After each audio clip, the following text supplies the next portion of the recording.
Hey guys, welcome back to the channel. This is part 1 of our story. If you like this what if story and want to see part 2, let me know in the comments below. Before we start, don't forget to like, subscribe, and share this video with your friends. Also, check the description for more great content and my playlist. Now, let's start. Chapter 1, Tell me again, why haven't you two become a couple yet? And for the last time, I don't know what you mean, it has been a peaceful semester for our heroes. After Shigaraki accidentally got a safe dropped on top of him, the heroes no longer have anything to fear and they can continue with their lives free of the LOV. During those peaceful time, Izuku Midoriya has been more focused on becoming a hero and enjoying his time with his friends. Eri, an additional member of their group, is being cared for by Izuku himself and the little girl has been seeing him as a father figure calling him Papa, so Izuku has been taking good care of Eri. But of course, the little one has to have a mother figure. While it was debatable, the little girl seems to gravitate towards Okiko. This now leads to Ochiko's situation in which Mina dragged her and the other girls to her room to interrogue to ask some questions. Come on. You two are always together, you two go on dates, you two have nicknames, and more importantly. Mina pointed at Okiko herself who was wearing an All Might hoodie. You're wearing his clothes. And let's not forget you two have been taking care of Eri. Toru added, thank you. Mina cheered. Mina, is this really necessary? Asked Momo, rubbing her forehead. Sure, the two are close, but can't we just let them be? Never, yelled Mina defiantly. I can taste the love that's leaking out of the two of them. Gross, said Jiro. Shush, look, Mina, started Okiko. Sure, we are always together, but that's because we're best friends. We don't go on dates, we just hang out. Sometimes we take Eri with us. It's just that. Two friends hanging out. He only calls me Ocha and I call him D-Lies. Interrupted Mina. What? You two call each other babe or honey? If that's not true, then let God strike me where I stand. Momo was about to create a baseball bat but was stopped by Jiro. Shaking her head, she just gave Mina a disappointed stare. No, we don't. Okiko yelled with a blush on her cheeks. That has never happened. Silence, I don't know. Tsuyu, who was quiet this whole time, finally spoke. I have caught you call each other honey that one time. Flashback: a month ago, Tsuyu was going to the laundry room to get her clothes out of the dryer. Before opening the door, she heard Okiko's voice. Look, all I'm telling you is that if we use this conditioner, we'll save more, and I'm telling you that if we use this, it will smell good. Plus it's not that far off from that 1-inch, argued Izuku. It's 5 yen more expensive. Tsuyu raised her eyebrows at the strange argument between the two. She was about to open the doors and come in. Size fine, you win, babe, but can you at least consider it? You just want it, because it's All Might theme. Izuku nervously chuckled at that. But fine, I'll consider it, honey, thanks. Not wanting to ruin a moment, Tsuyu just turns around and walks away. Flashback: Andy? I caught you with your BS. Mina yelled happily. You're really passionate with this, deadpan Jiro. Shush you. Everyone then turned to Okiko, who was a blushing mess. She did not remember calling Izuku honey nor him calling her babe. Oh sure, she remembers that argument. It was one of the funny arguments they had over the past months, but she can't recall ever calling him honey. I don't remember that. Maybe Zu just heard wrong. No, I did not. Well, I don't remember it. Also, everyone turned to Momo. How about that romantic dinner you two had? The what now? Okiko, confused but was overshadowed by Mina. Deet's girl. Well, flashback: 3 weeks ago, Momo was walking down the stairs to get to the kitchen to get some water. She then heard people talking and she slowly walked down. It's been long since we last did this, said a male voice. Last time we did, you burned the noodles, said a female voice, but with amusement behind it. That was one time. Momo pressed herself at the wall and looked around the corner and was shocked at what she saw. Izuku and Okiko was at the dinner table with the lights dimmed and a small lit candle between them. In front of them was a plate of spaghetti and grilled cheese. Yeah, but you still burned it though, said Okiko, taking a bite of the grilled cheese. Coming from you, you almost blew up the oven, Izuku remarked while taking a sip of his soda. Okiko almost choked, but was still able to whisper, that was Kaminari's fault and you know it. Kaminari wasn't even there. Okiko crossed her arms and huffed whatever. Izuku just laughed and Okiko soon joined him. Not wanting to ruin the moment, Momo slowly walked back up. Flashback: end. Mina smiled. That oh-so-devilish smile that she has when her matchmaking senses go off. She slowly turns to 𝐒𝐿𝐼, who gulps at the smile she was giving. She opens her mouth to explain, but Mina grabbed her shoulders and began to shake her. Why aren't you two dating yet? Help. Tsuyu wrapped her tongue on Mina's waist and pulled her to a chair. Momo then created some acid-proof rope and tied her down. You can't keep me tied down forever. I will escape. The truth. The love. They all must be revealed. Mina began to thrash around wildly. You need a boyfriend, Jiru remarks -30 minutes later. Okay, I'm calm, Mina said calmly after being released. But seriously, why are you two not a couple yet? You two literally act like a married couple at this point. 𝐒𝐿𝐼 sighed. Sure, she and Izuku have been close. But a relationship is just way too much a commitment. She wasn't sure if she was ready for it. She has to be a hero and take care of her family, and then Eri came along. That little sunshine just brought the two of them together, and the two have been inseparable since. Were they together though? Nah, they were just very, very, very close friends. Look Mina, we're just close friends. Bullshit. Knock knock. Mina. Have you seen 𝐒𝐿𝐼 anywhere? Izuku's voice came behind the door. I'm here. She opens the door to see Izuku standing there. Seeing her, he smiled. Hey, you still good for tonight? Of course. Can't actually say no to a movie marathon. Okay. See you tonight, babe. See why, honey. She gently closed the door and turned back to her friends, who were giving her deadpan looks. Even Toru, who she couldn't see, gave off the feeling. Guys. Listen here, pink cheeks. Oh boy, this was going to be a long afternoon. Hopefully, she could still make it to her date, hangout. A friend hangout. Damn it, Mina. Many things have happened in Izuku Midoriya's life. Many of those he could count as him just having bad luck, good luck, pure coincidence, terrifying, or just plain weird.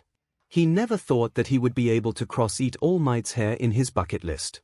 There are plenty more weird things that have happened in his life.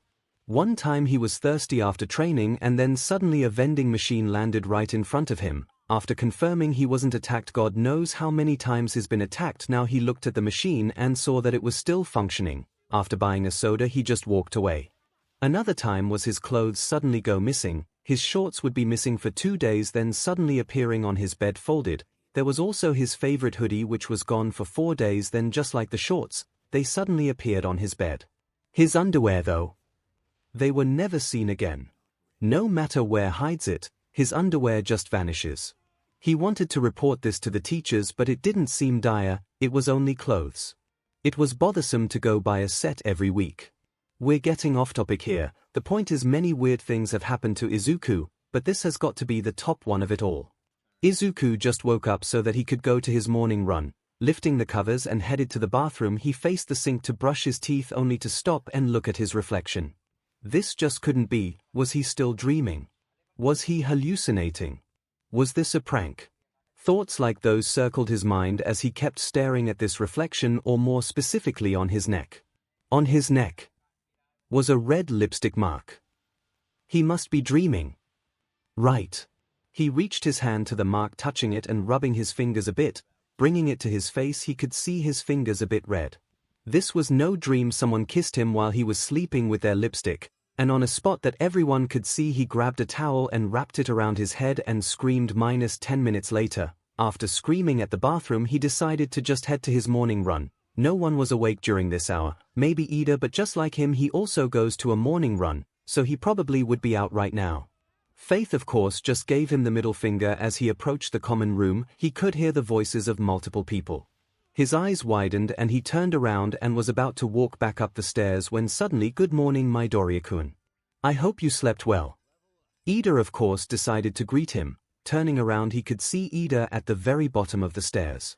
He sighed and decided to face the music. "Gee, good morning, Ida-san." He waited for someone to just comment on it and then would just spiral to another yelling competition and someone shaking him for answers. He waited and waited. He blinked. He looked at Ida, who was on his right. He was talking about how routine exercise is beneficial and is a great example for their future. The mark was on his left and Ida was at an angle that the mark could not be seen from his side. Looking around, he could see the rest of his classmates were busy and was not paying attention to him. He briefly sighed, maybe he could get out of here safely. Midoriya ubisas that a lipstick mark, screamed Mineta, whose cereal was now all over the place. Never thought I would say it, but, Gurmit Minet sorry Gataganabai, he yelled as he just sprinted out of the dorms. Later that night, thankfully he was able to remove the stain before class starts so that there wouldn't be any more issues and no rumors to spread. Locking his doors and windows, he was about to go to sleep, but his mind was still on the lipstick mark that was left on him. Who kissed him? Why? And how did they get in? He shrugged, maybe it was just a prank. There's no way a girl would want to kiss him anyway. He closed his eyes and fell asleep, not noticing his door slowly opening. The next day, Izuku's eyes opened and he sat up, stretching a bit to get that last bit of sleep out of him. Once he was in the bathroom, he stopped, afraid that another stain was on his neck. Taking a deep breath, he prepared himself. He looked at the mirror and sighed in relief. No kiss stain, no lipstick, nothing. Smiling to himself, he then brushed his teeth and went back to his room. Taking off his shirt, he threw it into his laundry basket. He then looked at the mirror that he has in his room. He balked at what he saw. On his chest and abs were not 1, not 2, not even 3, but 6 green lipstick stains. How his voice was so hollow that he didn't know if he said it. Later that night he was going to do it. He was going to catch whoever this was. He already drank 2 mugs of coffee and 2 bottles of energy drinks. He sat down on his bed cross-legged and waited. And waited. And waited. And waited. He looked at his clock and saw that it was now midnight. He sighed, his stomach grumbled a bit hungry. Here you go, someone behind him said, and gave him an energy bar from behind. Thanks. He grabbed it and opened it. He moved the snack to his mouth but stopped. Eyes widen in realization, he moved to turn around, but the person was quicker and wrapped an arm around him while a hand was pressed to his face. He inhaled and then realized that the smell of chloroform hit his nose. His eyes were then heavy. The only thing that he remembers was something soft pressed on his back. The next day, Izuku's eyes snapped open and he stared at the ceiling for a moment. He slowly sat up and looked around. Nothing was out of the ordinary, everything seems fine. Did he dream all of that? Maybe.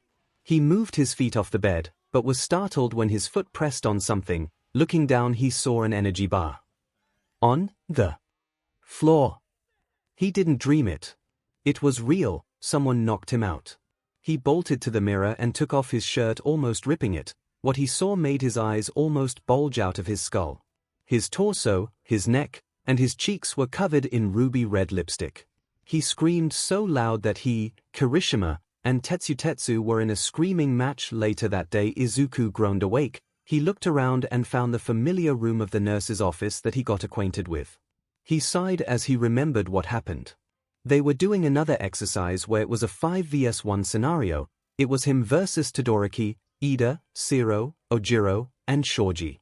He won the match, all tired and bruised, but he won. He was dragging the 5 students with Black Whip because they were all unconscious.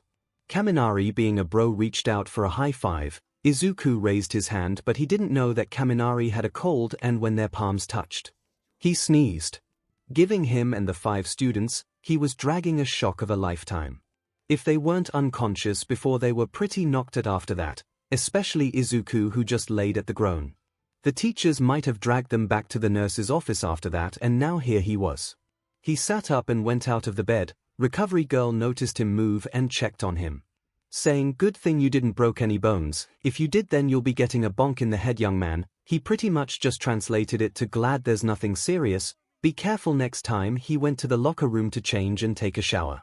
He was removing his suit as his mind began to think of the recent events that were happening, specifically the kisses. The unknown Atakakissa always went to his room and kissed him in his sleep. If he was awake, then they will just knock him out. Should he notify the teachers? Nah, this was his problem. It's not like the whole school is in danger. Whoever this was only focusing on him. It was pretty harmless though. It was still an invasion of privacy, but he will solve this problem. Maybe whoever this was just wanted to kiss somebody. Maybe for a quirk. If it was, then he would be happy to help even if he had to kiss them. He slapped himself after removing the top part of his hero costume. If I can help them, then I will. He lowered his arms but stopped as he noticed something that was at this point was familiar to him. On his forearm was a pink lipstick stain. He went to Aoyama's locker. Fortunately, it was unlocked. He will have to apologize later for invading his property, but he knew that his classmate had a mirror in his locker. Opening his locker, he looked at his reflection. The stains or kisses were kinda drawn on his right chest. The kisses formed a smiley face with its tongue out. He sighed. If you're gonna kiss me, then you might as well do it on the lips at this point, he grumbled, half annoyed and half tired. He went to the showers, not noticing the door of the male locker room open and close by itself. Later that night, Izuku was prepared. He was not getting kissed tonight. Earlier he asked Mai to make him a sort of cheap duplicate of him, something simple. In return, he would return for her experiments once a week. She agreed instantly and proceeded to make it. Scratch that, she didn't make anything, she just went to a closet and pulled a cheap copy of him. Why she had a cheap copy of him, he didn't question it. Taking it and thanking her, he then put the dummy on the bed and made sure that the covers were covering the face and the hair was noticeable. He then casually waited in a corner. And waited and waited and waited, looking at the clock. It was already midnight. He looked behind him and only saw the wall. Good. Not getting knocked out this time. He then heard a noise. He snapped in the direction and saw that his pencil fell off. Must have been the wind. The wind. He snapped at the window and saw that it was wide open. He facepalmed at his stupidity. Walking to the window, he closed it and looked around. No one was in his room. But he was not taking any chances. Grabbing his chair, he then dragged it to the corner and then sat. His eyes felt heavy, but he snapped awake. He will wait for his attacker. He was not going to sleep. He will catch them, snoring. Morning. He was afraid. No, scratch that. He was terrified. He fell asleep, and knowing his attacker, they would have probably kissed him at that point. Izuku was staring at the mirror, almost contemplating whether to just get on with it or just sell it. Taking a deep breath, he closed his eyes and began to take off his shirt. He took them off and took a deep breath. He opened his eyes and, to his shock, there were no lipstick marks.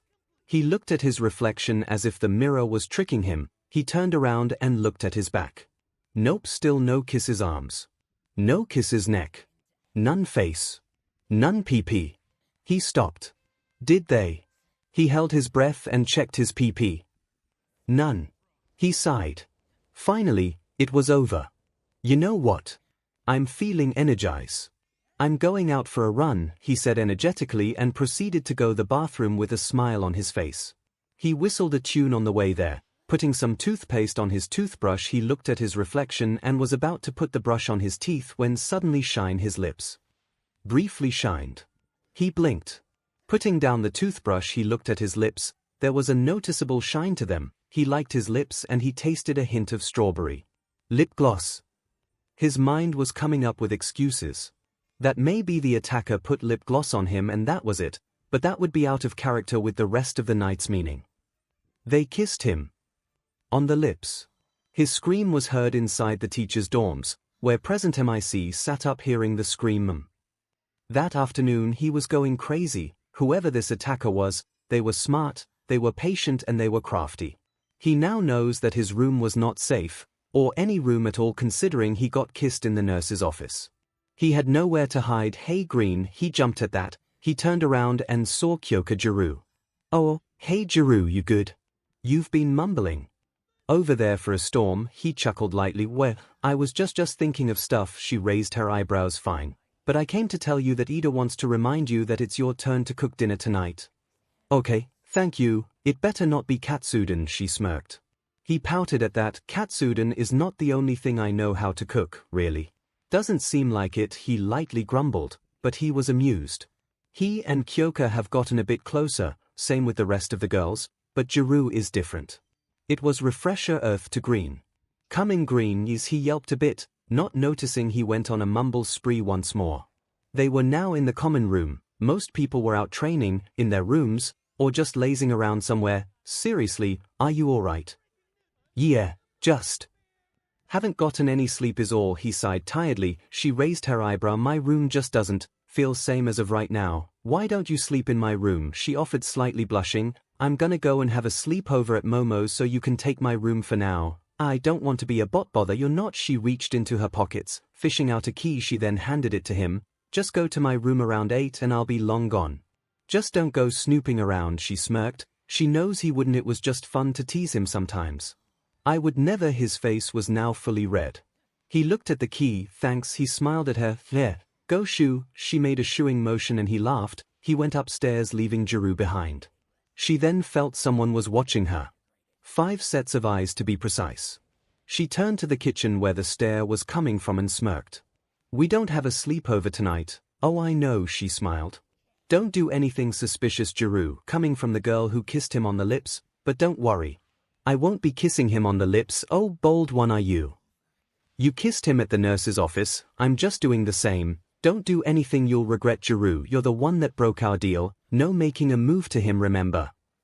Ghirou then proceeded to the elevator and go to her room. Later that night, Izuku could feel himself relax as he opened Jiraiya's door. Whoever his attacker was, they would never imagine that he was in this room. He looked around Jiru's room. Jiraiya's room is so cool. He dropped his bag. Inside were just some extra clothes he brought. Good night, sleep, here I come. He then flopped on her bed, and the scent of lavender instantly hit his nose. He inhaled and exhaled slowly. To hell with it, he then removed his shirt, leaving him in just his shorts. Confident that his attacker would never get him, bring it on whoever you are, he laid down and sleep soon overtake him. Creak, the closet door slightly opened. A figure stepped out and the closet door was gently closed by what appears to be earphone jacks. The figure stood at the end of the bed. They smiled and proceeded to crawl on Izuku's sleeping body. The figure traced with their fingers the scars that littered Izuku's body. They licked their lips and then whispered, my turn. The figure then crawled lower. The next day, Izuku woke up refreshed, having the best sleep he ever had. Getting out of Jiru's bed and proceeded to check his upper body. No kisses. Ha! Take that! He yelled victoriously. Yo, Green, I know my bed is comfortable, but are you awake? Yelled Jiru from the other side of the door. Yeah. He then cleaned the bed and puffed the pillows quickly. Grabbing his bag, he opened the door. Ghirou, seeing him, blushed and slammed the door. Izuku was confused and then she yelled, wear a shirt, damn it. He looked down and saw that he was still shirtless. He yelped and shouted an apology. He found his shirt on the floor. Putting it on, he opened the door once more, seeing Ghirou with a slight blush on her cheeks. Seems you had a good night's sleep. Why, thanks by the way, no prob. Now go, classes start in an hour and you need a shower. He agreed and jogged back to his room. Meanwhile, Ghirou went to her room. Locked it, and stared at her bed. She then plopped face first on her bed and inhaled. She sighed in satisfaction. His scent was still there. She probably would be late for classes today. Back to Izuku, he got back to his room and found nothing out of the ordinary. Taking his stuff, he then proceeded to the male's shower. He was pretty early, so he was the first one there. He then began to take off his clothes. His mind then wandered back to his attacker not showing up the other night and was relieved to find that he could actually run from them. Now the only problem was to actually catch them. Whoever they may be. He removed his boxers and stopped midway when he noticed a stain was popping out of the waistband. No. He removed his boxers and to his horror, he saw a lipstick stain with a color of a dark shade purple on his PP. No. All over his PP, his inner thigh had kisses. But no. The one that had the most attention was his. Izuku's scream could be heard by Nezu in the principal's office. Screaming. But it ain't Monday yet. How did it come to this? It's not that bad. Kendo looked up and stared at Setsuna, who was looking at her mischievously while scratching her head. Kendo sighed and looked around. They were in the 2B dorms. Filling the common room was the 2B girls and 2A girls. The boys of both classes were out on their little outing, leaving the girls of both classes alone. This was of course a good opportunity to address the elephant of the room. So you're telling me Momobe and all of us, in this room, are in love with Izuku Midoriya? All of them nodded. Some were shy but still nodded like everyone else. How? You see, it all started all those years ago when a baby suddenly glowed. Setsuna tries to explain but was stopped when Kendo chopped on her neck. Her head then suddenly popped off and landed on the ground. The 2A girls were not used to Setsuna's jokes and they all yelped. Kendo sighed. Sets, enough, this meeting is a headache enough as it is. Setsuna pouted and blew a raspberry, her head then floated back to her body and reattached itself. Anyway. Yes, all of us here are in love with Izuku Midoriya, and again, how? Everyone grew silent. Each one of them have their own experiences on they fell for the guy, heck some of them didn't even mean to, it just happened. 1 minute they were talking and then boom, you can't stop thinking about him. What if we all tell how we fell for him? Everyone turned to Tsuyu. It's obvious that no one's going to say anything. So why not just tell how each of us got attracted to him? Everyone looked at each other. Fine, but you guys first. 𝐒𝐭𝐻𝐲 𝐔𝐻𝐝. Mina pushed 𝐒𝐭𝐻𝐲 up front. Why me? You were the first person to fall in love with him. Mina then gave her a medal and the honor should be yours. Come on. We won't judge, Setsuna commented. While Setsuna is a bit pushy, Layko started, making Setsuna pout at her. She is correct. You are among friends here, no judgment shall be made in this abode. Give us the deets, girl. Pony cheerfully yelled. She seemed to have noticed that she said that in English and quickly corrected herself. Okay fine. 𝐒𝐿𝐲 sat down and the girls leaned in. Some already know the story, but it was always a joy to hear it again. It all started at the entrance exam flashback. UA entrance exam. I'm gonna die, I'm gonna die, I'm gonna die. This was the thoughts of 𝐒𝐿𝐲 Uraraka as her ankle was trapped under a pile of rubble. Get up, 𝐒𝐿𝐲. You need to pass. You wanted to be a hero, remember? She tried to move her ankle, but a sharp pain caused her to yelp. Damn it, okay. Just gotta remove the gravity and then slip through. 1, 2-ish, 3.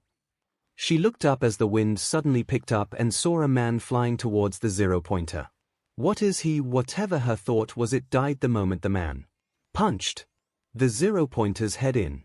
She didn't believe that much in fantasies or talk in seeing things in slow motion, but the moment she looked at the man, all she saw was a hero defeating a villain in the air with a cape and saving her. And was now falling to his death. Crap baskets. She slapped the concrete that was on her ankle and made it float. She crawled towards a robot's head, quickly climbing on top of it. She made it float and floated up. Come on, 𝐭𝐚𝐲. He was in arm's reached and she did the most logical thing she thought of. She slapped him. Flashback in PFVH. Setsuna laughed, interrupting the story. Most of the girls looked at her in disappointment. I'm sorry, haha. But come on, ha. She couldn't finish what she was saying as she just laughed. Everyone looked at her, waiting for her to finish. Snicker. Their heads turned as they saw 𝐒𝐿𝐲 trying hard not to laugh and failing. It was not long as all of them were now laugh or just giggling. Okay. I'm good, Setsuna said, now calming down, and soon everybody else was too. But come on, why did you just slap him? It was the first thing that come to mind at the time. 𝐒𝐿𝐲 tried to counter. Talk about a memorable first impression. Setsuna smirked and 𝐒𝐿𝐲 just pouted. So, what happened after that? Ibara asked, intrigued by the story. Oh. Well, I basically saved him, but it took a lot out of me. Pretty sure I saw my puke as rainbows at that time. More giggles. Is that how you fell for him? Kinoko, the mushroom girl, asked, saved by a hero and then fell in love. Oh no, I think that was the first time I had a sort of attraction to him. It was just something, you know. The feeling of helplessness, almost giving up, and was just desperate to get saved, and then whoosh. She made her hands make an explosion motion. This man just jumps and pretty much obliterate it with one punch. Likey. Setsuna had a faraway look. Kendo smirked. If I remember correctly, you pretty much went into a blushing, stuttering mess when you fell for him. Setsuna blushed and pointed accusingly at her friend. Oh, that's rich coming from you. You pretty much couldn't stop staring at him, and when he looked your way you would panic and hide. Kendo blushed and just tackled her friend with the intent to strangle her. Momo tried to calm them down, while Pony and Kinoko were cheering and chanting fight. Fight, fight. Eventually Ibara had enough and wrapped the two students with her vines and sat them down on their respective chairs. Honestly, you two are children sometimes, she sighed and rubbed her temple. Sorry mom, Setsuna teased, which Ibara just glared at her. She raised her hands as an act of surrender. Apologies for my classmates. Oh, don't worry, please continue. Mina smiled cheekily. Nothing like a good catfight to rile someone up. Kendo blushed while her eyebrows twitched at this, while Setsuna just grinned. Go. I think you and I are going to be the best of friends. Setsuna hugged Mina and Mina just hugged back. Nope. Toru, too, as invisible student, pulled them apart. The spot for bestie is full. Ah, I can always share ac. Setsuna was once again stopped by Kendo 2A just laughed at their antics, then 𝐿𝐿𝐼 decided to continue on with the story. What happened next? Oh. 𝐒𝐿𝐼 then began to tell the tale of almost adventure that she and Izuku shared. From the first heroic class up to the summer camp. While 2B were in awe, they never interacted that long with Izuku, and hearing it from 𝐒𝐿𝐼's point of view pretty much told them that Izuku was a force of nature and had the heart of a hero through and through. I know, right? Toru exclaimed, no matter how many times we hear it, it just sounds awesome every time. It's not that amazing, 𝐒𝐿𝐼 quietly countered but was still heard. Girl, you don't know what you're talking about. Yeah, Izuku sounds awesome. Pony a hero for sure. 𝐿𝐼, well glad you think so. 𝐒𝐿𝐼 smiled softly at that. While it was true that for her it wasn't that amazing, but her time with Izuku was an enjoyable one. Filled with adventures, shenanigans, and occasional affection here and there. But wait, when was the time you fell for him then? Here. Oh. 𝐒𝐿𝐼 scratched her head a bit. It's a bit silly. She sat up a bit straight and began to tell the last part of her tale. It was during an internship. You guys remember the overhaul fight? Of course. That was epic. Yes, that was truly a sight to behold. Good. Well, while we were inside this building, Nightai, who Izuku was interning with, had a vision. Everybody leaned in. Your flashback, overhaul fight, underground, he'll kill Midoriya and escape. At that point, the life in 𝐒𝐿𝐼's eyes vanished and all she saw was her and Izuku. All the times they shared, all the tears, lots of tears, the laughter, the fights, the suffering, his smile, his laugh, his freckles, the way his eyes just shine with joy every time he talks about quirks or heroes. All of these things and more flood her mind. And she couldn't bear the thought of losing him. To never see his smile, to never see the joy in his eyes. To never see him again. Her body moved on its own. We can't. But then a sharp pain went throughout her body. She was so tired. She wanted to move. To go to him. She struggled to say as her body was denying her. I don't want to lose him. I don't. Why? Why don't I want to lose him? Why am I fighting so hard even though I'm so tired and my body is aching all over? Why do I want to see his smile? To see him happy? Why does she want to be with 𝐻? As she stopped moving as everything processed in her mind. Everything that she was thinking and everything that happened between them. She grits her teeth. So, we're supposed to do nothing. Even if you told me that. I'm going. Why? Because I love him. Flashback end, and that's about it. 𝐒𝐿𝐼 looked up and was expecting everyone to just look at her with smiles ready to laugh. Honestly, it sounded like a cheesy fanfiction. What she didn't expect was that everyone was in tears with smiles or wobbly smiles. Momo had stars in her eyes with some tears. Kyoko was just looking at her in awe. Mina and Toru had napkins beside them. Tsuyu just had a smile on her face. She looked at the 2B and Kendo was just like Jiru had an awed look on her face. Setsuna was slack-jawed. Ibara had a hand on her mouth. Pony and Kinoko were copying Mina and Toru and were pretty much bawling with tears. 𝐿𝐼 was smiling, wiping a small tear from her eye. Yua's mouth was in an O shape. Guys. Then the common room erupted. Woo go Uraraka. That was appealing, a splendid tale indeed. It was so romantic. I know, right?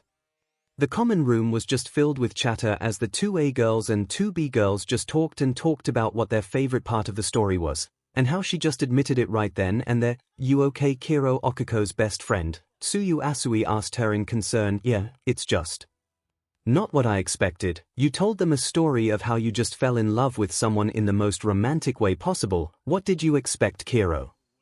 I don't know. Soon the chatter slowly died down and they were all beaming at her while she just blushed as she was now the center of attention. Looks like you got it hard. But if you think I'm gonna back off, then you're wrong. Setsuna declared with a challenging smile. While I don't agree with challenging someone, Kendo started sending a small glare to her friend. I agree on the part I'm not backing off. My experience may not be as strong as yours, but I know that what I feel for him is true. She confidently declared, and the girls just whistled and clapped. Kendo blushed, replaying her words in her head. Me too. Me 3, me 4.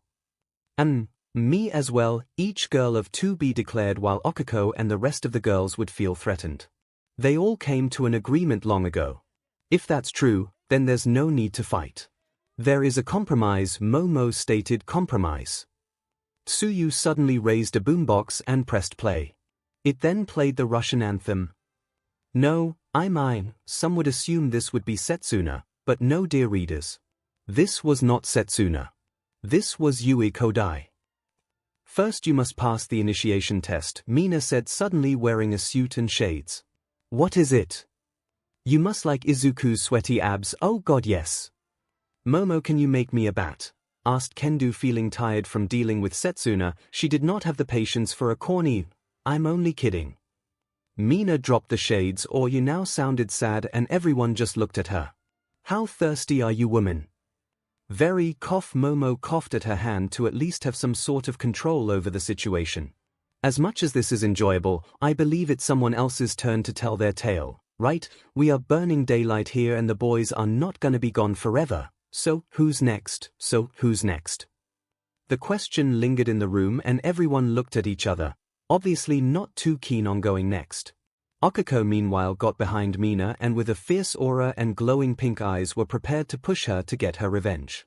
I'll do it. They turned to see Tsuyu, who was now walking to the chair that Okiko won Saturday. It's only fair since Okiko went first. I'll go next. Kendo raised her hand. You also raised her hand. Sigh. Fine, let's get this over with. I'm next after Kodai. Gyro raised her hand, her jacks slightly twitching out of nervousness. Well then I shall go after Gyro. Momo volunteered. I'm next after Momo. Mina raised her hands. I'm next after my bestie. Toru, emphasizing the word my and facing the direction of Setsuna, who just rolled her eyes. Girl, I'm going to steal her from you. Oh no you don't, girls. Come on, there's enough Mina for the both of you, Mina teased while trying to calm them both down. The two girls looked at each other, then at Mina. Nope, Mina cried, and the girls laughed. After a few minutes, this was the order they chose. Tsuyu would go next, then Kendo, then Yui, then Gyro, then Momo, then Mina, then Toru, then Setsuna, then Kinoko, then Pony, then Leiko, and lastly Ibara. Okay Frogo, enlighten us with a tale of romance, Setsuna said dramatically with a bow. Some of the girls giggled at her, while Leiko was annoyed a little bit, her eyebrows twitching. I somehow feel offended for some reason. I'm not sorry anyway. Zu started. I officially met my Doria-chan on the first day of school like anyone else. For me, he stood out like a sore thumb. Kiro, for a plain-looking guy he sure stands out a lot, Pony commented, but under that cute face is a body of a Greek god. Mina exclaimed, getting air from Setsuna. Yes, he's adorable and hot to the point it should be illegal. Zu commented, when we did the quirk apprehension test, I assumed that his quirk wasn't suited for the tests. Maybe his quirk was related to how fluffy his hair was. It's too fluffy. It must be pet. Screw petting. I want to bury my head on that hair. Yeah. Everyone just looked at Setsuna and Mina, agreeing with each other and pretty much becoming fast friends. Toru just crossed her arms and looked away. Fluffiness to the max. Kiro, she then put her finger beneath her lip. Anyway, imagine my surprise when suddenly he just throws a ball, launches it, and breaking his finger in the process. It seems like an Izuku thing to do. The girls agreed to what Momo stated. Yep, so that was the first time I could say that I had a sort of attraction to him, Tsuyu then added, but it's only interest or curiosity at that time. So, when did you fall in love with him? I'll tell you at the end of the story, but the next one would be when I had a crush on him. Ooh, juicy. Deets girl. Toru, Mina, and Setsuna said at the same time. Kendo and Momo just sighed and mumbled, dear God, now there's three of them. Sighs. Yeah, it was at the Yute. Honestly, 2A flinched a bit, while Toru just shifted a bit. Are you guys okay? Setsuna, her teasing grin gone and was replaced with a concerned look.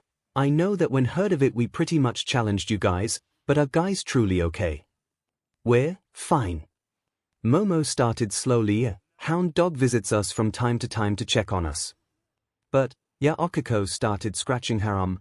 I guess it helps that we're not alone. We all sometimes talk about it. It helps make it feel like you're not alone in this. Some of the girls smiled, remembering a certain somebody helping them. So yeah, USJ. Flashback, USJ. Sure, let's crumble the symbol's pride in a blink of an eye. Tomura Shigaraki was in front of Tsuyu, hand outstretched and ready to turn the girl to dust. The girl just stood there, she couldn't move. She was scared. Is this how she dies? Is this how her story ends?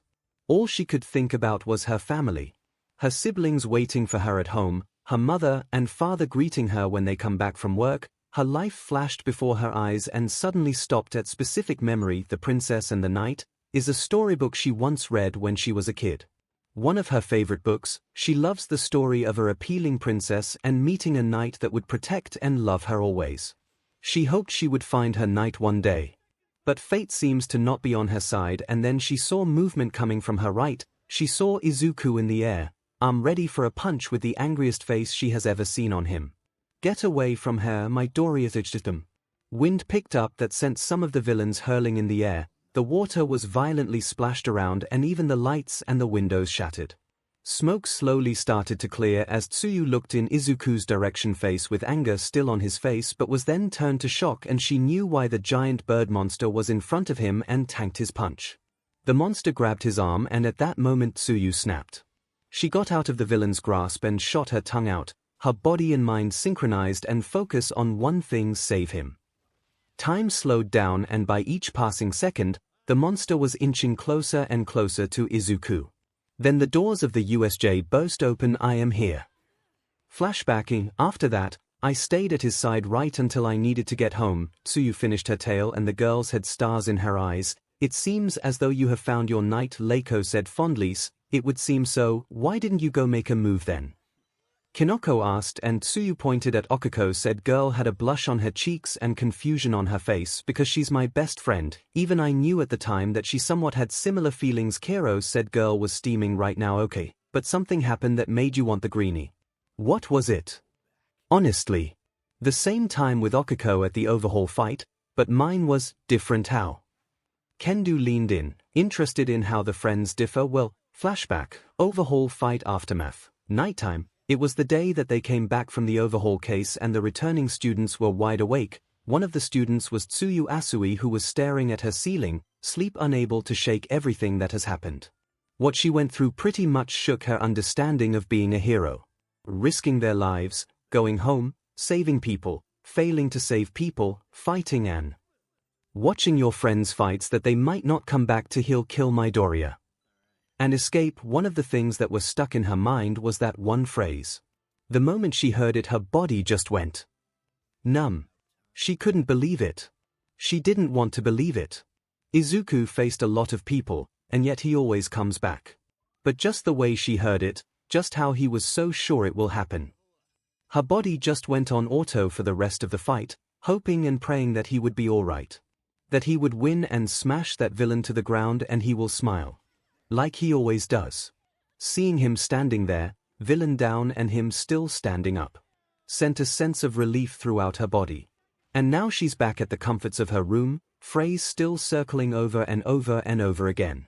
He's alive, he'll kill Midoriya, he won, he'll kill Midoriya, he's still here, he'll kill Mida. She stopped that thought and closed her eyes to get some sleep. As sleep starts to finally go to her, she then saw a glimpse of Izuku on the ground.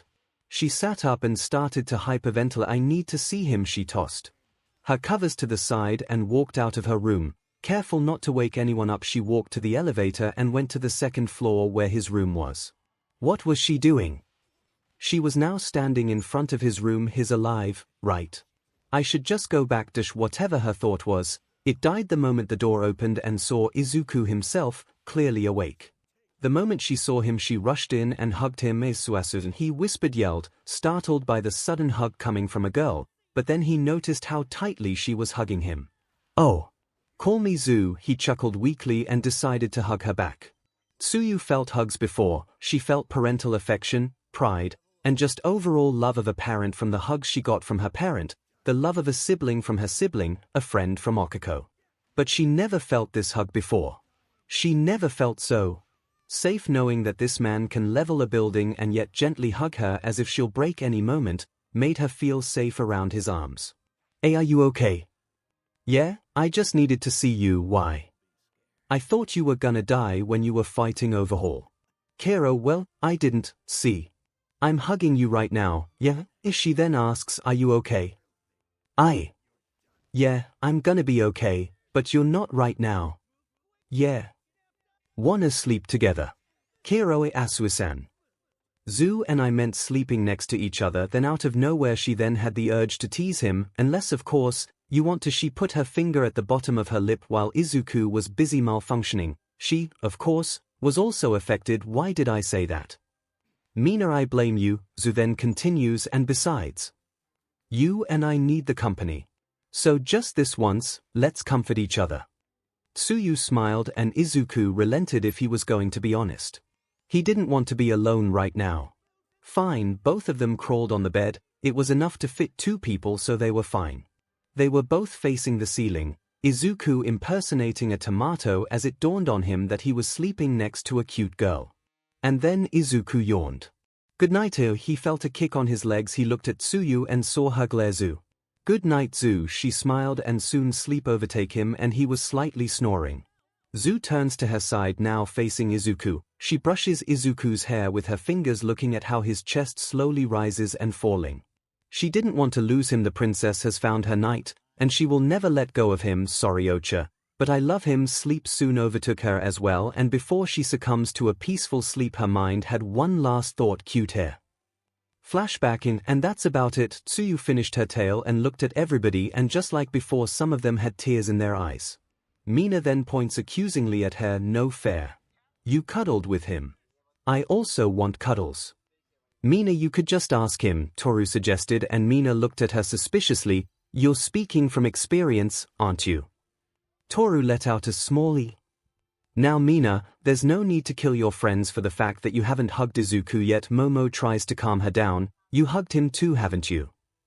Mina pointed an accusing finger at her, and she also let out an eep. Has everyone already hugged him? Several hands were raised, and she balked. She then saw Yui and Ibara not raising their hands. Fine. Ibara and you guys are now my best friends. Hey, yelled Setsuna and Toru. The 2 looked at each other and nodded, forming an alliance as they tried to pry Mina from the 2 girls. 10 minutes has passed and everything was normal. I must say, Asuzu, your story is quite wholesome. Leiko commented, yeah, Asuzu, your story was like a fairy tale. Being saved by a hero and never ever want to leave him. Pony Asuzu, they could have imagined it, but they could see Zu holding a gun while saying that. Zu, that was quite a story. You and Uraraka basically are the same when you realized you don't want to lose him. Yep, so anyway, that was my story. Kendo, you're up. Kiro. Tsuyu stands up and heads back to her seat. Kendo coughed lightly and went to the confession chair. So, my story is a bit tamer than the first 2, Kendo confessed. I'll start with when we actually met. Frankly, a lot of 2B just met him in the sports festival, saw him take first place at the race, the cavalry battle, and then the finals. 2B smirked, remembering that was pretty much the only time they saw Izuku in full action and felt some sort of attraction. While the rest may have felt a crush or something, I only felt admiration for him. She remembers how he fought Todoroki. No matter how much his body breaks, he just keeps going, refusing to give up. When I saw him fight and break his bones in the process, I thought, this kid is crazy. 2A laughed. That was their Izuku, all right. I thought that was it. After shattering his fingers, then I thought he was done, but then he went plus ultra. 2A said simultaneously with a knowing smile. Yeah, he just keeps going, and that inspired me. Kendo's eyes changed to something akin to a determined look. No matter what, he just doesn't give up. No matter how much his quirk hurts him, he refuses to back down. It was at that moment that I wanted to be like him. That's our Izuku, all right. From shy boy to an inspiration to all, Mina said, all so knowingly, and the girls in the room agreed.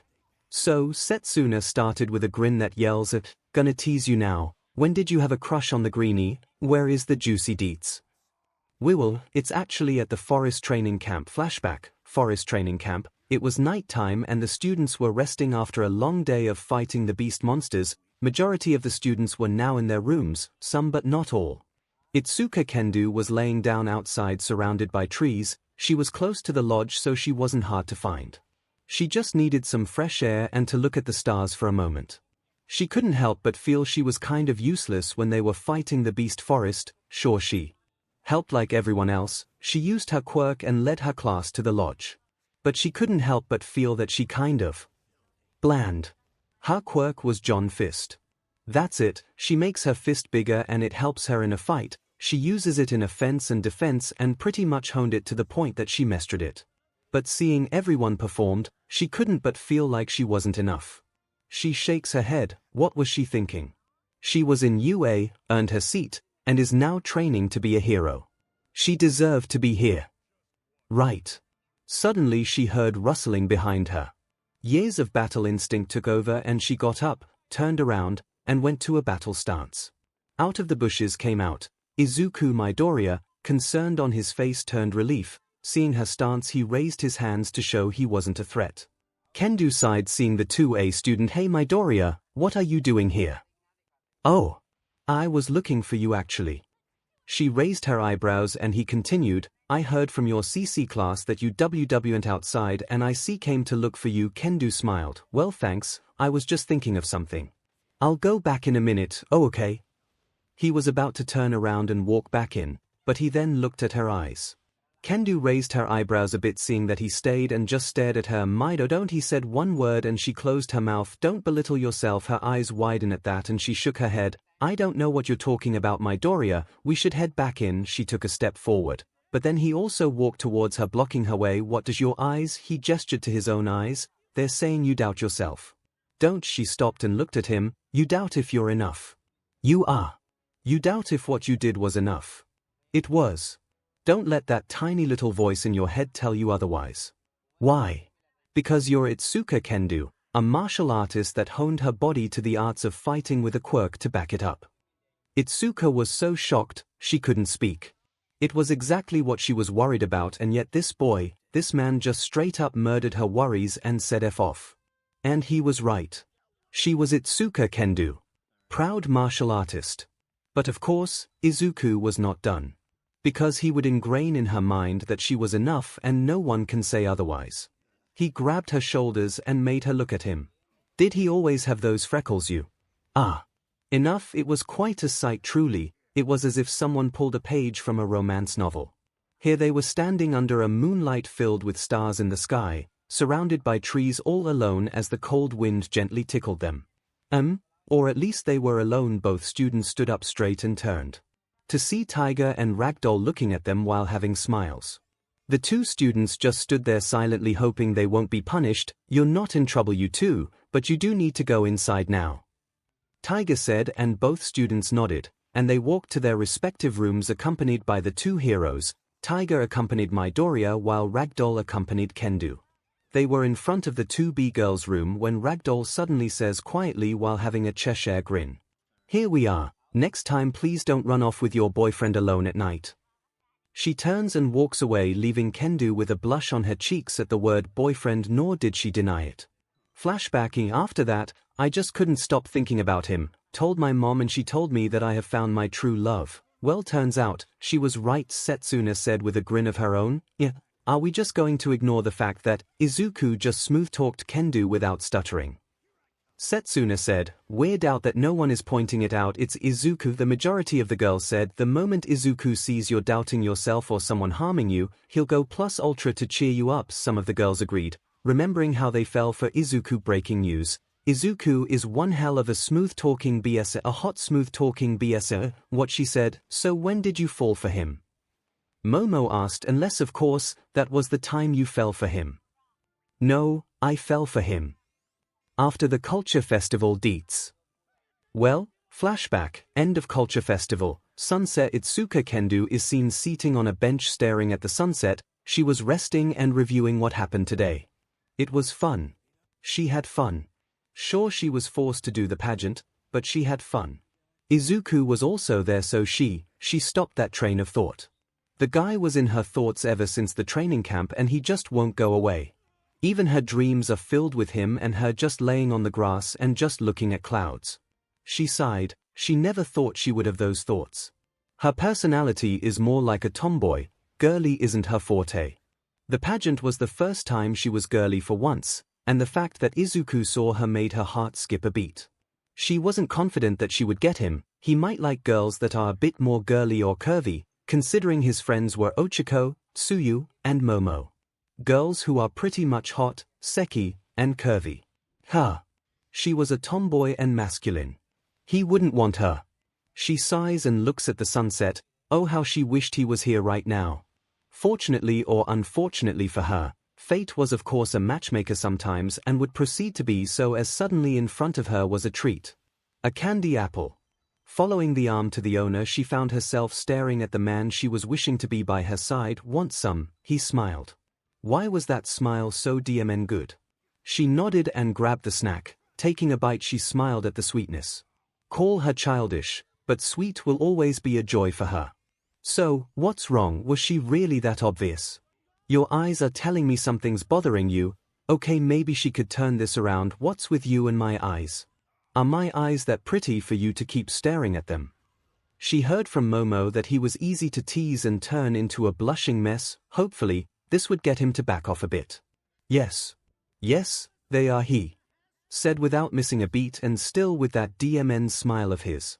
Not expecting her teasing would backfire, she turned red and looked away from him and focused on her treat. Midoriya was just there waiting for her patiently while eating his candy apple. It's just girl troubles, she said weakly. How the hell do you say that you're having problems with your crush while talking to said crush? Oh, well, maybe I could help. Or not. He scratched his head, making his hair slightly move back and forth. I wonder if it's soft. I could always lend an ear. I'm not good with this stuff, but I just can't help it. Whenever I see someone sad, hurt, or in danger, I just can't help but do something. Why? She asked curiously. She wasn't prepared as Izuku turned to her with a gentle smile and determined look in his eyes. Because meddling when you don't need to is the essence of being a hero. Her eyes widened hearing those words from him. It was a cheesy line, but it fitted so perfectly for him. How the orange hue of the sunset just made him glow, and how the wind just makes his hair go side to side. Everything that was happening was just perfect. Was she falling for him? She looked away, face still stunned, and her mind was going haywire. Oh, I'm not, am I? Izuku just stared at her, waiting patiently. She then caved in. It's just, there's this guy that I like and I just don't think he'll like me back, trying to not give away that the guy she likes is currently seating beside her. Why? Snorts. Why? He asks. She looks at him with a smile. If you haven't noticed, Midoriya, I'm not that girly. Heck, in the pageant I just broke some boards. Not actually girlfriend material there.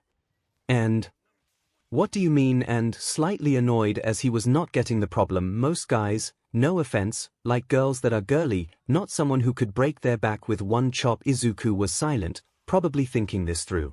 Kendo was feeling ridiculous now, thinking her words were stupid and were about to apologize. I really don't see a problem.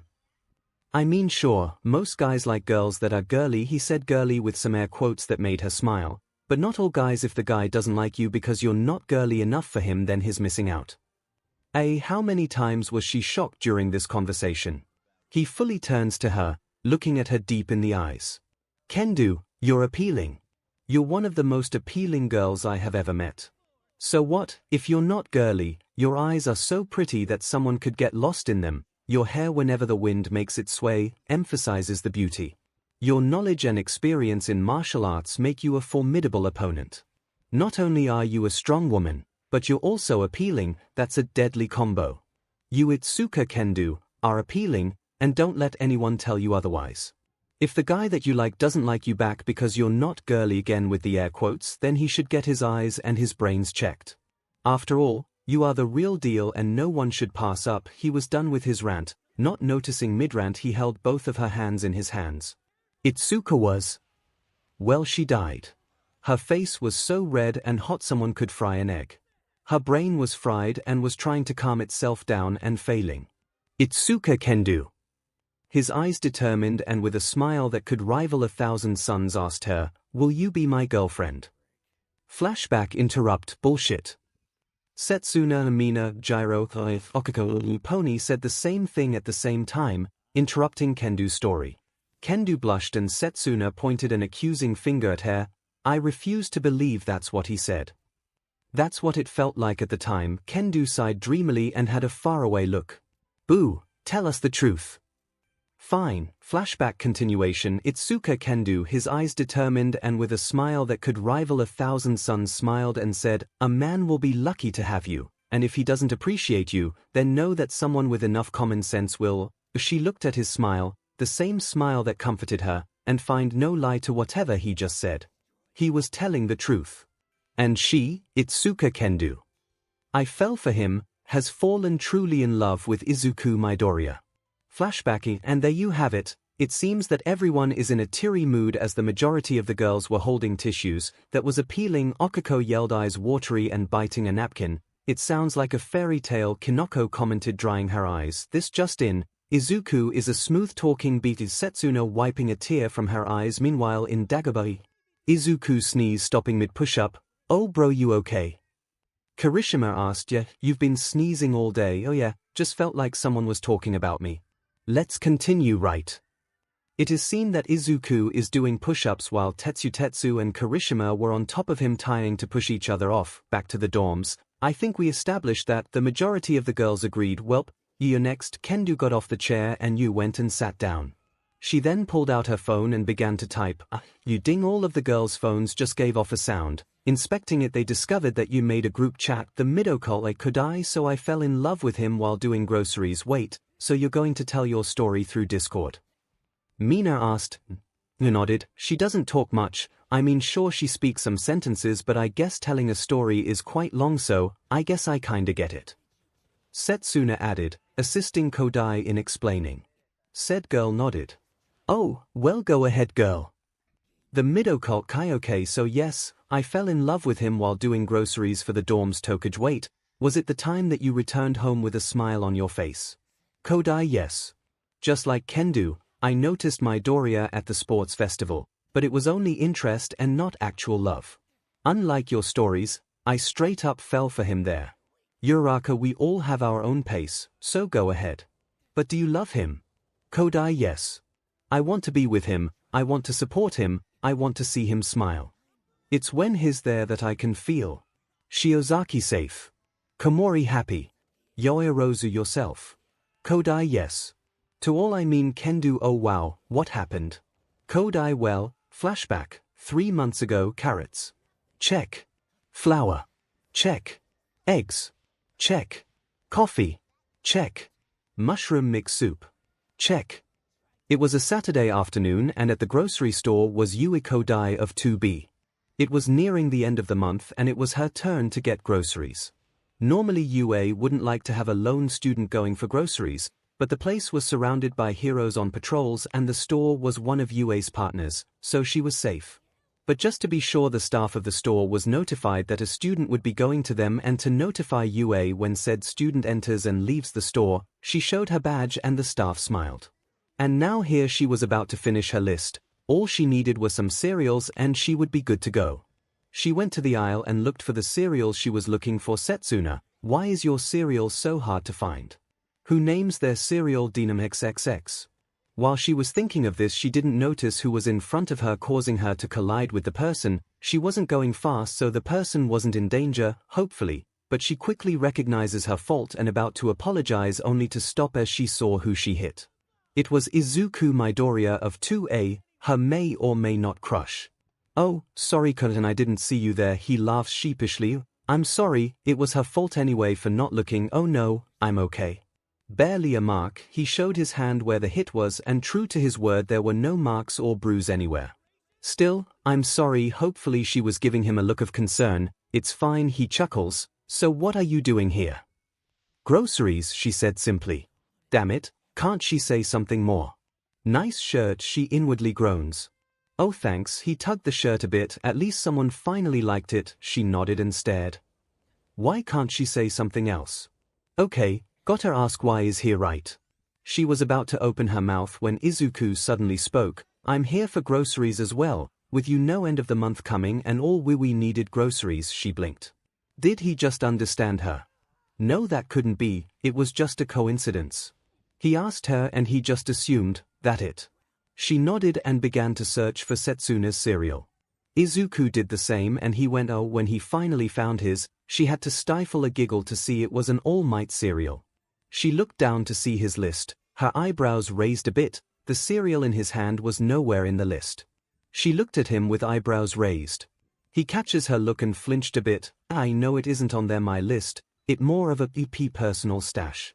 And I'm using my own money, so, she didn't stop her giggling at that point and she covered her mouth with her hand to help muffle it. He just chuckled with her. Well, he did share his secret, might as well share mine. She shuffled a few things from her cart. Once she finds what she's looking for, she presented it to Izuku. It was a box filled with 3 shortcakes. Inside there was also a character on the box. The character had a sort of diamond on the center of its chest and the costume closely resembles Yui's costume. This is mine. Izuku looked at her and then the box and she couldn't help but cringe. She should say something. She was again about to open her mouth when Izuku lightly chuckled. Guess we both have a guilty pleasure food, he grinned, and at that moment it dawned on Yui. He could understand her. She didn't need to open her mouth because he understands her. How? Before she could ask, a shout was heard. Everyone hands up. This is a robbery. Asked a robber wearing a mask. There were 3 guys there too. One had pointy teeth, the other had tiny spikes on his fist, the other had claws for hands, and the last robber, the one that yelled, was relatively normal. Really? There are at least 4 heroes outside and this robber thinks they can get away. Plus her and Izuku were also heroes. They have their license already and can go on duty when the need arises. She was about to turn to Izuku to ask for his opinion but was shocked at what she saw. She heard rumors about this. Izuku Midoriya, shy and jumpy around women. At first glance he was nothing but a nervous child that would even stumble at his own feet. But beneath that side of Izuku was another. When the call for a hero was there, his eyes that were once full of anxiety and nervousness will be filled with determination and focus. His body that was a bit slouched will go straight, relax, and then be ready for action. Some call it his hero mode, some call it his feral side, like a wild beast finally unleashed to the world. But if Yui were to describe it, it was like a force of nature ready to tear everything down on its path. In a blink of an eye, Izuku vanished and was now in the air, black tendrils at the ready, and the robbers still hasn't noticed. With both of his arms he shot out the black tendrils, capturing the gunner on his right and crab hands to his left. He then pulled, making the 2 robbers crashing on each other, effectively knocking them out. The robber with the sharp teeth finally noticed and was about to shoot, but Izuku was already on top of him, arm at the ready. Izuku punched the robber before he could pull the trigger, knocking him out. The final robber was shocked that his friends were defeated by a kid, turned to run but was stopped as a tendril wrapped around him, pulled him back in, and was met by a fist courtesy of Izuku. All 4 robbers were knocked out. In 5 seconds. I think I need to buy some new panties on the way home. Everyone was shocked at what just happened. One moment they were being robbed and the next all 4 robbers were incapacitated by a green-haired kid. Then someone cheered, "Hell yeah." And everyone clapped. Izuku, not used to this attention, blushed and thanked all of them while bowing profusely. Yui smiled. How are you adorable and hot at the same time. After a few minutes of congratulating Izuku, they were able to pay for everything and were about to head back to the dorms. If Yui wasn't wet already, well, she would be pretty damp now, because Izuku was literally carrying his and her groceries on his arms. And he wasn't even breaking a sweat. Are you sure you could handle that? She thought while looking at Izuku. He catches her gaze and chuckled. I'm fine, I lifted heavier things than this. Teach, this is nothing to me. Plus we're close to the dorms, so it's not like I'm carrying them for long. He said, without her even saying anything. Yep, definitely damped.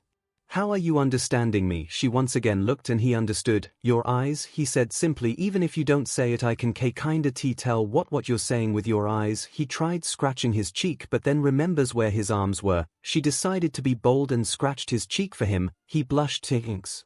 So anyways, yeah, I can kinda guess what you're saying if I look in your eyes. You don't think I'm weird? No, not really. You're talking to a guy who mumbles a lot and has a hobby of studying and analyzing quirks. If anything, I'm the weird one here. No, you're not. I think those are adorable, really. She nods. Thanks. So he could understand her. He doesn't find her weird. He's nice, smart, and strong. Plus he's cute. What else could a girl want? Is she in love? She just wishes that fate would give her a sign, and it was on that day that fate wanted to be a blessing and a beach at the same time. 2 were suddenly in front of them. One of them bumped Izuku. The kid promptly bowed and yelled, "Sorry, mister," and ran off with his friend. Also a truck then drove off exactly where there was a puddle and splashing her, making her lower half wet. It was wet before, but seriously. Are you okay, Kodai-san?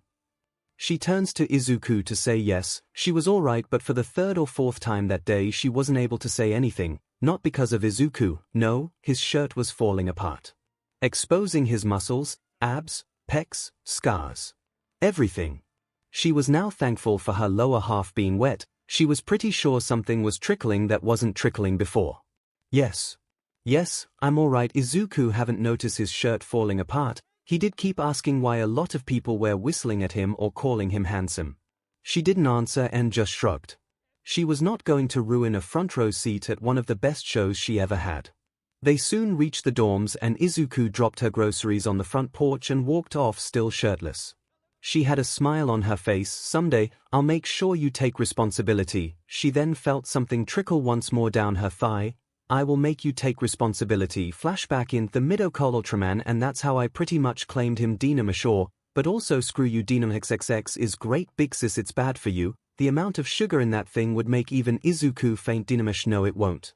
He eats an All Might cereal, the amount of sugar in that thing is triple then. Dynamash and his still alive mom remind me to confiscate those from him then. Also, when did we get new nicknames? Ghost during the part of Yui noticing that Izuku understands her. Alienu, nice frog, why are we still talking here when we are literally 5 feet apart from each other? Also, Momo don't confiscate Izuku's stuff. The girls then looked up from their phones. They were at a speaking distance and yet just decided to talk on their phones instead. Fatokako tried to stop laughing, but the sheer ridiculousness of the situation was just too much. Soon the room was filled with giggles and laughter once more. I guess we got into too much in the story to realize where we were here, Kinoko stated, wiping a tear from her eyes. Also you. That was a wonderful story. It shows how much care he has and how much care you give to him. Even though some of them are lewd, Ibara commented, in which Setsuna snorted, oh please, don't forget I saw your close. Whatever she was going to say was cut off as Ibara wrapped her vines to her head with a huge blush on her cheeks. And you promised to keep it a secret. She released her from her hold and Setsuna just gave a peace sign. Sorry. Anyway, that was a good story, Kodai. Momo smirked. Seems as though you got a front row seat at Izuku's other side. Oh yeah. He just goes wild all the time. Just pretty much dominates everything once you get him all riled up. Mina agreed. She nodded. It was something. Next thing you'll know, Mina gets complimented by how exotic her eyes look. This turns Mina's face lilac. Oh my god, he didn't he? Hold on here, it's not my turn to tell the story, it's Gyro's, said Girl yelped, remembering that it was indeed her turn. Fine. Gyro sat at the confession chair. She fidgets slightly but continues. Oh okay, so mine is short, a bit tame than the others and short. Meh, not like we're complaining. This isn't a competition. So yeah, it all started when I overheard something. Flashback. 5 months ago, Gyro is going down the stairs after a long day of playing her instruments, tuning them and making new songs. It was a good day and no one was going to sour her mood. That was until she got down to the common room. I'm telling you, Mina has the hots for Midoriya. She raised her eyebrows hearing Mineta's voice. Mina. Hot for Deku? No way. Look, I just don't believe it. No offense to Midoriya, but how are you sure? Kaminari asked his friend. She was seducing him with her but shorts. And then one day she just went blushy when talking to Midoriya. That doesn't really help. Come on, you would know. Mineta yells accusingly at him. You have the hots for Gyro. There were a lot of oohs in the kitchen. Sparky. Sorry to burst your bubble, but the feeling is not mutual. She was about to walk down to reveal herself but stopped. What she heard next shook her insecurities awake. Gyro. Come on man, you know how I love my women. I want them curvy and big. Gyro is. Well not. She just stood there listening to this and without them knowing she was even listening. Kinda agree with you there. No one's gonna want that flat. She's too ugly to be in anyone's fantasy. I mean, I wouldn't go that far, but sure, there was now some not cool man. Seriously dude, that is not something you say about a classmate. She heard it and decided to walk away. The last that she heard was Kaminari, Mineta, then a crash and a thud. She didn't care, she just needed to get away for a while. She headed back to her room, slammed it close, and laid down in her bed. Feeling tired all of a sudden, then a knock is heard. She grunted, not wanting visitors right now. Who is it? It's me, Midoriya. What was he doing here? Probably to cheer her up. That's what he always does, goes to someone and helps them. but she doesn't want it. I'm good, Green. You and I both know that you're not good. She knows that, and you also know that I'm way too stubborn. She also knows this. Heck, the fight between him and Todoroki in the sports festival. Todoroki didn't want any help, and yet he basically just said, I'm helping you whether you like it or not. I know, but you're gonna have to do better than please to make me open my door. If I says, she could hear him take a deep breath. If I serenade to you, will you open the door? If he would, what now? This got her attention to the point she now seating up on her bed. He could sing and play an instrument. This was news to her. She didn't think there was another person here that likes music she did. And yet here was Izuku telling her he would serenade to her if that's what it takes to open her door. Yes, she waited for a few moments, then she heard him walk away. After a few minutes he didn't return. Guess it was all talk. She was about to lay down when she then heard shuffling outside her door. What? Kofsu? Yeah, anyway, she heard him say. She could practically hear his heart hammering in his chest. Here's Wonderwall. She then heard a guitar being strummed. It was appealing. Today is gonna be the day that they're gonna throw it back to you, she gasped hearing him sing. His voice wasn't bad at all. It sounded deep but also inexperienced. Was she complaining? No, absolutely not. By now you should have somehow realized what you gotta do. I don't believe that anybody feels the way I do about you now. She didn't realize it, but she was now in front of her door, ear pressed on the door to listen to him better. Backbit. The word is on the street that the fire in your heart is out. I'm sure you've heard it all before, but you never really had a doubt. I don't believe that anybody feels the way I do about you now. His voice just sounded so heavenly. She didn't know how he was doing it, but she felt safe. In her mind, it was just him and her, and she liked that.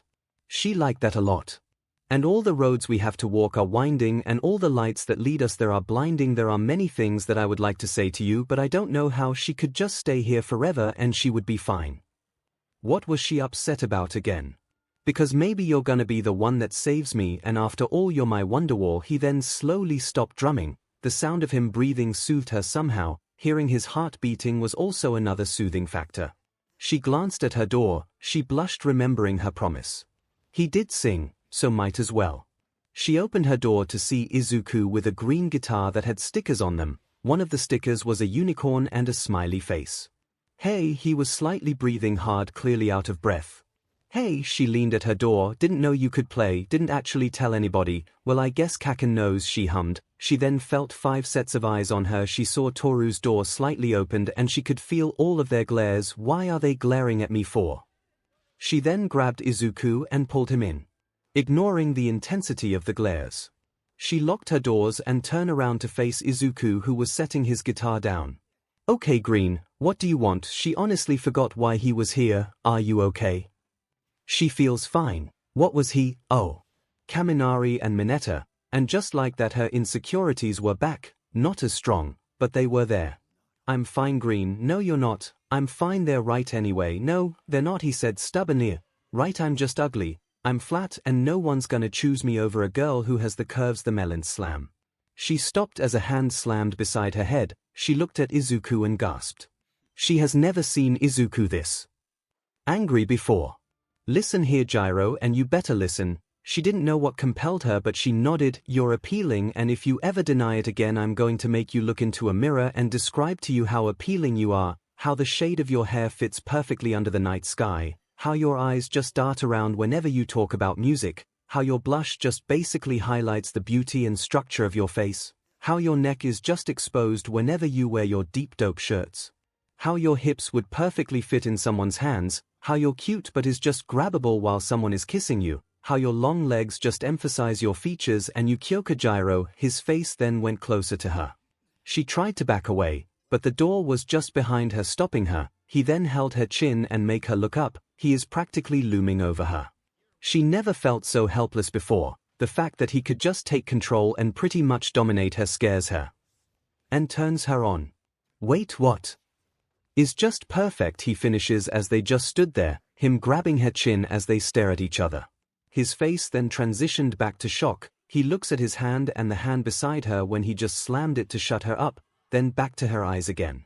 He jumped away and bowed. I'm sorry. I don't know what came over me. She took the time to breathe. She was holding her breath for how long, she doesn't know. After calming down she looked at Izuku who was still bowing, she gulped. It's okay Green. I'm stuttering now. Seriously. You gave me one heck of a pep talk, so yeah, she twirled her jacks around her finger. Why? Sure. He looked up. Yes Green, I'm sure. He stood up straight and massaged his back a bit. So are you okay? Why, I guess it still bothers me a bit, but again you gave me one hell of a pep talk, so I think I'm good, she said reassuringly. He did well. She was feeling better than before, some still lingered, but she can bury it later. But of course, that was not enough for Izuku. He wanted to kill the demon thing. Then what's wrong? You can talk to me. I'm all ears, she chuckled. Relax Green, you healed it. My appearance and Melon's and but they both blushed at that are now secure, so no worries. It's not like anyone would dream about me, she finished jokingly, but there was one problem there. She was talking to my Doria. I would Oh okay, I guess that would be wrong. I've fantasized about you. This broke her. What was he saying? Dream the F, she screamed, backing up to her door, ignoring the fact her heart was beating in excitement. Yeah, he scratched his head at that embarrassment clear on his face. She was scared to ask, but she asked anyway. What did you dream about? Using you, I fantasized about using you for my pleasures, breaking you to the point you wouldn't walk for weeks. He walked forward. Gyro felt trapped, scaring and 𝐭𝐻𝐿 hair. I would imagine you bending you over and just straight up P&D you, leaving you a screaming and gasping mess. He was now in front her once more. I would dream about lifting you in the air, grabbing that cute butt of yours and having my way with you. Okay. Who the F is this? This can't be Izuku. It just can't. Izuku is not this crazed, lustful, hot piece of hunk, damn it. And by sheer bravery or stupidity, she asked him a question. If you like that but so much, why don't you grab it? He stared at her and she stared back, and in a quick motion, his hands moved. She let out a loud eep, but she didn't feel anything. She looked down and saw that his hands were just simply hovering, as if asking permission or giving her a chance to back down. Mina, I blame you for corrupting me. She gently grabs his hands and gently placed them on her butt. She then snaked her arms around his neck and pulled herself in. He then squeezed and she snapped from whatever daze she was in, effectively pushing herself off of him. She opened her door and tossed him out, screaming, "Thanks 𝐒𝐿, and slammed the door close. Her breathing was hard and heavy as she leaned in at her door. Then he heard Izuku mumbled, I touched the butt. She blushes and returns to her bed, feeling tired from everything. She then glances at her desk. Seeing his guitar, I guess he forgot about that. Well, she did toss him out. It didn't help. She got out of bed and grabbed it. Went back to her bed and set it on her lap. Am I actually falling in love with that idiot? She then played a string. The sound echoes in her room and her mind flashes to earlier when he was serenading her. Yes, I am. What kind of sick fanfic SHT is this? Flashbacking, and that's pretty much it. She finishes her story with a blush. That wasn't tame at all, wasn't it? She looks up. The girls were strangely quiet. Both 2A and 2B girls were looking at her with wide eyes, unresponsive. Guys. Well, I guess this would call for a bathroom break or a snack break. Momo said frantically. Good idea, Momo. That was a lovely story. But I think a break would be good. Right, girls? Right. Kendo said also frantically, and instantly agreeing. The girls also agreed, giving their excuses except for Kyoka, who looked at them with her eyebrows raised. So be back here in like 15 or 30 minutes or so. Good, all right. And without waiting for confirmation from others, Momo just rushed out of the dorms, followed by some of the girls. Some excused themselves that they would need to take something out of their room or going to the bathroom. Kyoka was now left alone in the common room. What was that all about? She then looked at where Yui once sat. There was now a huge wet stain on the couch. If you were to ask Power Loader who is the brightest student he has, he would say it would be my Hatsum of 1H. Sure, the lad was reckless and prone to explosions more than he could count, but the girl had her goals straight and was pretty much sprinting like a madman to get there. There were some downsides though. As much as Mai is bright and pretty much a strong lady to boot, she was also a bit of an airhead sometimes. Social skills. Non-existent. Life outside the workshop. Pretty much nothing. She probably broke inside the workshop once or twice. Forgot to bathe, forget to eat, or even forget people. No matter how many times he tosses her out, she would just pop back in. Here's an example. 𝐼 approached Mai, and while her hands weren't busy he grabbed her shirt, lifting her off the ground and proceeds to toss her outside. He closes the door, locks it and turns around, only to see Mai back on her station and doing her piece. He pinched the bridge of his nose. 𝐻𝐸𝐴𝐵, it's lunchtime. Get to the cafeteria and get something to eat. I'll eat when I'm done. You said that before, and you were still here. I ate yesterday. And what was yesterday? Thursday. 𝐻𝐸𝐴𝐵, it's Tuesday. Even better. 𝐼 groaned. They could get on and on about this back and forth and it would be useless at that point. Luckily 𝐼 has a plan. He grabs a button and presses it. He sets up his phone at the table and waited. Not even a minute later someone came in. It was Izuku Midoriya of 1A. Hello, 𝐼-sensei. Is Mai refusing lunch again? Ye Izuku, said girl Glomps Izu. Are you here to test some babies? Izuku chuckled. No Mai, it's lunchtime. You need to eat. Ah, but I don't wanna. Izuku smiles. We can have a talk about upgrades for my costume while we eat, he suggested. This of course puts a smile on her face. Okay, and practically walks out of the lab. 𝐼 chuckled. Mai doesn't listen to anybody else than that boy. Sure, she listens to her sensei, but not like how she just listens to the boy. Why? Because the girl was in love. The problem was she doesn't even know. He once heard her mumble, "Why am I thinking about Izuku so much?" while doing his requests. Heck, whenever he has a request, she would get it and make it her top priority without even noticing that she did it. There were a lot of moments where the two acted like a couple, or Mai actually having some sort of humanity in her system. He smirked, remembering the gauntlet incident. One time Izuku was testing one of the gauntlets that he requested and Mai built. After a few test runs they were done for the day. That was until the gauntlets decided to malfunction and explode while being worn by Izuku. The smoke cleared and out came Izuku asking all of them if they were alright. 𝐼 was about to scold Mai but was shocked to see a worried expression in her face. That was new to him. Her eyes widen in Izuku's direction. Following her eyes he saw his hand was bleeding with small metals sticking out. Mai practically dragged Izuku out of the lab and to Recovery Girl's office.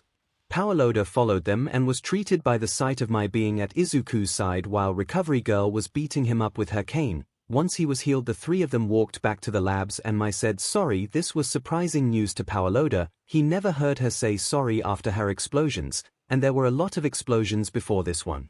With Izuku saying he was alright they split off and he and Mai went back to the labs.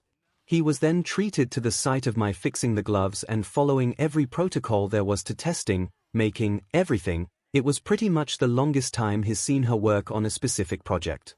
And to his surprise, no explosions.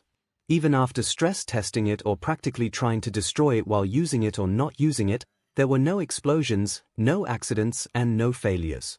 And he then knew why. He heard her mumble, "Not letting this baby hurt him again," in the sincerest voice he heard her all year. He chuckles at that memory. He walks over to her station to inspect her work. It was an upgraded hood for Izuku. Shocker. Based on the notes, it works like a hood, but the fabric would toughen up to protect the user from bullets or any kind of blunt attacks. The notes also had, "This baby would protect him, head injuries are fatal most of the time, gotta protect him, make sure he comes back alive." He smiles. Mai is one of his brightest students, all right. Though he wouldn't say that to her face. Aizawa is paid enough for this kind of bullshit. His going to the students' dorms to check on them, only to see Midoriya and 𝐻𝐸𝐴𝐵 on a mumbling spree. He could handle the problem child's mumbling, he has gotten used to it and he gives some good points to it too, but two of them.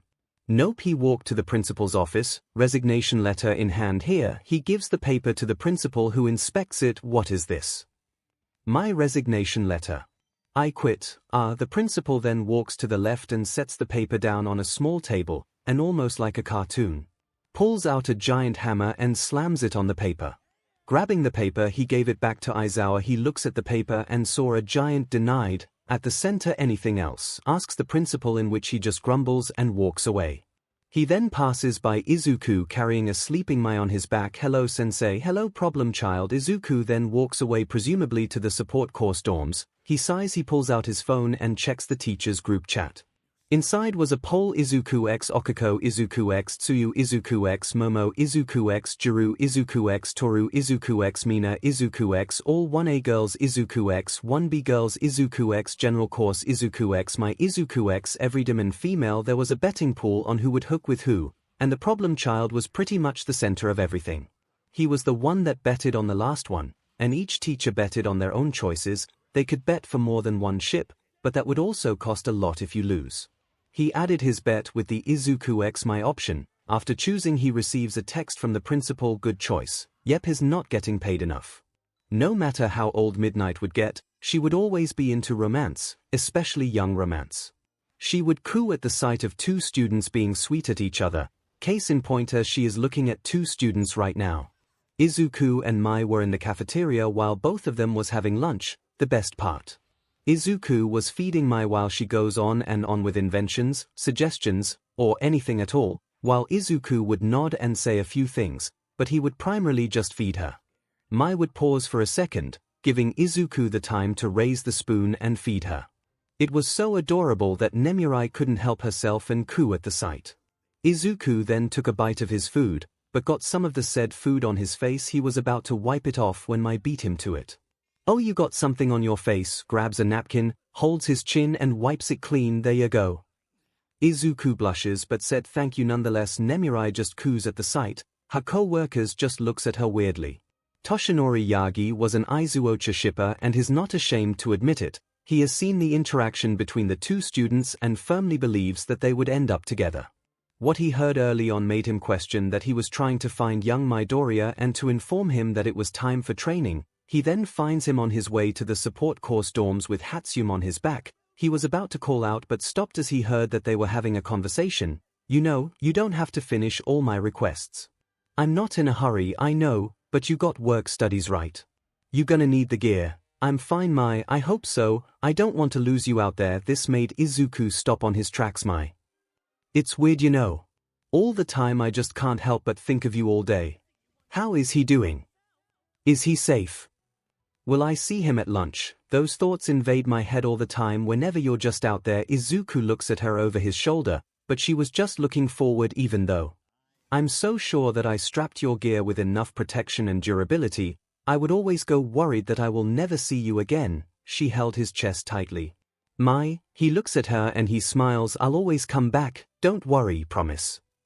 Promise, she smiles and relaxes on his back. He then began walking again to the support course dorms. After that, Toshinori just decided to wait for him to their usual meeting spot. With the time he has before Midoriya comes, he was faced with a difficult choice. Should he change his vote? Now that we're done with our short break, I believe we can continue with the stories, Momo oh so diligently said. Kyoka looked around. Considering that she was the only one that didn't leave the room, she was the only one that didn't change that much. Most of the girls' hair was disheveled a bit. Momo, Kendo, Setsuna, Mina, Leiko looked as if they just took a shower, while the rest just simply changed their clothes, like Pony who now wears some but shorts. Yeah, but let's get back on that story because first of all, Setsuna then places her hands in a praying motion, then brings it down. What the F? I know right. Mina agrees, never though Izuku would be that bold. Beach he fantasizes about Jiru and dominating her. The girls didn't notice Ibara twitching at the word dominate. What's next? He's good at making out. Momo blushed at this. Unfortunately for her, everybody noticed this. No fing way Momo, we had a deal. Okiko yelled, feeling betrayed. It happened before we made the deal. I didn't mean for it to happen, it just did. Momo tried to explain herself, while Tsuyu was trying to hold Okiko back. So, you started, is he a good kisser? They expected her to nod or say yes or anything that will give some sort of confirmation. They didn't expect for her to quietly Kendo, Mina, Toru were now trying to hold back Tsuyu and Okiko. It's a good thing you're next, because we need an explanation. Girl Setsuna smirked. Momo didn't say anything else and just sat at the chair trying to ignore Okiko, who has a rather terrifying aura surrounding her. I guess I should start when I actually had a certain interest or crush on him. She coughed slightly. When I met him on the first day of classes, I honestly nothing of him. He wasn't faring well with the apprehension test. Then he breaks his finger. At that point I just judged him as the weakest link in the class. Oh boy, you were dead wrong, Mina says cheekily. Momo smiles fondly. I was. When he was elected as the class representative and me as the vice, I thought that it will go downhill. I didn't see him as a leader that would pull the class together. Still wrong, Toru sang. Yes. I judged him way too quickly back then. Seeing him now, I just want to go back and slap myself. You got it bad, Pony sang. I do. So when did you have a crush on him?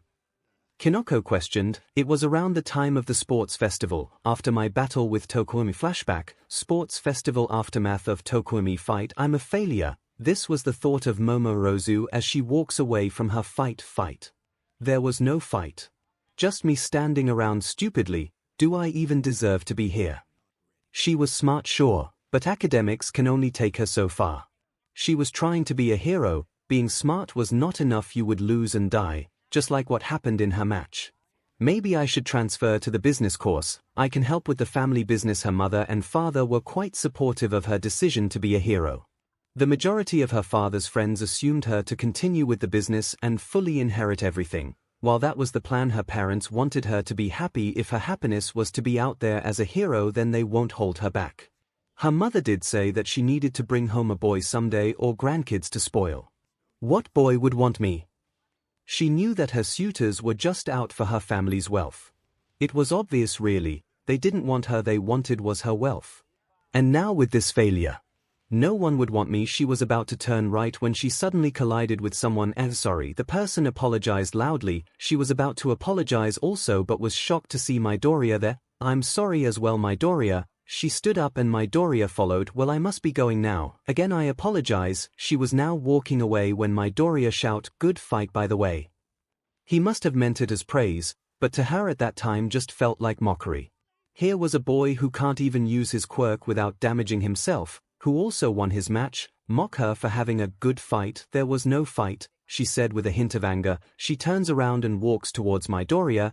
There was no fight, Midoriya. In case you didn't see, I just stood there making useless shields while being pushed off bounds. There was no fight, just me being useless. She finished her rant. She could feel tears threatening to spill out of her eyes. Are you done? She looks up to see Midoriya smiling at her. Because I got something to say to you. She was blinking slowly. This Midoriya was confident, head held up high. First of all, you weren't useless. She was about to retort, but he continued, you were able to block his attacks, didn't you? That's something at least, but I lost. She countered. So? What do you mean, so? This is the sports festival. This is an important event to have pro scouters out, and yet I failed. You didn't fail, you just lost a match. That's F-ish. You made a cannon, right? Her shocked by the sudden question, a cannon. She did make that in the race. Why, yes, I did. So what? Dash, you also made a blanket, so that you wouldn't get electrocuted in the cavalry battle. She did make that as well. She nodded. Sounds to me you showed your stuff. He smiled. You made a cannon that could destroy a robot and a blanket that wouldn't let the user get electrocuted. In the field, I might add. Sound to me you stood out from the rest. She did, didn't she? Nobody could do it the same as her. No one she knew could just make things on the fly as she did. So what if you lost this round? We all fail sometimes. He then gives her a thumbs up. It's what we do after that said failure that counts, what we do after the failure. What was she doing? She was looking down on herself. She was berating herself on how she was a failure and that no one would want her. What should she do then? Learn from her failure, and improve. That's right, she did lose, but that wasn't the end. She could learn from this experience and improve. She smiled, feeling a bit better from before. She was about to thank him but found him no longer in front of her. She tried to find him, but after looking down she saw a bottle of water with a note. Looks like you figured it out. You look better without that sad look you had. Not that you don't look good ever. I'll shut up now.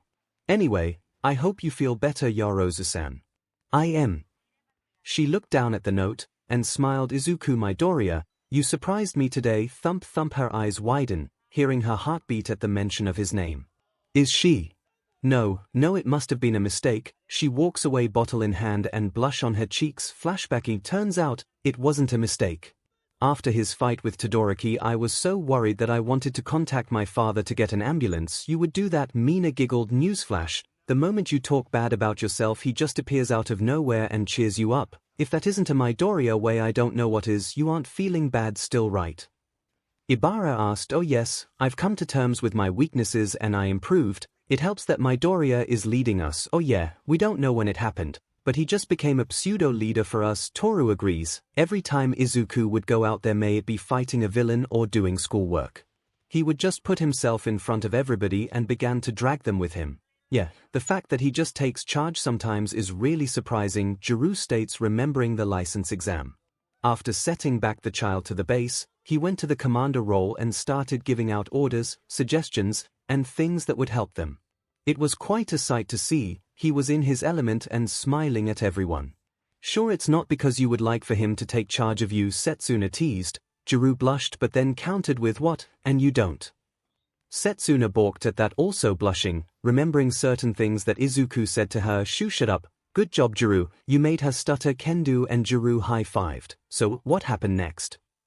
Leiko inquired. Next would be, Momo gulped, blushing, the kissing part. The girls then leaned in. Okiko was now calm. For now, flashback. 8 months ago, Momo was on her room's balcony staring at the moon and stars in the sky. A couple of days ago, her mother informed her that there was another suitor that requested an audience. They talked, but her mother noticed her speech pattern was off. She basically squealed with delight, screaming, "My baby girl has found her man." Momo blushed at that, denying anything related to that. Her mother passed the phone to her father, and after her mother told that she finally found her man, which she still denies, of course, her father had just asked, "So, are we preparing for a wedding soon?" She wanted to end the call there, but she knew that her father was just teasing and had told her to be well and come home soon to visit, in which she agrees.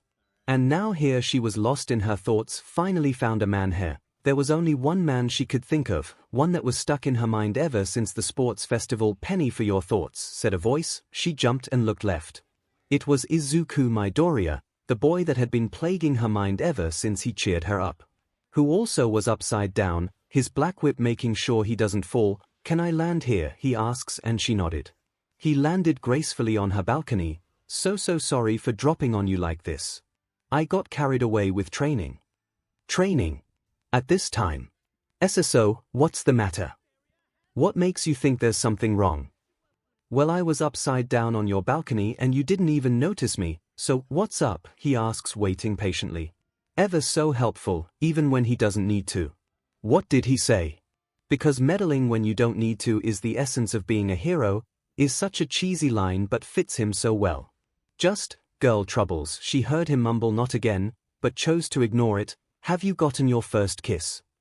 Izuku balks at this and blushes. He scratches his head but answered, yes. She was going to ignore the hurt she felt in her heart. Oh, how did it happen? The romance novel lover side of her wanted to know the magical moment of a first kiss. She never had her first kiss stolen yet and wonders if everything she read about was true.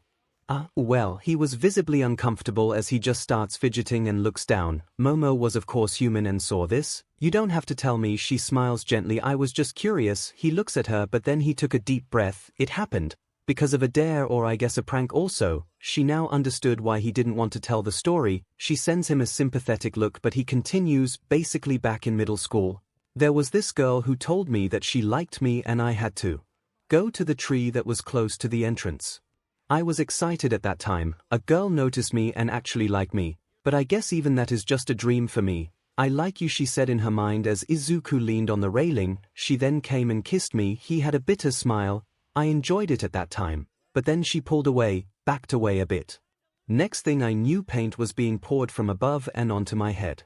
The girl just laughed at me, saying that no girl would ever want a useless moron like me. That beach, what was her name? She asked while smiling innocently at him.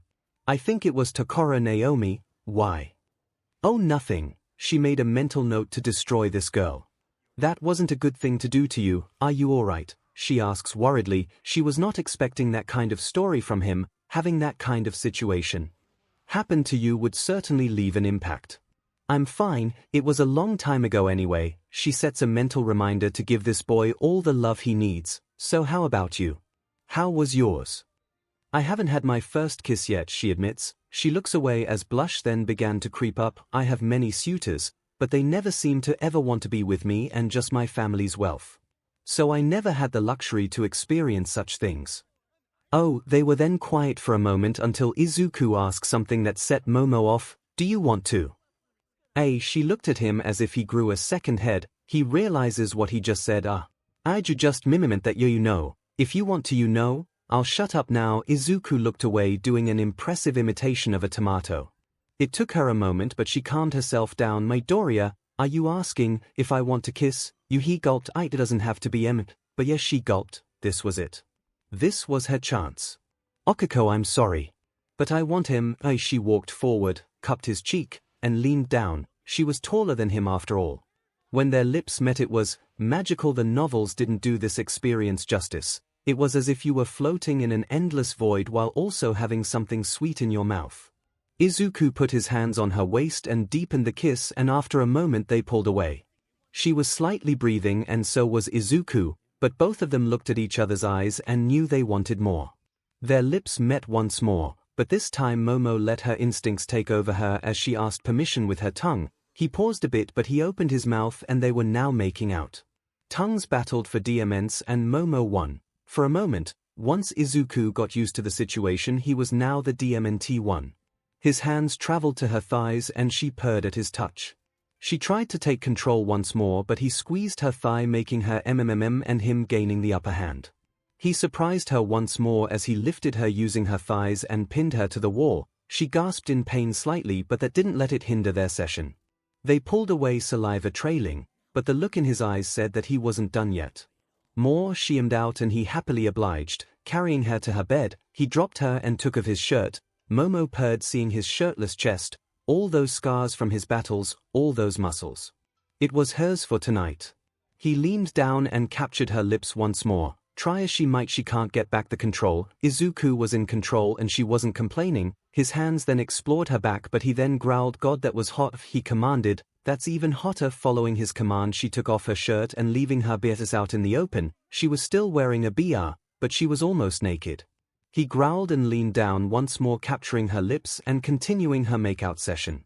She didn't want this to end. Knock knock. Fu fate. Hearing the knock snapped the both of them back to their senses. Izuku panicked and jumped out the window. Momo frantically grabbed a shirt and put it on. Opening the door, she was met by the sight of Jiru. "Hey, can I borrow? Isn't that shirt a little too tight?"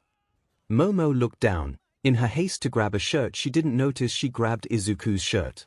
Yes, I was just reorganizing things and I found an old shirt. I just wanted to see if it would fit me. No offense, but it is kinda small." Jiru blushed. "I agree, so what was it that you wanted?" "Oh dang, I forgot. Oh well, I'll tell you tomorrow once I remember. See you tomorrow." She then waved goodbye and shut the door. She leaned on the door until she remembered something. Izuku. She went to the balcony only to see Izuku gripping the side of the railing. "Hi. Is it safe to come inside now?" She nodded as Izuku climbed back in. "So that happened." He was scratching his head and blushed, remembering what they were doing. She knows because she was also blushing. "Well, it's getting late, so might as well get some sleep." He walks out of the door and Momo accompanies him. He was now outside and turns around. "So, how was it? The kiss, was it fine for you?" "Oh, fine. It was more than fine. It was fantastic. It was everything I hoped for and more." But she wasn't going to say that. Good. Well, just tell me if you want to do it again," he said nonchalantly. It took him a second to realize what he just said and he sputtered, 𝐒𝐬𝐽𝐿. Momo slammed the door close and she began to slide down. "Why did I do that? Now he thinks I'm a weirdo." She looks down, noticing that she was still wearing his shirt. She brought the collar up to her nose and took a sniff, making her sigh. "Smells just like him." Ring. Her phone began to ring. She stood up and approached her phone, looking at the caller ID. Her mother was calling her. This late at night. Picking up her phone, she answered the call. "Yes, mother." "My mother senses are tingling. You've fallen in love." She could practically hear her mother's muffled squeals. "Mother, I don't dash." She stopped herself, remembering what just happened a few minutes ago. How are you sure?" "Ask yourself this, my dear." Her mother sways to a gentle motherly voice. "Do you see yourself without him in your life?" Without him? She tries to imagine herself without him, getting married to someone else, comforted by someone else, having kids with someone else. Everything felt wrong. Now imagine yourself with him. She did, and each image in her mind just brought a smile to her face. She could see herself walking down the aisle with Izuku waiting for her, smiling at her all the way. "So, my dear," her mother's voice snapping her out of her daydream, "have you fallen in love?" Has she? Yes, yes I have, you better take responsibility 𝐒𝐻𝐲, she said that out loud didn't she? Flashbacking, and that's my story. Momo finished with a slight blush on her cheeks. She would admit that the story was not that romantic at all. Jiru excused herself to go to the bathroom followed by Ibara. The girls were just staring at her and Momo fidgeted a bit under their stares. So what happened to the girl? Okiko asked, her bangs shadowing her eyes. To Koronun, what happened to her? I eventually found her. She's a single mother working as a janitor for a small company. I know it's not heroic to wish bad for people, but good riddance, Kinoko said with pony agreeing sigh. Yes, unfortunately, Izuku found me looking her up, saw what I found and said that can't leave her like that, so now she works as a promoter in one of our small companies. Leave it to Izuku to defend other people, even though said people did horrible things to him. Toru commented, a bit annoyed that the girl got off easy. Well, it wouldn't be Izuku if he was selfish. At this point Jiru and Ibara came back. So, the story is good and all, but here's the most important question. Mina stood up and pointed at Momo. How good of a kisser is he? At this Momo blushed. Oh wow, he's that good. It was magical, no, just out of this world. Just being in his arms just makes you feel safe and lowers your guard. The girls leaned in, cooing at the description. Then when he takes full control, it was nothing like it. Like a predator looming over you, you can't help but just feel powerless, helpless, and no matter how much you try to fight him, he will always come up on top, she finishes, and Jiru, Ibara, and Yui had to excuse themselves. Demon girl, Setsuna whistles, kinda jealous you got your hands on him first. I'm still annoyed about that. Okiko then sighs, but I guess it was before we made a deal, so I guess it's fine. Dibs on his virginity, Tsuyu said bluntly. Tsu no fair. Okiko was now crying. We were supposed to be each other's first. Tsuyu then let out a chuckle with a few Kiro. The others began to laugh at the dynamic of the two, but seriously, the guy would just help anybody here. If they need help, he will come to their aid even if he breaks his body in the process. How does he keep going after that? Pure adrenaline mostly. The girls giggled at that. So, who's next? Leiko asks once everything was calming down. Mina energetically went to the chair. Excited are we? Setsuna teased, well, mine goes a bit differently than you guys. I didn't actually have a crush on him. When I saw him the first day I immediately looked at his hair. Mina pointed at her own hair. We're basically the same, so I thought, floof buddies. That's pretty much how I got him stuck to my head. So what made you want him then?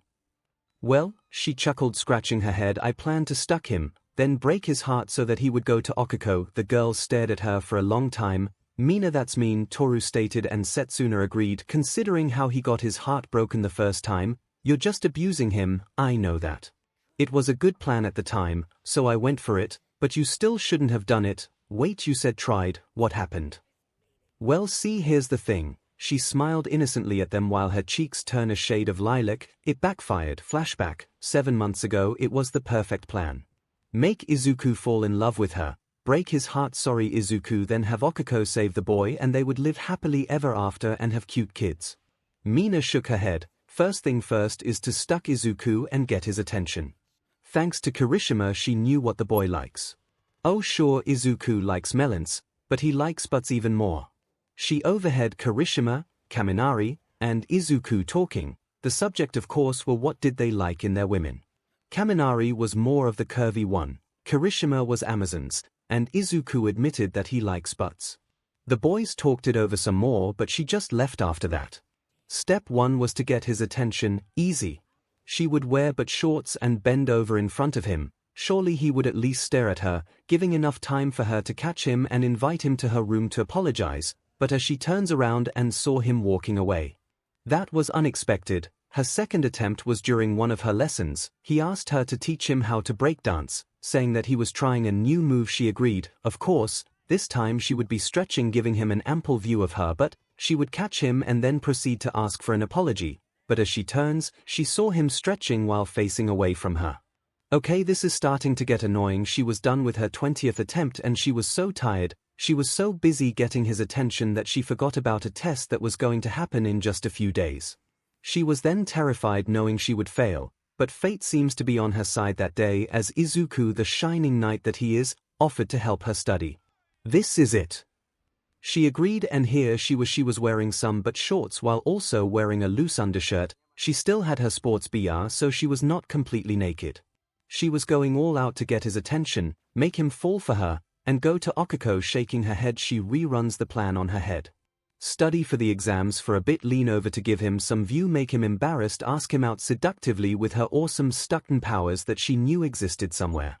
Then a knock was heard and she went straight for the door. Seeing Izuku in his famous shirts with puns and some shorts, he blushed looking at her outfit, perfect, but then just smiles. He went inside and she began her perfect plan. The plan crashed and burned the moment that they actually studied. They had so many to go over that she was tempted to just say screw it, but she needed to pass, so she at least needed something to remember. Thankfully, Izuku helping her study actually helped her understand the lessons. He would be patient when she wasn't getting anything at all. He would explain things to her that even she would understand. Heck, he even uses old movies as his examples. She liked how he used the Alien movie, like if the alien were to get launched out to space, how fast or how far it would travel would actually make sense to her. She hate to admit it, but she was learning. By the time they were done, they finished about 80% of the things they needed to study for the exam. She was actually confident for once. Izuku said goodnight and walked to his room. She was tired herself. Who knew studying would actually be this exhausting? Not even bothering to change, she crawled to her bed, went under the covers, and closed her eyes with one last thought in her mind: Izuku was kinda cute and helpful, plus he was patient with me. Wouldn't mind dating him. Sleep soon overtook her and she finally rested. Her eyes snapped open in realization, a flashback in "Oh is right," Setsuna laughing maniacally. "That backfired on you so hard. I do admit that I find it funny." Mina Momo tries to stifle her laugh. "You went through all that effort and you ended up falling for him." "Yeah, it still irritates me how he's so lovable." "Oh, we know," the girls agreed. "So hisn, but man," they turned to see you looking at Mina. "He likes butts, you said." "Or thighs," said Tsu, noticing the look. She simply explained, "I noticed him looking at my thighs when we were training Kiro." "Well, but if it's butts then you got you beat." Setsuna pointed at you. "This girl has a butt that Greenie would like." "You think you got a better butt than me?" Mina challenged, and you smirked. "I don't think. I know I have better butt." Leiko coughed. "I believe I also have a better butt." "Didn't Izuku said that Jiru had a cute butt?" said girl blushed remembering her time with Izuku. "He did. But Tsuyu has the butt, hips, and thighs. So clearly she's the best." "True. But 𝐒𝐿𝐼 has the butt that would be comfortable to sleep on." Kendo just rubbed her forehead at the conversation. "If it's the best but then it's mine. He pretty much kept grabbing it whenever we trained." She looked up and saw the girls staring at her. "I said that out loud, didn't I? When did that even happen?" I think we should let Mina continue." Kendo tries to make an excuse. "We're not done yet, woman. So anyway, after I realized that I had a crush on Midori, I tried to just deny it or like bury it, because I really wanted for 𝐒𝐿𝐼 to have him." Mina explained, while 𝐒𝐿𝐼 was just staring at her. "So 2 days after the exam, which I totally passed by the way, I told Izuku that I would teach him ballroom dancing." "Ballroom dancing? Why?" Momo asked, surprised. "Well, I kinda just wanted to talk to him while we were close to each other. But I told him that it was so that his body would relax and not actually be in the middle of the stress of breakdancing." He fell for that. "Yep, if you tell him that it was key to being a hero in some way, he would go full steam ahead." Anyway, this is how it went down. Flashback, 6 days after Mina's realization, she wasn't going to fail this time. She would make sure that Izuku would notice 𝐒𝐿𝐼's love and make them an official couple. Her making Izuku fall for her backfired, making her having a crew. She shook her head. No, she was not crushing Izuku. She was just grateful for teaching her. She passed the exam after all. That was it, just her being grateful. And no, the pain in her heart was not her being upset that 𝐒𝐿𝐼 would get Izuku and be happy with him leaving her alone. It was not that at all. She sighed and looked down at what she was wearing. She was just wearing a simple black dress, with her shoulders exposed and the dress just going slightly above her knees. Hopefully, she could make Izuku realize 𝐒𝐿𝐼's feelings, otherwise. She didn't know. Hearing the doors of the stadium opened and she turns around, expecting Izuku to just wear a plain white dress shirt with jeans and his red shoes. What she saw made her jaw drop and a blush went to her cheeks. He was wearing a green dress shirt and over that was a black vest and a red tie. The dress shirt was folded showing his forearm and his scars. He was wearing black slacks and black shoes. His hair was also slightly combed to the left. Overall, he looked hot mood. Why are you doing this to me? She whined in her head as her heart then began to hammer. Hey Ashido. Sorry, this is what I only had in my closet.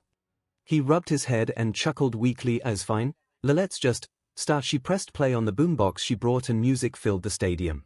She began instructing him on what to do, where to step, where to hold, etc. But something was bothering her.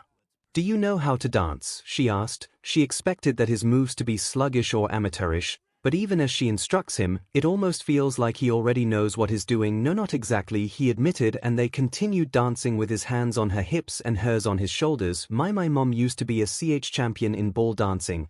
I saw her watching her old videos and she taught me when I was a kid. Mina giggled, imagining a kid Izuku just trying to dance, so I guess I kinda picked it up from her. But it was so long ago that I danced that I don't even remember some things. Well, you seem to be a natural at this. Care to take me up for a spin? She challenged. She was a dancer through and through, and hearing that a classmate was also a dancer.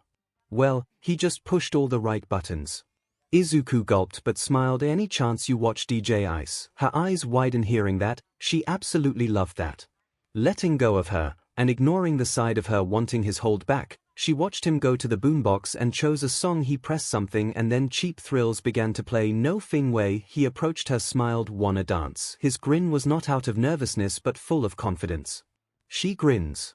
They then danced to their heart's content. She smiled seeing how Izuku just swung his feet and how just expressive he was. She laughed when Izuku just basically danced to get to her other side. She was just having fun. No matter how she swayed her hips, how excessive she kicked, or even how she would be spinning the whole time, she would just be smiling the whole way. She was nervous when she was going down, but there was nothing to worry about because Izuku just catches her. She just keeps laughing how he just expresses when he dances. It was a side no one got to see, and yet here she was. Everything just felt right, the way he holds her, the way they just synchronized with each step, the way he smiles, the way he laughs, the way his eyes just shine so bright. I can't. What about Okiko? She loves him. I can't also be in love with him. They finished their dance as they each held each other, breathing. For a long time they were just staring at each other's eyes, holding each other in their embrace. And then, she kissed him. Flashback. Interrupt. Bullshit. Let me have my fantasy, damn it. Flashback continuation. They finished their dance as they each held each other, breathing. For a long time they were just staring at each other's eyes, holding each other in their embrace. Her eyes are so exotic, he mumbles, not realizing she heard him, but she didn't care. She just wanted for this moment to never end. Clap, clap, clap whistles. They jumped out of each other's embrace and looked at the entrance where there were a large group of students and teachers. All of them were clapping and cheering. Aizawa was to the side holding a phone, obviously recording them. Midnight was over there wiping a tear out of her eye while also clapping and yelling bravo. Bravo! Present MIC was yelling but was unheard due to the claps and cheers. Your time was up when the song began, Aizawa explained, pocketing his phone, but we didn't stop you, as Aizawa said, and I quote, it would be illogical, Present MIC chimed in.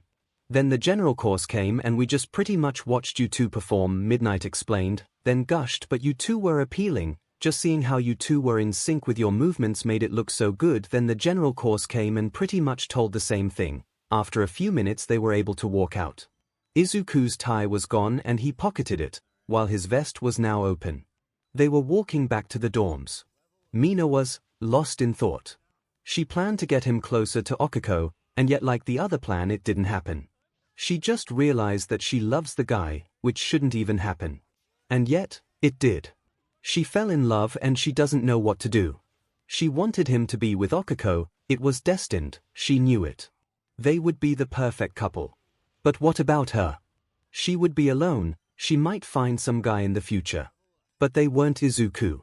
This was not those average crushes that you could just move on when you say F it, no. This was love. Pure love. She loves him. She wants him. But what about Okiko? She would be happy, but she wouldn't. Something on your mind, said the man who was in her mind. Yes, you're on my mind, you big idiot, she sighs. She made a decision. She would make him happy. She skipped ahead and looked at the sky, seeing the moon and the stars. Hey Midori, she heard him choke on the nickname. She giggled. Doc, what if there was a girl that liked you? Here. Me. I don't think that's pure possible Ashi. Mina, she interrupts him, call me Mina, you basically swept me off of my feet earlier so might as well. She smiled gently at him and he blushed. Okay Mina, she smiled, ignoring how her heart just basically fluttered hearing her name. But you didn't answer the question, I just don't dash. But what if, she insisted. Izuku looked at her and sighed, I guess I would also like them, kinda depends I guess. What if it was Uraraka, she asked, finally turning to face him. What if Uraraka likes you? He blushed but thought it through. She patiently waited for his answer. I wouldn't mind that. I guess I can see us being together. I don't know. I want to see her happy I guess, so if she likes me then, I'll make sure that she's happy, he finished with a gentle smile and a slight blush on his cheeks. Okiko, you're so lucky. She just wanted to end it there, finish with tease and call it a day. But against her better judgment, her mouth didn't listen. What if there was someone else that liked you, she said, staring at him with a blush on her cheeks. What if Okiko likes you, but someone also likes you? Who would you choose? She wasn't looking at him anymore, just the stars above while she waited for his answer. He's going to choose Okiko. When he does, maybe I can try to move on. Both, eh? She looks at him. I'll choose both. She still stares at him. She was about to yell he can't just choose both, but he then continued, I know it's such a DJ move, but I just can't see myself choosing just one. If I know that someone other than Ichako likes me, then I can't choose one and let the other be unhappy. He stares directly at her eyes. I will try my damnedest to make the both of them happy, no matter what it takes. They stare at each other for a long time. Then suddenly Mina laughed. Ha! Izuku just blushed, realizing what he just said. I'm sorry, she said while laughing. It's just, you were so serious. She didn't know why, but she felt lighter. So you'll choose both, she asks after calming down. Mina just smiled. Well, you better live up to that promise and make the both of them happy. She grabs his hand and pulled him towards the dorms, both hair. She looks at him and smiles. He returns the smile with his own. I'll be waiting. Izuku flashbacking, and that's about it. She finishes and stares at the girls, which they just stared at her, gals. She was then tackled to the ground by a crying Okiko. I'm so sorry you went through all that because of me, she said while tears were falling. It's okay Ocha, no harm done. That was very appealing, Ashido, Leiko stated while Ibara nodded. Gotta say, didn't expect that from you, Pinky, Setsuna teased. Pretty sure you would have stuck with the seducing plan all the way. If she did, she might need a lingerie next. Would you believe that I actually considered that? They then laughed, imagining Mina in lingerie trying to stuck Izuku. But seriously, you went through all that trouble just so Izuku and Okiko would get closer, which then backfires to you falling in love with him. Tsuyu summarized. That about sums it up, Mina said. While getting up from the ground, he then said that he would choose both if there were some other girls that would be interested in him. Newsflash, there are a total of 13 girls that are interested in him. Tori chimed in, wonder how he would react after knowing that all of us are interested in him. Pretty sure he would flood the whole dorms from crying. They laughed. Kendo looked at the time. We pretty much have a few hours left before the boys come back from their outing. Let's continue with the stories. Who's next? Me. Toru shouted, then sat on the chair. It all started with an online dating app. Toru shouted, then sat on the chair. It all started with an online dating app. Wait, you were using a dating app? Why? Mina asked curiously as to why her best friend would use something like that. Well, I kinda wanted to meet someone that's not actually in our university or class. Toru then continued. After a few weeks of using the app, I finally got matched with a guy. We talked and talked until we decided to finally meet at a mall. Normally you're not allowed to go alone, but Midnight volunteered to come with me as she planned to buy something in the mall anyway. So, did you know what the guy looked like beforehand? No, the app doesn't let you see each other, doesn't let you give or take photos, so the identity of the person will always be a mystery unless you two decide to actually meet. Got all that, Mina? Setsuna teased and Mina pouted, I'm not that dumb. Anyway, after all the stressful schoolwork, it was finally time for my date. The girls could feel the joy in the Toru's voice slowly disappear. I went there, I saw him and he saw me. Oh, the majority of the girls finally realized the problem. Toru was invisible. The majority of people would instantly go for looks, and Toru. I'm fine, don't worry. They can hear her voice slowly returning its joy. There's a happy ending to this. Flashback. 6 months ago, she was a fool to hope that her date would actually like her. He was probably expecting a cute girl and not, as she sighed, She had hoped that the people she would meet in that dating app would like her for her personality and not just her looks or lack thereof. It just seemed perfect. Nobody knows what they look like, giving them time to get to know each other. I guess that's why he wanted to speedrun everything. He was kind of too flirty now that I think about it. It was probably her fault too. She didn't mention what her quirk was, so the guy would have gotten his hopes up and was excited to meet a cute girl. Welp, looks like I'm uninstalling that app now. She now had to wait for midnight to finish her shopping and go home, so for now, she would sit here on this bench. 𝐻𝐻𝐿, someone called out to her. Looking to her left, she saw two as golden boy, Izuku Midoriya, dressed in jeans and an all-might hoodie. Midoriya, what are you doing here? She questioned. Why would Midoriya be here? Did he have a date too? Or was he just shopping? Oh, Aizawa-sensei told me to come with him to the mall to grab some stuff, but then when we got here he just gave me some money and just said go do what you do best and walked away. So I've just been wondering mostly. How about you? I had a date today, came here with Midnight Sensei. Right about now I'm just waiting for her to come back. So how was your date? He asked casually. It was fun. She hesitated, but she didn't need to bring down the mood. We talked and got ice cream, and that's it. She finished slightly sad. Her date wasn't enjoyable at all. The moment her date got here and looked at her, she could feel the disappointment in him. He pretty much just wanted to get out, but was not trying to be mean. She gave him an out when she said that there was an emergency and he just agreed, saying he had something to do also. This seat taken. Izuku pointed at the empty spot next to her while giving her a gentle smile. Nope, go ahead. He sat down and leaned back, enjoying the noise of the busy mall. They just sat there for a moment, until Izuku opened his mouth. If you want to vent, I can listen. To what? Was she that obvious? I know you're lying. He pointed at her shoulders. Your shoulders are a bit slump and you're not as expressive as you are when we're in the dorms. He paid attention to her. Toru was shocked that Midoriya was able to know when she was lying or happy. She thought she was able to fake her mood considering that no one can see her face, and yet here was Izuku looking at her eyes. Wait. She looked at his eyes and noticed that they were looking at her. Yes, not through them, but actually looking. Can he see me? Izuku seemed to have taken notice of this. Why must be wondering how I can. He gestured to his eyes. She nodded. Well, during our FI first year I kinda took the effort to know where you are. I guess you can call it training when I face a villain with a quirk like yours. But during those time I kinda developed a sixth sense, and when I look at you, I would imagine a shape of a face and guess where your eyes are, he explained. This was shocking news to her. Somehow she felt warm inside.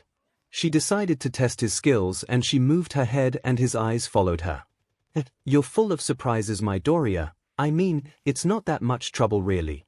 My date just pretty much came in, we talked. Now that I think about it, even our talks were a bit bland, almost as if he wasn't trying, and so she began her rant. She was just to keep it short, but her feeling began to surface and she just went on and on. After her rant she was out of breath. How long was she talking? 5 minutes. 15 minutes, said a voice. Looking to her right she saw Izuku Midoriya smiling gently at her with 2 drinks in his hand. While you were mumbling, he handed her a drink. It was a caramel-flavored drink. You might be thirsty, so I bought you some. She took the drink and drank him. Caramel, how I love you so. So, you had a bad date, Izuku summarized, and now, you're just waiting for Sensei to come back, pretty much. She was feeling better after ranting her feelings out. It's a shame though, I was really excited for this date. She did wait and imagined that this day would be fun. It wasn't all bad. Midoriya cheered her up. It doesn't have to end, Izuku stuttered, and Toru raised her eyebrow. What do you mean? Your date? You can still enjoy it, he said, blushing, and she frowned. Midoriya, if you weren't listening, my date is gone and pretty much ditched me. I'll be your date, he said suddenly, and this got her to shut up. What? He coughed and began to impersonate a tomato. Pretty sure she could see steam coming out from his ears. Whoa, would you like to go on a date with me? She was shocked, to say the least. A date? A proper one? She smiled. I know that I'm not a good date, so I dash. He was interrupted as Toru grabbed his hand and began to drag him. Let's go. -2 hours later, what was she upset about again? She couldn't remember. She was having way too much of a blast with Midoriya to remember. First, they went to a cafe and chatted a bit. Midoriya mostly talked about heroes and his time in his work study. There was an incident in the office that they call the curry incident. in which someone brought a curry mix of what Endeavor was selling. They then tried it and half the people in the building was chugging milk after one bite. The only survivor was Todoroki, Bakugo, and Midoriya. She was surprised at that. Turns out he had a sort of immunity thanks to Bakugo's mother, who specializes in spiciness that would make you breathe fire at some point. While Toru just told about all the funny shenanigans that happened in her life. She told about when she was a kid she would hide from her mother after taking a bath. She would open the front door but hide inside the house. She would get scolded but she would still laugh at the memory. After the cafe they went to an arcade. After winning a few games they finally exchanged their tickets for a few prizes. She now has a new stuffed animal to her collection and Izuku now has an All Might thumbs-up glove. She turned to her left and saw a punching machine. "Hey Midoriya, wanna try that?"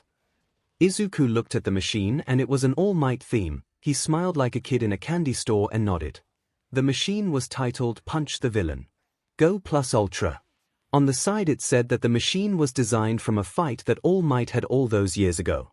Which according to Izuku was true, because instead of a normal red bag it was a grey chest. Based on Izuku it was based on a villain called Tough Skin. The villain's quirk was able to handle one of All Might's punches, making it one of the top 5 longest fights that All Might had. The machine was free to use and anyone can go whenever they want. But considering that this was based on a villain that even All Might slightly struggle with, the odds were not in the player's favor. But to make it even more unfair, quirks were not allowed. She looked at the prize and it was a 130 centimeters green stuffed bunny. She would admit that it was cute and would be her favorite in her collection, but she also knew the odds were not in their favor. It's not like Izuku is strong as All Might, right? Then the whispers began. You think the guy would try the machine? No way, that thing is impossible. Even if he did he would break his hand in the process. Yeah, I mean look at him. He's probably skin and bones. You think that's his girl? But what does he see in her? Her personality. She could hear the snickering and can't help but be annoyed. If only they knew how strong Izuku was. She was about to tell him that they should go but he turned to her and pointed at the prize. You want that? Ay. The stuffed animal. I know you like those things, so do you want it? I do. Izuku it's impose. He wasn't listening as he just smiled and took off his hoodie to reveal he was wearing an undershirt, showing his muscles and scars from all those fights he had. She could probably hear the jaw drop from the staff and the people that were whispering before. One of them even wolf whistled at him. Back off. Here's my date. One green stuffed animal, coming right up. He then went to a stance. Raised his fist, and punched, his fist blurring in a blink of an eye and wind slightly picked up. She felt her hair move due to the wind and she was shocked at the result and so was the spectators behind her. She expected the thing to not move at all. What she didn't expect was for the chest to cave in and be sent back to the machine and be embedded to said machine. The machine burst to life with All Might's voice plus ultra. Congratulations. Here's your prize. The machine dropped the stuffed bunny and Izuku caught it. He went to her and presented her the stuffed animal Toda, he said, simply blinding her with that smile of his. She took it and hugged the toy as if it was the most precious thing she has. Come on, let's get some ice cream. He grabs her hand and pulls her away out of the arcade and here they were back to the bench they once sat at and were enjoying some ice cream with her 2 stuffed animals. She enjoyed her date. Heck, this was the best date she ever had and it was all thanks to the green-haired boy who was enjoying his All Might special ice cream. She giggled. You really like All Might here, she said. Obviously he did. He has a room filled with merchandise of said hero. He's my hero, he said simply as if it was just a fact. He inspired me to be a hero, to smile, to save people. He was the reason I wanted to become a hero. I wanted to be like him. I wanted to save people with a smile and make those people smile. He then scratched his head. I guess that's also the reason why I couldn't just let you be sad. She stared at him after that. Why she would ignore that her heart was trying to hammer itself out of her chest. Because how can I call myself a hero if I can't even make one cute girl smile? He smiled at her and Toru could feel the heat rushing to her face. Cute. She might have said that out loud because he then turned into a blushing mess. Hi Emmy, you're not cute. No. You are cute. Adorable even. No, wait. But you're also appealing. No, I meant he was just spitting words while flailing his arms. It was amazing that his ice cream hasn't fallen yet. But Toru was now focusing on what she was feeling right now. There's no way, right? There's no way I'm falling for him. He cheered me up because I was his friend. Nothing more, nothing less. Then why do I feel disappointed at that? Her mind then went to a talk that she and her mother once had when talking about relationships, learning to love. Kid Toru asked, "Yep, you're not just gonna fall in love at first sight, there are times where you just have to learn to love them first. Then if you're sure, commit yourself." Back to the present, she was still staring at Izuku, who was trying to form a sentence. She smiled. "All right then." She leaned in and kissed his cheek. "You're cute to Aizu." It was at this point that he shut up and his ice cream finally fell. He then stared at nothing while also blushing crazy. She turned and saw Midnight in casual clothes. "I think it's time for us to get you home," she smiled knowingly. Toru then stood up and picked up her stuffed animals. "Okay." She then saw Aizawa behind Midnight with a wheelbarrow. She raised her eyebrows but shrugged. She and Midnight then began to walk out of the mall. "Had fun?" asked Midnight. "Yes, sensei," hugging her stuffed animals tight. One day Aizu, she turned around and saw Aizawa putting Izuku on the wheelbarrow and proceed to carry him to the other exit. "I'll love you." Flashback. In the end, Toru finished, her arms wide and joy in her voice. The girls clapped. "Wait, was it that same day that I informed you of my plan?" Zu asked, finger at the bottom of her lip. "If by informing me, you mean you knocking on my door and playing the Russian anthem, then yes." "I'm not sorry, Kiro." "Okay, first off, Kendo started whoever your first date was. He was a PP and I'm glad Izuku came to the rescue." The girls nodded in agreement. "Second, he punched the machine, without a quirk." "Yeah, his usual lightning thing didn't appear, so I guess he didn't." Toru thought back. But Setsuna jumped in. "Okay, I'm with Prez on this one." "Setsuna, you're telling me that Broccoli pretty much destroyed a punching machine, designed from one of the longest fights that All Might had, but then Kinoko butted in with her counter and you're surprised?" They couldn't see it but they could feel the girl's eyes were raised. "Are you forgetting the joint training? AKA the day that you fell in love with him, AKA the day that I realized I have Dom and Daddy 𝐭𝐴𝐽𝐾." "Too much information, Kinoko." Kendo scolded but she had blush on her cheeks. "Don't 𝐭𝐴𝐽𝐾 shame me, woman." Kinoko pouted but then pointed an accusing finger at Kendo. "And don't lie, Ms. Harder." "Harder? Oh God. Break me. I could practically hear you from my room. And I'm 4 doors away from you." It was at this point that Kendo lunged and Kinoko yelped and ran away. Kendo then gave chase at the mushroom girl, while the rest of the girls just laughed. It took Kendo 5 minutes to catch Kinoko. All through that time, the redhead was laughing and was just having fun. "Did you really have to call me out like that?" Despite calming down, Kendo was still blushing. "The truth will set you free." Setsuna, Mina, Toru, Pony, and Kinoko sang. "Fine." Kendo huffed. "I want to be dominated. I want it rough to the point I'm just a gasping mess." "They're happy." She looked away. Some of the girls cheered, while some just said mood. "I mean, if we're confessing then I guess I'll go next." Setsuna raised her hand dramatically. "I used to be a dom, but after meeting Green the first kinda had an epiphany." "How so?" "Well, I still like to be a dom, teasing and just taking control, but now I guess I like it when someone puts up a fight and wins. It's weird, like I want to be a dom, but I'll turn to a sub if the said partner was, would put up a fight." "That is interesting, but I do not know what the right term for that." "Momo, maybe a SW6. Maybe." Setsuna then made a dismissive motion. "But enough about that, how about you guys?" Silence. "Nothing would leave this room, correct?" said a low voice, but can still be heard. They looked at Ibara as she just fidgets in her chair. "Of course, Kendo, nothing will leave this room, Ibara. Whatever you confess, it will stay right here and no one will speak of it outside of our group." She smiled gently. "Look, if this is about what I walked in on," Setsuna said, making Ibara blushed. "Don't worry, I'm not judging. It was surprising, sure, but I'm not going to judge you for that, correct? But don't take this as peer pressure, Ibara. Feel free to share this with us when you want to," said Leiko. And the ghost girl just gave her friend a thumbs up. "Yeah girl." Okako gave her 2 thumbs up. "Don't worry, we'll keep it a secret." "Right, Mina," said girl balked. "Of course. I love gossip but I know where to draw the line." The rest of the girls nodded and waited patiently for Ibara, who gave them a look of thanks. She whispered lowly. The girls weren't able to hear it. "We didn't quite catch that." Ibara took a deep breath. The girls blinked. Ibara fidgeted. "Wow, that Kendo was not able to form words. The majority of the girls were in the same boat. They didn't expect this from the Christian girl. "It's disgusting, I know." Ibara looked away and the girls panicked. No. It's not. It's just, surprising is all, Pony admitted. Yeah, it just wasn't what we expected. Mina chuckled. Didn't know you were into that. I'm not into public humiliation, or being hurt physically. Ибара clarified, taking a deep breath. I'm just interested in, being tied up, BLNDFLD, edging, dirty talk. Spanking. Ye had to wipe a drool that was coming out of her mouth while also feeling safe that my partner wouldn't go far and would know my limits. I still would like to feel the touch and warm feeling of his arms around me, as a man that can break me can still love me with his gentle kindness. Ибара looked up and the girls were just slack-jawed with blushes on their cheeks. Did I say something wrong? Ибara blushed. Oh my, I shouldn't have said any of Tijdash. Ибara, that was appealing. Kinoko cheered. Hell yeah, girl. Pony also cheered. Well, that escalated quickly, said Setsuna with a drink in hand. I think you pretty much described Izuku there. Okiko stated, her hand on her chin. A man that can break you and yet still gentle. That's Izuku right there, the majority of the girls agreed. Don't think it's weird?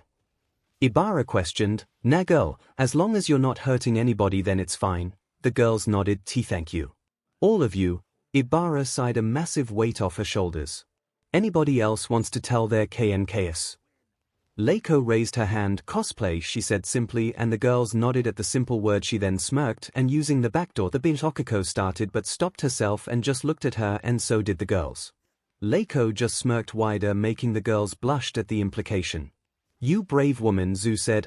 I hope you have a wheelchair ready because you're not gonna walk after he's done with you. That's even hotter. And 𝐿𝐼 said at the same time. Wait, Setsuna realized something. How do you know that? Zu just stared at her, but they could all feel the smug smile she was surely giving. Wouldn't you like to know? She teased Zu. Have the two of you? Momo was breaking down while Okiko was looking at her best friend, and if you look closely you could see that her eyes are going from betrayal to how to hide a body. Relax, I slept with him, remember? It took the girls a second, but yes, they did remember now. In her story, she and Midoriya cuddled to comfort themselves after the overhaul fight. I knew because, well, morning wood is a thing, she just explained simply. Okay then, that I can accept. Setsuna then leaned in and gave a grin. How big? The girls just blushed but leaned in as well. Tsuyu just gave them a grin of her own with her eyes half-lidded. Let's just say that if we ever did with him, don't expect to walk or feel your legs for a while. The girls blushed, while Juru excused herself once more. Kendo then began whispering something to Momo. Whatever she was whispering made the raven-haired girl blush to the point there was steam coming out of her. Yui was wiping drool. Ибара just flinched with a faraway look. 𝐿𝐼 then began to mumble that if she had enough lube. After a few minutes has passed, everything calmed down once more. The thirst levels are off the charts. Setsuna fanned herself. With all this talk you have to wonder if any of us are still versions. I mean, we are, right? Everyone just nodded. How about Izuku? What about him? Is he still a version? He is, right. The turn to Okiko, who blushed. Yes. Maybe. I don't know. If he wasn't, who took his first? Mina wondered, as so did the rest of the girls. Somewhere in the middle of the woods, inside a lodge, a certain pussycat sneezed. You okay, Mandalay? Asked Ragdoll, who was busy typing on a keyboard. Yeah, I think someone was just talking about me. Mandalay sniffed. Was it him? It has been a long time since I've seen him. Maybe it's me. Duo, where Ragdoll sang, and Mandalay blushed. Maybe not. Surely he's busy. Ragdoll hummed, giving her friend a Cheshire grin. Shush you, you're thinking of him too. You see, the difference between you and me is that I fully admit it. Back at the UA dorms. Well, there's no point in worrying, Kendo stated, then looked at the clock. We have about 3 hours left before the boys come back. So how about we take another break and finish later after a bite to eat? Yeah. I'm starving, Mina whined, and Toru just giggled. Don't laugh at my misery. Well then, I hope pizza is good enough. Extra sausage please. Don't make me get the batu. Endeavor hooks Deku up with Fuyumi. Enji Todoroki is a horrible husband and also a horrible father. He knows this. This was now a fact for him. No matter what he does, nothing can change that. Nothing can change what he did. But even so, meow, even if he has done so many horrible things, mainly to his family, did he deserve this kind of torture? His cute isn't he dad, the voice of his daughter. Fuyumi Todoroki came from the video she sent. Out of all his children she was the only one that kept in contact with him. Sure, he contacted his son Xiaoto, but it was more for work reasons. The boy did not want anything to do with him, and considering what he has done to the boy, he didn't blame him. I'm gonna call him 𝐒𝐿. But even so, does he deserve this kind of torture? Endeavor rubbed his forehead, feeling a headache coming in. This was the 5th cat this month, and this is the third time in a row that she named it after the previous number. He opened the messaging app and began to type to his daughter, Todoroki Fuyumi, you need to get wedded soon. Todoroki too busy with work, plus can't seem to find the perfect guy. Todoroki surely your co-workers are suitable for you. Todoroki they're not my type, some of them are just way too rowdy. I want a family man. Todoroki how about from online apps? Or something like that. Todoroki the moment that they see I'm a Todoroki, they'll get scared. Plus I don't trust those kinds of apps. Right, his status and reputation were carried out to his children as well. But he didn't want to give up. Surely there was a man for her, one that would stop making her have cats and naming after All Might. Okay, at the very least stop naming them after All Might. He then heard a ping. Looking at his phone he saw that his daughter messaged him again. Todoroki look dad. If you can find me a guy that's strong, smart, caring, protective, good with kids, a family man, can cook and is not scared of you, I'll marry that person in an instant. He blinked seeing the message, so that was her type. That was who she was looking for. He looked up and saw the students of UA that were doing work studies in his agency, but his focus was on a sole person. Strong. Check, he saw the overhaul fight, he was definitely strong. Smart. Based on 𝐿𝐿, he was one of the smartest guys in class, so check. Caring. 𝐿𝐿 said he wouldn't hurt a fly if he knew it would hurt its feeling, plus he seemed to care for his friends, so check. Protective. 𝐿𝐿 said he once beat up a whole street of gangs with knives and guns, just because said gangs called a child he was caring for a freak. So check. Can cook. 𝐿𝐿 said he was one of the best cooks in his class to the point that he has been assigned for dinner duty every day. Check on that one. Not scared of him. He remembers the sports festival and also the fact that his hair means he was not scared of him. He smiled and got up from his seat and went towards the students. Some of the interns went to the side as he walked. Meanwhile, the students were busy arguing. While the blonde boy was yelling, his son was just listening, and the boy he had his eyes on just simply tried to calm them down. This got them to stay quiet, and said boy stood straight and his intern stayed quiet. I have a few questions for you, answer them honestly. Yes sir, the boy responded stiffly. Are you good with kids? He asked, crossing his arms. The boy faltered but regained his composure. Why sir? His taking care of Eri, his son pointed out. At this point, his pretty much his daughter. The brat is pretty much attached to the nerd. The blonde boy, Bakugu, commented. So he's good with kids. Check. Next question. Are you a family man? Again the boy faltered a bit but regained his composure. Why sir? I enjoy my time with A and will love and support her always. He declared, staring at the pro's eyes, while he could hear how moved his intern's employees were in his declaration. Family man. Check. That's everything, which means that he was perfect for Fuyumi. Midoriya, stand still, I need to take your picture. He held up his phone and opened the camera app. His son looked at him weirdly but didn't question it. He took the picture and sent it to Fuyumi. He then typed, found your husband. Pocketing his phone, he put his hand on Midoriya's shoulder. Midoriya, I have a task for you. This task is of grave importance and you are the only one I can trust that can fulfill this task. Midoriya swelled with pride hearing his words. While Bakugu was just steaming in anger, his son raised his eyebrow. Why yes sir. I will do my best. Excellent. Your task is this. He then pulled out a picture of his daughter and showed it to Midoriya, and everybody else leaned in. You are to marry and impregnate my daughter. The echoing sound of it was heard from Fuyumi's room, who was staring at the picture her father sent her. I mean, he is cute. Kamu Woods hooks Deku up with Mount Lady Shinji Nishia aka Kamu Woods knew some great things about his friend's co-workers. His friend Death Arms funnily enough, was scared of the dark, which was also ironic considering most of his missions fights consist of abandoned factories or warehouses. His other friend though was something. Now don't get him wrong, he respects Mount Lady to some degree, but her antics and her choices in life just made him question her sometimes. To the majority of the people, she was a hero for the fame and money. To some of him perverts of him she was a hottie and had a nice piece of butt, but he and her friends knew better.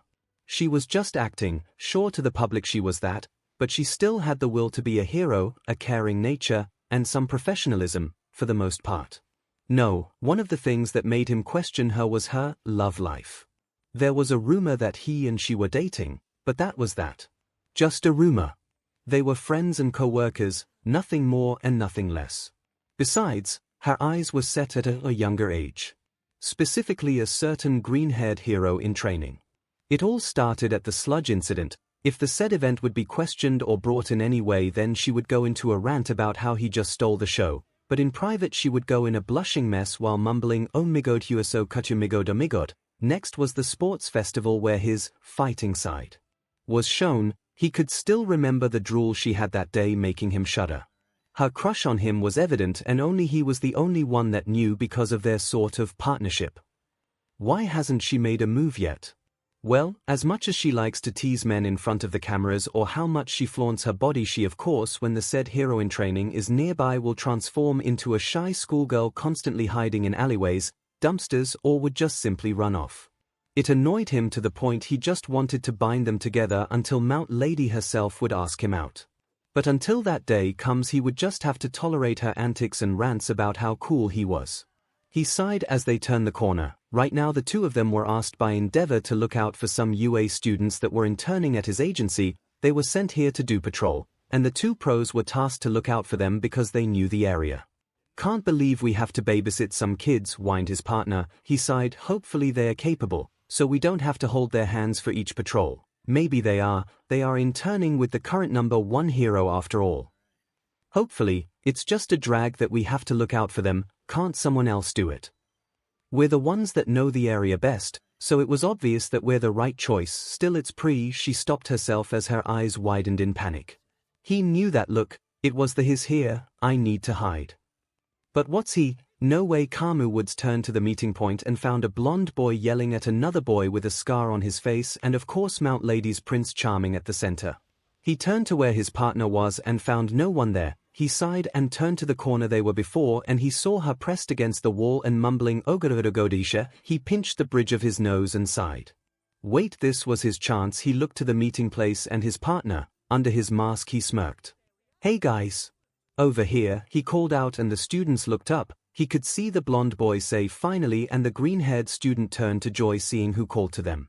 Meanwhile, his partner looked at him with betrayal and tried to run away. He acted quickly and trapped her with his quirk. He knew she could break it if she went big, but doing so would make her stand out, and he knew she didn't want that. He saw the students jogging towards them and released his hold. Sorry we're late, we got held up by a villain, he explained. His partner slipped on her professional persona. It was as if she wasn't a blushing mess earlier. Anyway, I'm Kamu Woods and Mount Lady, the green-haired student gushed out. You two made your debut on the same day and the same place. Kamu Woods specializes in capturing villains and making sure they don't get away. He then turns to his partner. You specialize in big villain fights, and using your size you use the strength that comes with it as an advantage in fights that would benefit you size. He then produced a notebook out of thin air. Can you sign this? If he had a camera he would picture this moment, because the boy was literally fanboying and his partner was a blushing mess. After a quick introduction, they then walked around the neighborhood explaining the ins and outs, the most area that's full of villains and the area that have fewer villains. They were now taking a short break before going on a real patrol. Look, the areas here are big, so we need to split into 2 groups. His partner flinched and looked at him. You'll thank me later. So I suggest that Bakugo and Todoroki are with me, and MT Lady and Midoriya would be the second group. Can I ask why? Todoroki asked, but he was prepared for this. Easy. While the two of you are skilled fighters, most villain fights require capturing villains or making sure that the civilians in the area are not harmed during a fight. That's why we're going to the area in which there are more villains. He then looked at Do while you Midoriya, SEK at social practices. The kid balked but didn't deny the statement. While some heroes are just for fighting villains and you just like these two excel at that. The problem is your interaction with people. You stutter and blush and can't even form a coherent sentence. Civilians won't feel safe with a hero they can't even interact with. This got the boy's attention. You don't have to talk to them, like have a conversation. A simple smile or thumbs up would be fine. My partner here, he gestures to Mount Lady, excels at that. Mount Lady decided to butt in. Hold on here, Deku here has those black tentacle things. Wouldn't those actually work well with capture? She countered, but she's not going to chicken out on this one. While yes it is, but Endeavor already trains him in that department. While I can teach him, I don't want to distract him with something else if he's already being taught by someone. Mount Lady sighed in defeat and accepted her fate. With the group finishing their break, they began their patrol. Before he even managed to swing away, he heard his phone go off. Taking it out, he saw a message from his partner. Mount Lady, I hate you but thanks.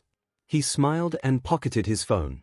Hopefully, you'll ask him out soon, because I got the strangest feeling that you're not the only one that wants him. 𝐒𝐲 gives her boss a piece of the Deku. Her boss needed a boyfriend. This was the thought of 𝐒𝐲 Hado as she walked the halls of UA.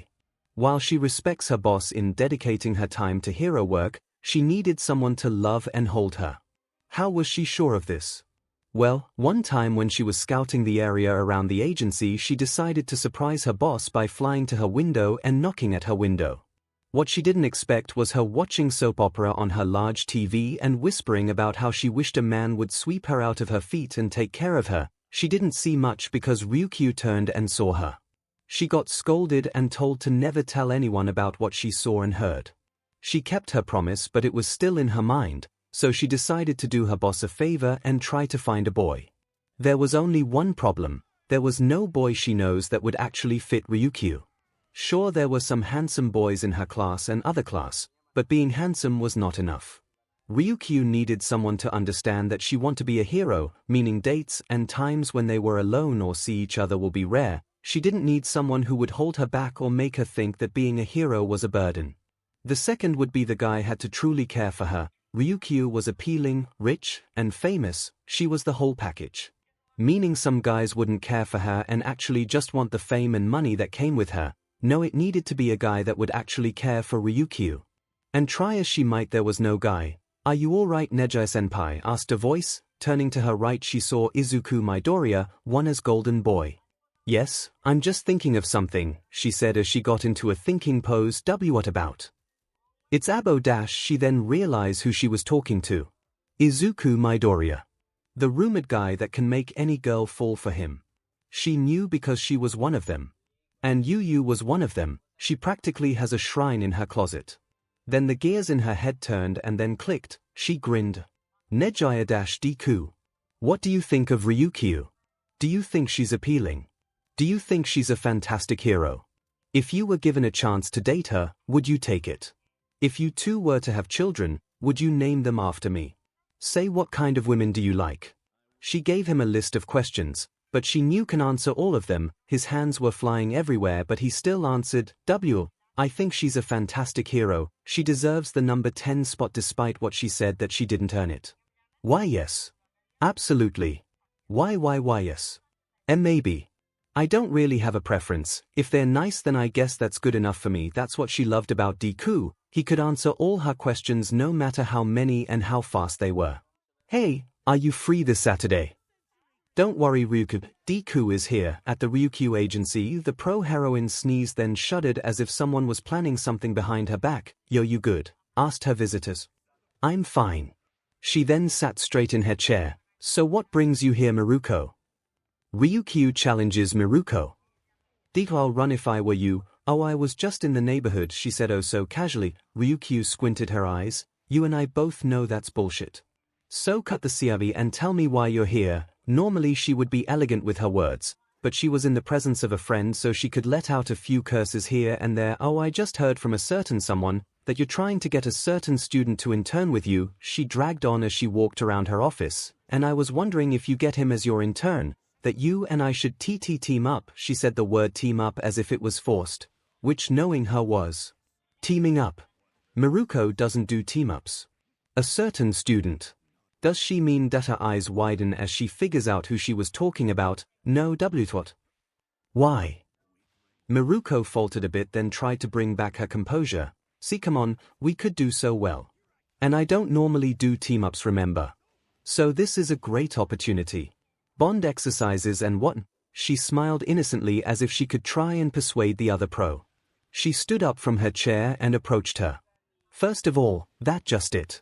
You don't do team-ups, so that right there is a huge red flag. And second, she jabbed a finger to Miruko. Ah.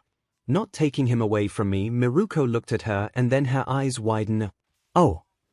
You want him too, she smirked, sparking a challenge. Right, I do.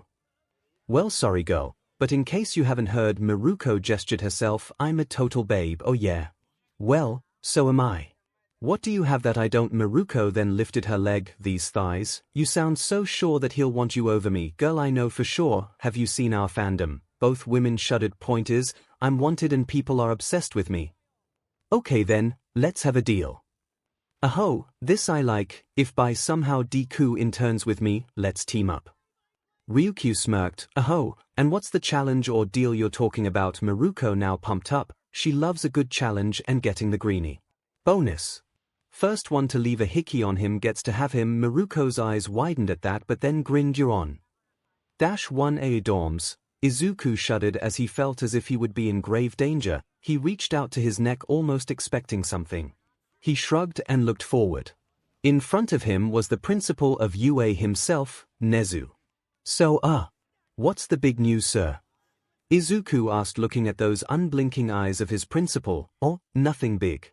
It's just that Ryukyu herself has extended an invitation for you to intern with her. I am honored, sir. Yes, the documents will be sent to you if you ever wish to say yes, and don't worry with your current work study. I'll handle the paperwork if you decide to go to Ryukyu. Thank you so very much. Izuku bowed deeply. Think nothing of it, and the principal then walked away along with Eraserhead. But before reaching the doors he casually said, oh, I think Miruko herself would be teaming up with Ryukyu. I'm not sure though, it is just a rumor after all. Then proceed to walk out of the dorms, leaving Izuku staring with bloodshot eyes at the news. After walking a few minutes, Aizawa spoke. Sir, didn't you just have a call with Miruko earlier? Pretty much informing her of Midoriya's offer. Oh yes, I do remember that conversation. May I ask why you told her about the offer? Oh, it's all so simple. Aizawa leaned in waiting for the answer. Because it's Monday. Okay, so I hope everybody's satisfied now and we can continue with the stories. They were now done with their snack break. There was a total of 20 boxes of pizza on the floor and 6 boxes in the kitchen for the boys when they come back. Momo insisted on paying for all of it, even though the girls were willing to share. But Momo was insistent and the adorable face she was making was way too hard to resist. Yes, said Momo, who was wiping her mouth with a napkin. I believe it's 𝐒𝐿𝐽𝐻's turn to tell her story. Using her quirk, Setsuna flew and assembled in the chair. So I got a crush on the greenie after our first joint training with you guys. Then as Kinoko said, pretty much fell for him in our second joint training. You mean Izuku pretty much dominating his match? Pony asked. Because I fell for him that way too, although as I was a spectator during the match. Wait, Gyro interrupted. So Kinoko, Setsuna, and Pony fell in love with the greenie at the same event. Looks like it. So are we going to hear the same story 3 times? Mina added, with just different perspectives.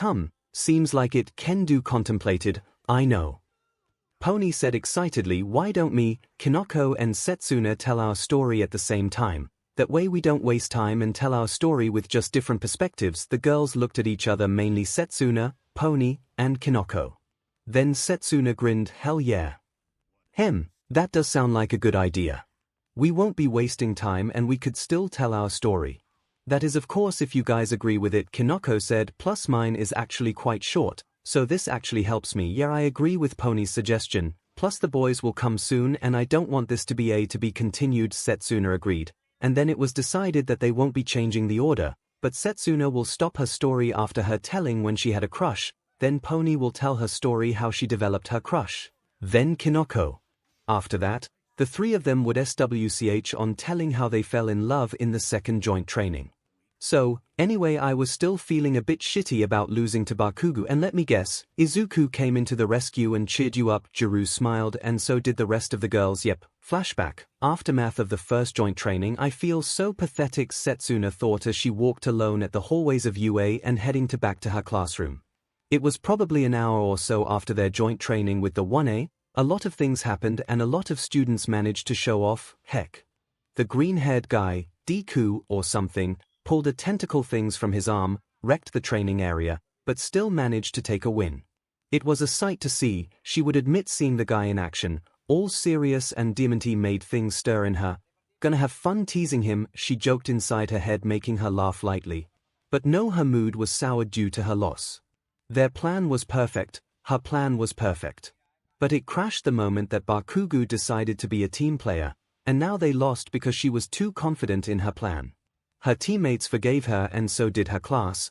Monoma was his usual dickish self but was still sympathetic towards her and her efforts. But still, they lost because of her. That's a feeling she couldn't shake off. Excuse me, Tokage-san. Someone called out to her. She turned around and lo and behold, the green-haired kid she was thinking about earlier jogging towards her with a smile on his face. Wonder what he needs. She looked down at his tie. And who made that abomination? The boy stopped in front of her, slightly breathing, then produced a notebook out of thin air. Where the hell? Can I ask about your quirk? He asked with stars in his eyes. She did hear from Kendo that there was a quirk genius in class, and now that I think about it, she had this light blush on her cheeks when she was telling about the guy. A grin formed on her face. Oh, I think I found her, boy. Sure, we can walk and talk, okay? He smiled, and it was so bright she had to close her eyes. Too bright. Your quirk's name is Lizard Splitter, and there he goes. She has to admit his questions were something. There were some good points and most of his theories were right and some she needed to test. But that will not happen because, Midoriya, calm down. I can't understand most of what you're saying. It was too fast for her to completely understand. Sorry, he scratched his head. I just get excited when I talk about quirks. Yeah, I noticed. Anyway, why your quirk is really cool. The fact that you can detach yourself and yet still able control and feel your limbs is a great quirk to being a hero. And there he goes with his fanboyness once more. Didn't do much for Bakugo though, she grumbled. What are you talking about? You and your team were amazing. Yeah, but we still lost, she countered, and she noticed that his eyes changed a bit. It wasn't shy anymore.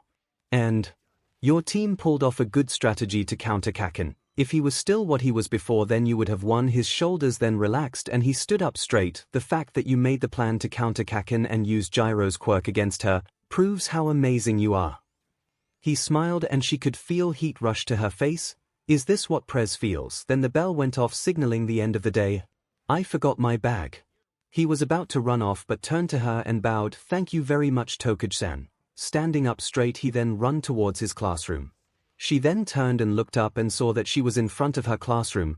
Didn't even notice I was here already, a voice said. She looked down and saw Kendo staring at her with a slightly annoyed look on her face. You two were just standing there and looking at each other for like 5 minutes, she said with slight annoyance. Oh right, she has a crush on him. Setsuna then grinned and leaned to the side. What? Jealous, she teased, and Kendo blushed. As if. She crossed her arms and looked away. Don't worry, I won't steal your boy from you. She walked past Kendo, who sputtered once more. Not like I have a crush on him, right? She would soon know that yes, she did have a crush on him, as she spent her nights staring at her ceiling, unable to sleep due to a certain boy in her head. She only uttered one word. Flashbacking, and that's about it. Setsuna then chuckled. Who knew the greenie was good at words? I think we established that Izuku is pretty much, and I quote, a smooth-talking beast. Mina said, I mean, he made Prez fall for him with just words alone. Setsuna gestured at said girl. But who knew you were a jealous type? I was not jealous. You couldn't stop looking at me like you were going to chop my head off. Cough anyway, it's my turn. Komori yelled out, lifting her chair and setting it aside next to Setsuna's. So I think it happened during our first years as well. I was going to the cafeteria when suddenly these guys just started bullying me. Meanie, what a bunch of jess. You should have told me. Kendo said. I would have beat them up and told a teacher. No, it's fine. Kinoko smiled. Izuku was there to help. Flashback. 1 year ago-ish. Look at the freak. Bet her eyes are so ugly she has to hide them. Dude, her quirk is so weird though. I know, right? She was so obsessed with mushrooms back in middle school. This was what surrounded Kinoko Komori as she just stood there. She was about to head to the cafeteria to join her friends, but suddenly she was cut off by a group of general studies students, mainly her old classmates when she was in middle school. Man, if freaks like her are in the hero course, the standards might be so low, said a boy that was surrounding her. Then another voice came. Please stop saying those titch things to her. She looked up and so did the other students. She saw a green-haired student standing there, arms raised, and had a look that was very, very nervous. Who's he? Why, shouted a boy, we ain't doing anything wrong. The boy shrugged. Why were you bullying her? You're calling her N names, stuttered the boy. She was glad for the help, but she doesn't think stuttering is going to help. Why, mocked another boy. Guy thinks is tough when he can't even say a sentence right. He and the other boys laughed. Besides, we're just showing her place. The green-haired balled his fist the moment he heard that. Ain't that right, Komori-chan? The boy flicked her forehead, making her yelp in pain. When she opened her eyes, she was surprised to see the green-haired kid was in front of the boy who flicked her, fist raised. Ready to give a punch, and in a flash, his fist made contact with the other boy's nose. She heard a crunch as the boy fell, clutching his nose. "Ah, damn it. That SHT hurt," said boy as he clutched his now broken nose. The green-haired kid had an angry look on his face, which then changed to shocked and then concern. "So sorry. Are you alright?" said the green-haired boy. Then a boy raised his hands in defense. "Oh, we're sorry." "Yeah, we were just having fun," said another boy, while the rest helped the other boy up his feet and drag him to the nurse's office. Once the boys were out of sight, the green-haired kid turned to her. "Are you okay?" he asked. She gave a smile of gratitude. "Thank you for that. So sorry for intruding like that, and my body just moved on its own," he admitted. "Well, still, thanks for standing up to me like that." She gave him 2 thumbs up. "You're a shroom guy." She had to admit that she cringed herself hearing that. Gotta be good at those things at some point. She then heard him chuckle and she smiled. "Kinoko Komori. You are. Might as well know her savior Izukami Midoriya," said a gruff voice, and Izuku stood straight. The both of them looked in the direction of the voice, and they saw a man wearing black clothes and a strange scarf with a tired look on his face, as if he didn't get any sleep at all. She saw Izuku started to sweat a bit. Hopefully he's not in trouble. 10 minutes detention. "Why, sir?" Izuku saluted and the man walked past them. But before he could pass Izuku, the man leaned in a bit and whispered. Thankfully she was close, so she could hear the man whisper, "Go for the jaw next time." After the man was gone, Izuku sighed in relief. Kinoko laughed a bit but then noticed the time. "Hey, wanna go to the cafeteria together?" she offered. She wanted to talk to her savior for a bit before they split off and never talk again. Sure. They walked to the cafeteria together, talked a bit. But once they got their food, they split off and went to their respective friends. Izuku Midoriya. What a cute name. Flashback. And that's it for my story. Okay, so whoever those bullies were, they need a good butt kicking, Mina said with an annoyed look on her face. "I agree, but I think Izuku got it handled." Based on the story, his nose wasn't safe from his fist, and that was before he got total control on his quirk. Toru yelled out, "Imagine if he just punched him with one of those. I don't think he'll survive that." "Anyway, Pony," said girl, hopped off her seat and placed it next to Setsuna, making Setsuna in the middle. "Okay, so you guys know that my Japanese is not good. Minoma was the only one that actually helped me." She air quoted the word helped. As much as he was a J, he did know English. "Still mad that you guys didn't point out that I was basically badmouthing one again. We're sorry about that." Kendo said apologetically. "It's in the past, so no use in actually bringing it up again." Pony sighed. "Anyway, after we all took our license, Izuku approached me." Flashback. 5 days after Class 1B provisional license exam, Pony Tsunotori was walking to her dorms after a long day of school. Can't wait to take a hot bath and watch anime. Yes, she was a weeb. What about it? She would cherish and fight anyone that would dare to make her stop watching anime. "Tsunotori-san," someone called out, making her turn around, only to find one as golden boy, Izuku Midoriya, jogging towards her. "Wonder what he wants." "Yes, Midoriya. Something you need?" she asks. Though her Japanese wasn't good, she was improving. "Oh, I just need to ask a few questions. If that's all right," he asked nervously, but she could feel the fanboyness radiating out of him. "Is this what I am when I talk about anime?" "Sure. Lay it on me," she said happily. Hopefully, she could answer his questions. "Okay, so, are heroes in America different from the hero we have here?" he asked. "In perfect English." Her jaw dropped hearing him in English. She couldn't believe it. There was another student she could talk to and can understand her. "Well, I know about the current top 10 there, but honestly I'm not that familiar with them. I'm more interested in their goals, stories, and things like TK." He couldn't finish his sentence as Pony gripped his shirt and pulled him closer to her, making him lean down and staring at her eyes and happy smile. "Why, I watched a lot of shows when I was a kid. Most of them were English, so I just picked it up there," he said sheepishly. He then began to blur as Pony began to shake him. "Can you teach me how to speak Japanese? Please, please, please." "Oh, okay, so please stop shaking me," he said, and so she did. She could see swells appear as he was dizzy. "Oops, so sorry." She then released him from her hold and he bent over a bit to stretch his back. "It's okay, but yes. I can teach you Japanese." Many days went by as Izuku began to teach her Japanese. Sure, some of their lessons were come and go. Considering that the two of them were busy people, they didn't mind it. Since some of their lessons were a bit too much with so little time, Izuku suggested they go with the way he knew English, through shows and movies, and this is what got her excited. Because they are also going to watch anime. Learning and enjoying herself at the same time. Hell yeah. The plan was to watch a movie, episode, or even a part of a show in English and then watch the same thing but only the voice or language was in Japanese, that way she would understand what the characters were saying even though if she couldn't understand it. It wasn't the perfect plan, there are flaws here and there, but it was the quickest and efficient way for both of them. Right now, they were watching a movie about a guy with cancer who then became a hero with regenerative abilities.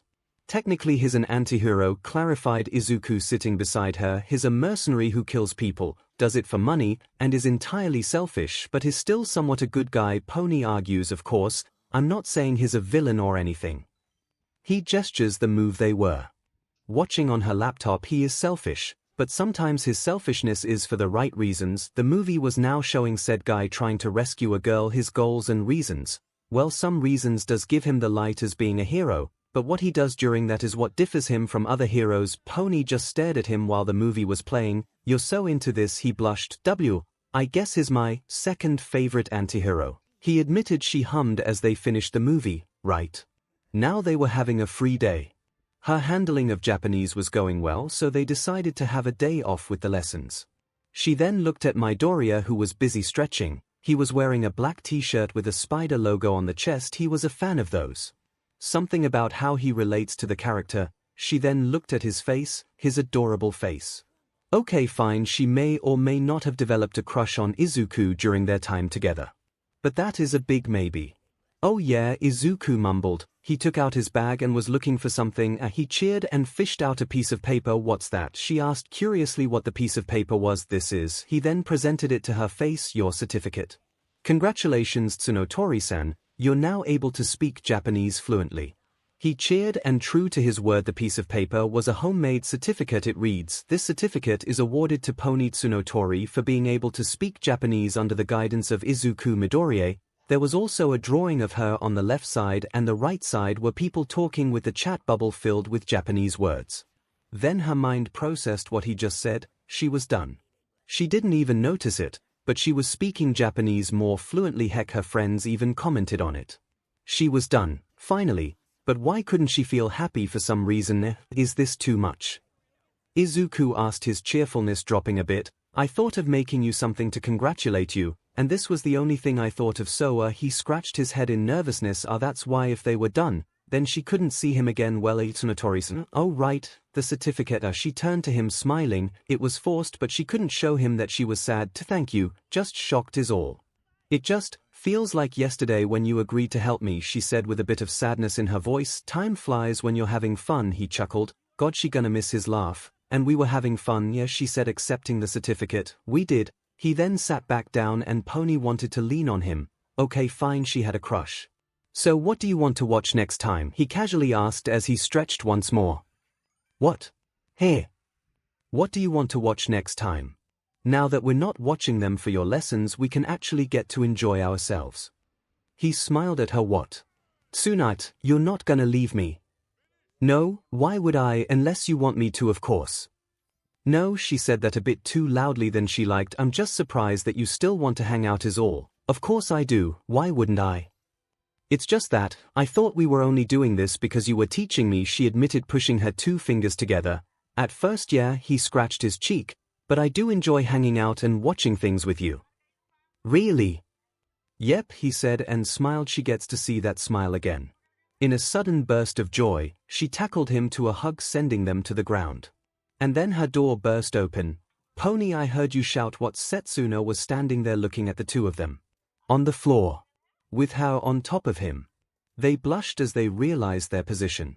Wait, it's not. Both of them tried to explain but was once again interrupted. What going on? Kendo then peeked around Setsuna to look at what was happening, only to see the both of them still on the floor. She then gave the both of them a cold stare but was saved, kinda, by Setsuna. Just wear protection, you two, she teased as she closed the door. They just stayed there staring at the door in silence. So, same time next week.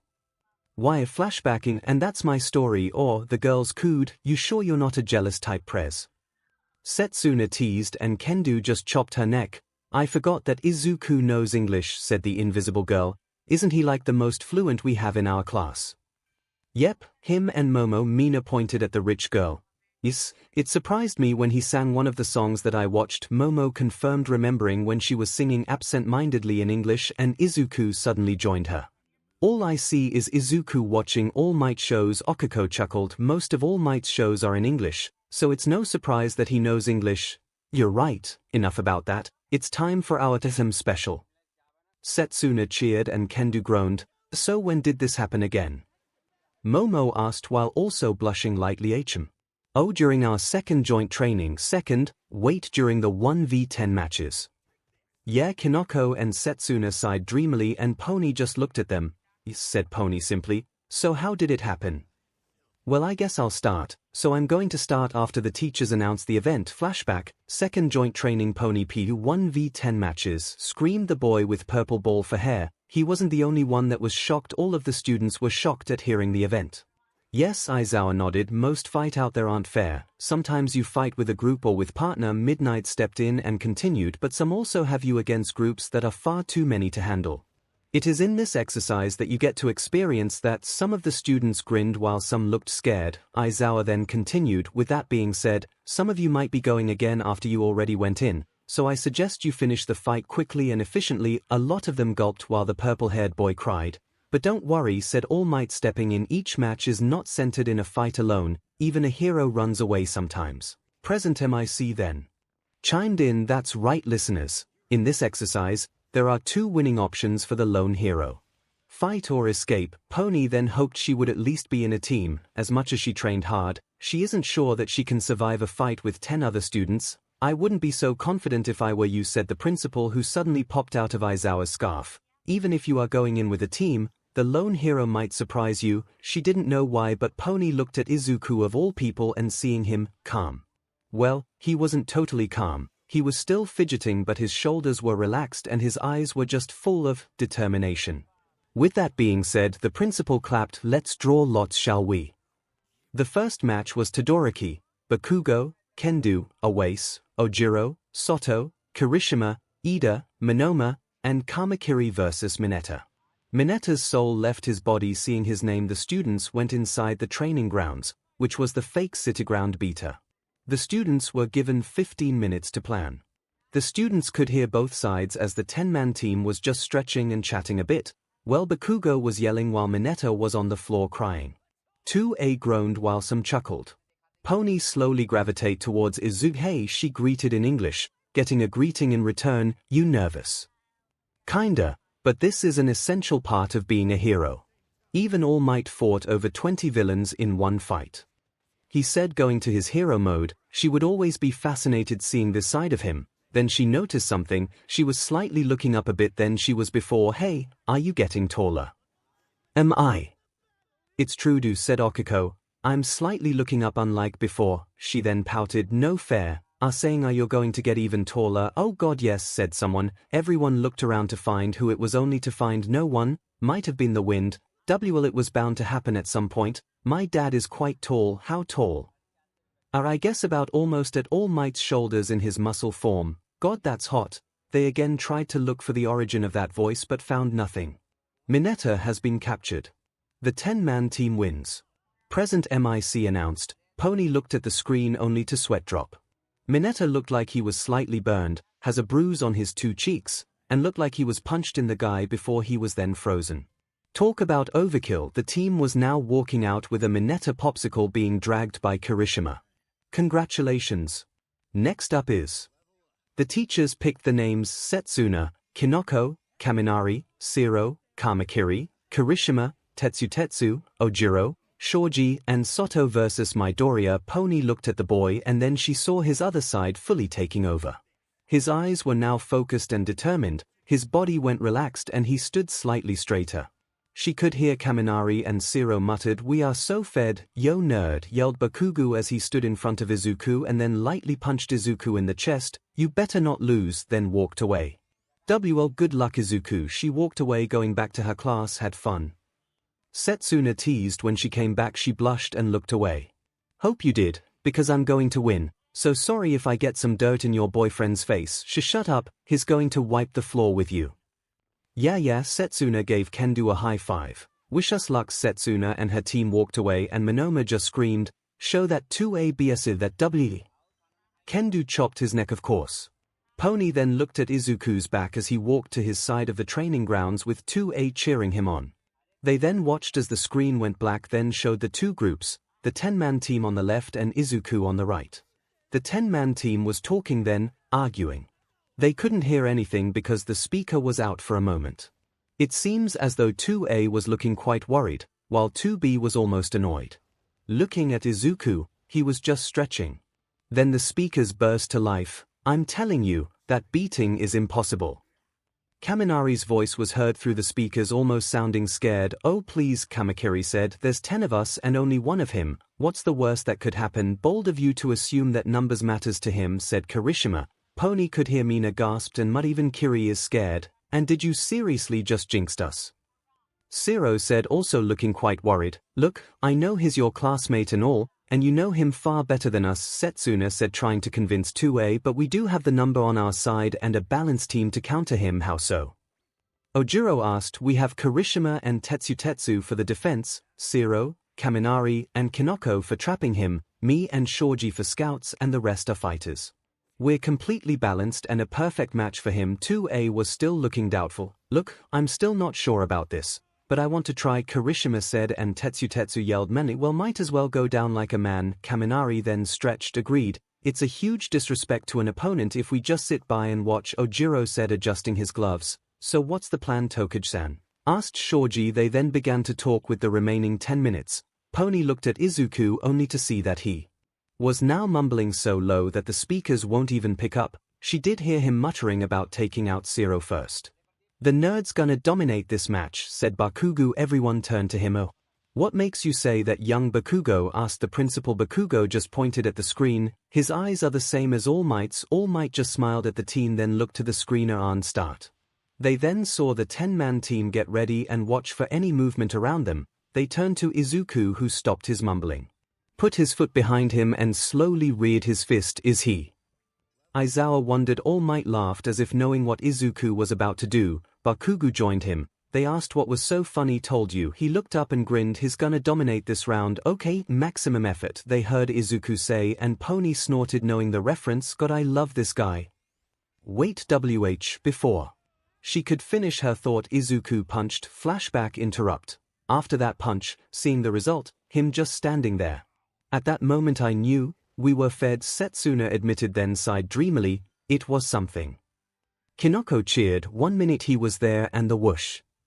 Hey, come on, no spoilers, Pony sighed, and Kinoko muttered a sorry. It was a sight to see, I must admit, Momo commented, remembering that day. So what happened next? Well, flashback continuation. Kinoko P. After the announcement of the start of the match came, all of them got ready and waited. The plan was to lure Izuku to her, then Kirishima and Tetsu would keep him busy, Kaminari would then use his quirk to stun him, and Zero would capture him. If that doesn't happen, then the backup plan would be for the fighters of the team to keep him busy while the others ran away and regrouped somewhere with the help of Setsuna. But all that crashed and burned when he happened. Hey, what's that sound? Kamakiri questioned. They could hear it too. It was almost like a building exploding one by one, and it was getting louder by the second. What's that? Kamakiri shouted, pointing up. They looked up from a building to see debris flying everywhere. They could hear Kaminari curse under his breath. Get down. Kirishima shouted, and the others followed suit, but that didn't help because an explosion happened and smoke and debris came flying towards them. The wind knocked her out to the ground. A minute passed and everything else cleared up. Opening her eyes, she could see Kamakiri in front of her, also on the ground, trembling as he stared in front of them. She couldn't see as the smoke was still blocking her sight. She looked around and saw that most of her teammates were laying on the ground except for Kirishima in his unbreakable form slowly getting up, Tetsu in his steel form on his knees, Ojiro in his defensive stance. Shoji was on his knees protecting their teammates behind him with his arms. What kind of monster is he? Muttered Kamakiri, terrified. She looked in front of them once more and she could feel her eyes widen. They were in a fake city, but the materials were real, courtesy of Cementos. And yet, Izuku Midoriya just destroyed 3 entire blocks with a punch. Why in God's name was she aroused? Everyone get up! Yelled Kirishima, going in front of Kamakiri, and Tetsu will hold him back. Kinoko, can you please try and cover him with mushrooms? She was slightly scared and slightly damped, but she nodded. Good. Zero, get Kamakiri and the rest out. Izuku just stood there and stretched his right arm, the arm he used to destroy the buildings. I wish he would destroy me. She shook her head. This is not the time to be corny. Then Izuku smiled, and all he said before all hell broke loose was pizza time. Then he vanished. Setsuna cursed Zero. Kaminari. Run, take Kamada. She stopped and Kinoko turned to her only to see she was shocked. Why? Because Kaminari and Zero was gone. Where? Setsuna sounded so defeated. Kaminari and Zero have been knocked out. 8 remaining. Oh well, as a okay. Tetsu and Kirishima. You two run and we'll follow you. Shoji, you stay behind and see if you can hear him coming. He nodded and produced ears on his multiple arms in every direction. Setsuna turned to the first two only to see that they weren't moving. Kinoko was confused. Why weren't they moving? She approached them. Guys, she touched both of them, only for the two of them to fall to the floor. Clearly unconscious. When did he? He can do that to the two of them without anybody noticing. Imagine what he would do to. She shook her head once more. Not the time. Oops. Tetsu and Kirishima seem to have been knocked out. 6 and everyone form a circle. They did so. Their plan was in ruins and they were in the open. Splitting up is a bad idea. He would just pick them one by one, so it would be better to fight him with a group. What's the plan set? Asked Kamakiri after getting his SHT together. He finally uttered a word. He seems to be doing a hit and run tactic, so our best bet is to not split up. We have Shoji who can hear everything. I'll use my eyes to see where he is right now. Just don't leave the circle. Kinoko nodded and looked to her left where Shoji was, and found no one. Sets. Yeah. Where's Shoji? His right. She could hear her voice just stopped as she stared at the same empty spot where Shoji was. Shoji is out. 5 remaining. Duck. Kinoko then felt someone push her to the ground. Turning around, she saw why greenish tentacles came out of the alleyway and wrapped Kamakiri's limbs. What each he couldn't finish as the tentacles pulled, dropping him to the ground. The remaining 4 then watched helplessly as he tried to get the tentacles off. Even his knives had no effect. He then just resorted to embedding the knives in the ground in hopes of slowing the process of him getting pulled. Soto woke up and helped Kamakiri. It worked as the tentacles released Kamakiri and retreated to the alley. They all sighed in relief. Soto helped Kamakiri up. Thank you, no problem. Soto then turned towards them. I suggest we retreat, find a building to hide, and think of a proper plan. Agree, come one before he comes back, Setsuna said, dusting herself, her remaining eye widened. Look out. But it was too late as Soto and Kamakiri was wrapped with tentacles and then pulled to the alley. Their screams were all they heard. They stared. Why did this suddenly turn into a horror movie? Holy smokes, Kamakiri and Soto are out of here. 3 remaining. Shota, what the hell are you teaching this kid? That's the fun part. I don't teach him anything. His smiling, Setsuna muttered, almost terrified. What? Questioned Ojiro. He's looking at me, and smiling, she explained. She then uttered one word. Run. What? Run. F scatter. She literally did as her body parts detached and fly away. They then run in separate directions. Kinoko ran until her legs were tired. She stopped. She looked around and saw no green hero in sight. Then she heard a noise to her left and she walked back towards the ally. Not looking at where she was going, she just kept walking and waiting. The noise was getting closer and closer. And then she saw a trash can lid roll and stopped at the entrance of the alleyway. She sighed in relief, but then her back hit something solid.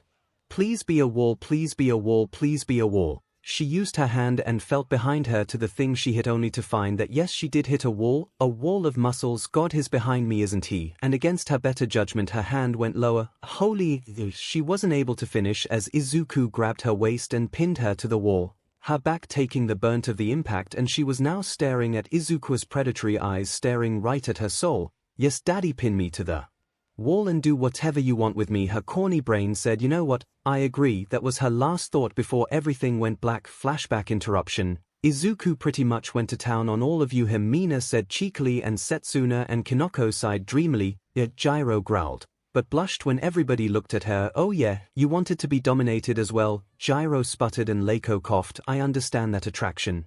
I must admit that seeing that display from where I stood was exhilarating. 𝐒𝐿𝐽 sighed dreamily. Seeing and hearing our friend's screams of terror and Izuku was the cause just made my heart flutter, and 𝐒𝐻𝐿𝐽 bit her finger and closed her eyes as she rubbed her thighs together and she shook. Everyone has their eyes widen at what they were seeing. Did 𝐒𝐽 just? She opened her eyes and she had this hazy look on her face. 𝐒𝐿𝐽, did you just? Even Setsuna can't even utter a full sentence after that display. 𝐒𝐽 then looked down. Our eyes seemed to have released once more. When did you orgasm the first time? Gyro shouted. It was during Kinoko's story. When Kamakiri and Soto was pulled to the alley, she then put a finger to her lips, but I also came during the actual training. Seeing that in action, turned me on. She then stood up, which reminds me, I need to change. She walked away. Let's wait for her to come back, and so she did. 4 minutes later and Setsuna continued the story. Flashback continuation. Setsuna stopped in front of a bank. She was breathing hard. She heard the announcement of Kinoko's capture, so it leaves her and Ojiro left. They were right. The 2A guys were right. Izuku is a thing monster. They said that ever since the start of their second year, Midoriya just kept training harder and harder to the point that he even gave Bakugo a challenge. What was worse was the guy was being trained by All Might himself. The thing. Previous. Number 1 hero. And that was not all. He was being trained by Aizawa. Pretty much honing his fighting abilities, his technique, his offense, defense, and his capture. She was and the way that he looked at her, it was as if he was staring at her soul. And then he smiled. Oh, that demon smile. He looked like a predator coming to his prey. To his helpless prey, no matter how much it fights, he will fight back and he will come out on top. So why the F did that turn her on? She was a dom. She knew this was a fact. She loves to tease, she loves being in control. She wasn't forceful, no, she just likes to be in control. If her partner says stop or is uncomfortable, she will stop, but that's not the point.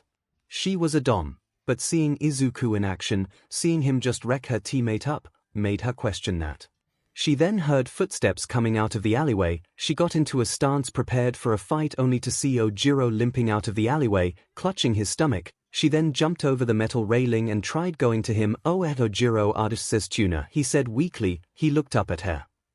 Run. He was then pulled back towards the alleyway by green tentacles. 𝐿𝐽. She jumped to action and split herself into 20 pieces, but her head remained intact. She flew into the alleyway and tried to find her teammate or Midoriya, and Ojiro is out. Only Setsuna Tokage is left standing. Would she pull off a win? She then flew up in hopes to get a better view, but once she did, what awaited her was Izuku himself waiting for her on top of a rooftop.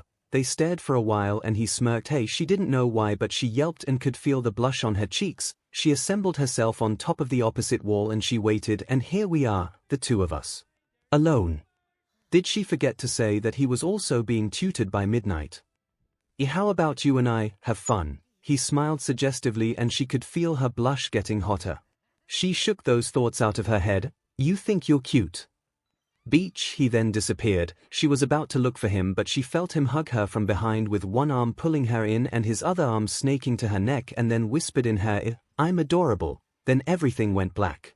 Flashback interrupt. After that, I woke up in the nurse's office. Gyro excused herself to the bathroom, as did Kinoko, Kendo, Ibara, and Tsuyu. I think I killed them. They're fine, said Mina. But didn't girl, you literally got the full feral Izuku experience. She leaned in close. How did it feel? God, she sighed. It was like he had total control, and the fact that I just witnessed him knocking everyone out by himself did not help build my confidence. The way he just pulled me and grabbed my neck. Gyro came back. I was so ready for him to just take me there on that rooftop. Consequences beaten. And Gyro left once more. Soon the girls returned and Pony said her final piece. So after we witnessed Setsuna's team get absolutely wrecked, me and the rest were just shocked. Flashback continuation. Pony. To say she was shocked would be an understatement of the whole year. Her jaw didn't even close the moment Izuku just made Kaminara and Zero disappear. She could hear the principal laugh joyfully as his tea was spilling everywhere. She looked over to Class 2A and saw that they were calm, shocked, sure, but much calmer than her class. She could even see Todoroki handing Bakugo some money. Momo was imitating a fish with the way her mouth was opening and closing. The rest just stared at the screen as they saw Izuku carrying Setsuna in his shoulders and picking up the rest of the team with his tentacle things. She then looked at her class and she could understand their reaction. Kendo had a huge blush on her face, Yui was taking very breaths, 𝐒𝐿𝐾 was trembling a bit, Ibara had her eyes widen and in closer inspection she was staring directly at the tentacles, Monoma's face and body were stuck, while the rest just had a defeated look on their face. Izuku was a monster. And she was in love with said monster. There she said and admitted it. Thank you, young Midoriya, for carrying the teams here, but it would seem that Recovery Girl called and she told me to tell you that the moment you come to her office she would give your head a good hit for making so many students unconscious, said the principal, and Izuku just chuckled and began to make his way to the nurse office.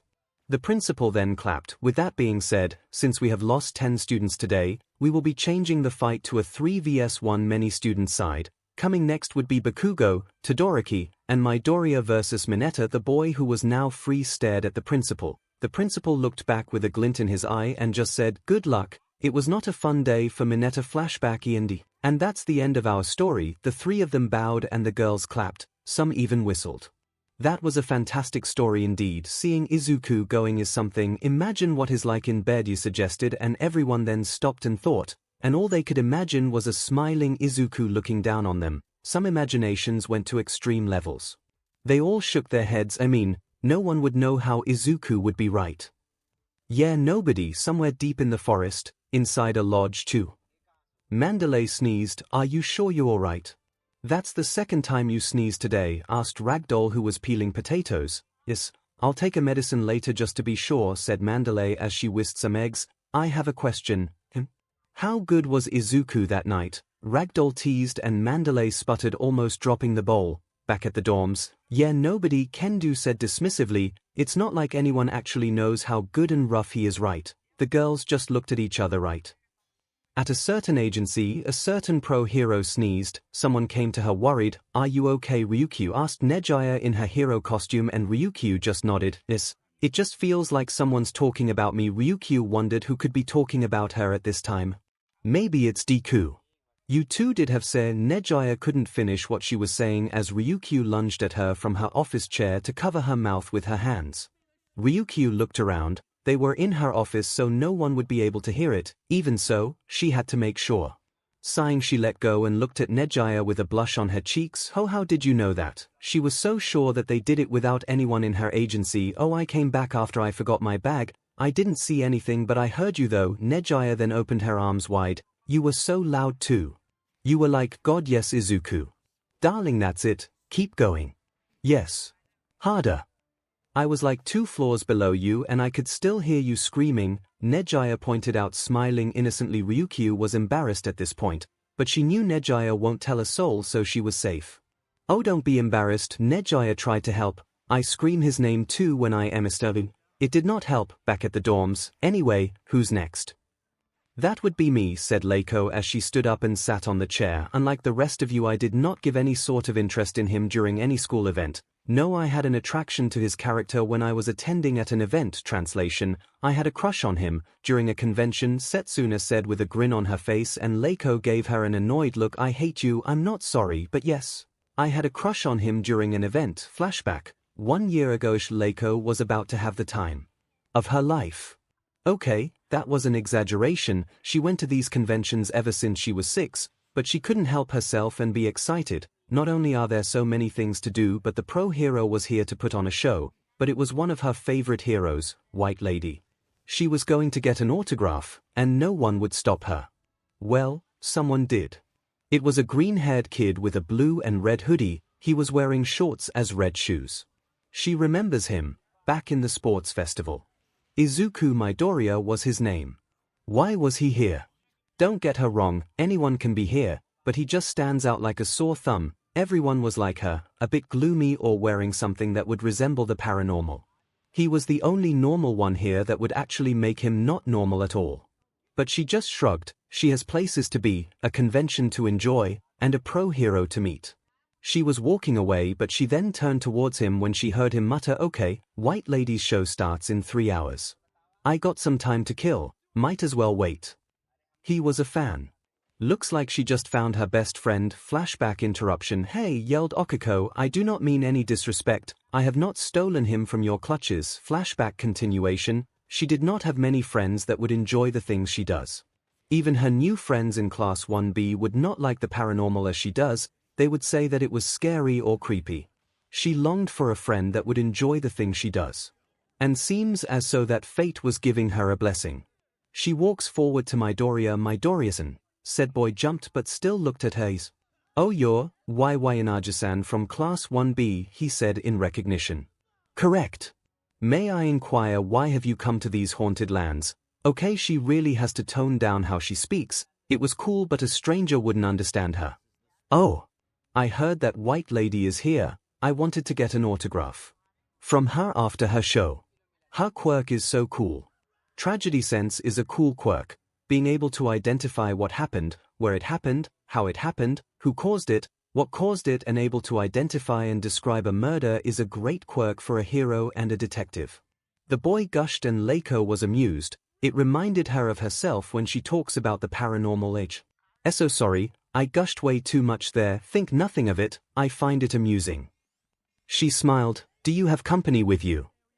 No, I came here alone, I don't really have that many friends, to be honest. He laughed as he scratched his head, she could sympathize about that.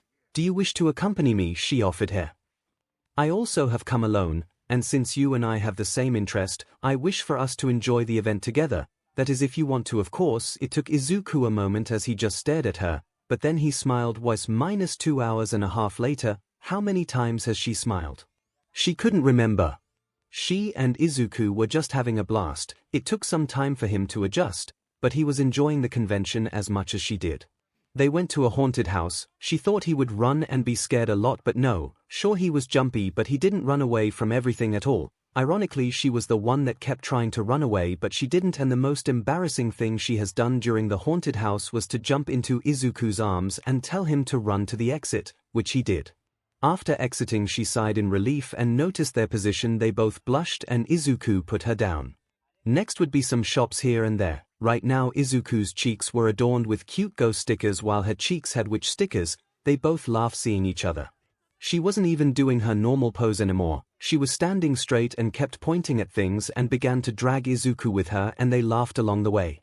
They then remembered the show and decided to head to the area. They were seated at their designated chairs, which coincidentally was right next to each other. It was almost as if a god was trying to keep the both of them together. A thought for another day. The show began and it was a small play of course, about a girl who crashed and died then began to haunt a highway. In the story the girl would be asking for help in the road and people that would ignore her then look back would die. The show ended with applause and the people lined up to get a short talk with the hero. It wasn't that many people. White Lady wasn't a popular hero, to begin with, but was still known.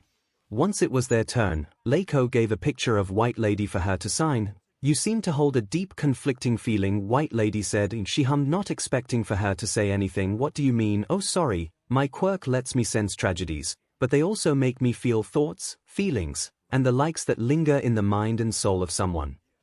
White Lady then grasps 𝐻𝐿𝐼's hands. Right now I'm sensing as if you have some troubling thoughts about a boy. She chuckled, and it seems even you haven't even realized it yet, a stranger turned lover, she said, staring at 𝐻𝐿𝐼's eyes. That's so cool. 𝐻𝐿𝐼 heard Izuku mutter from behind her and she looked behind her, which was a mistake because now she could feel her heart hammer in her chest, and she couldn't stop staring at his eyes, then his freckles, his nose, and then his, what am I?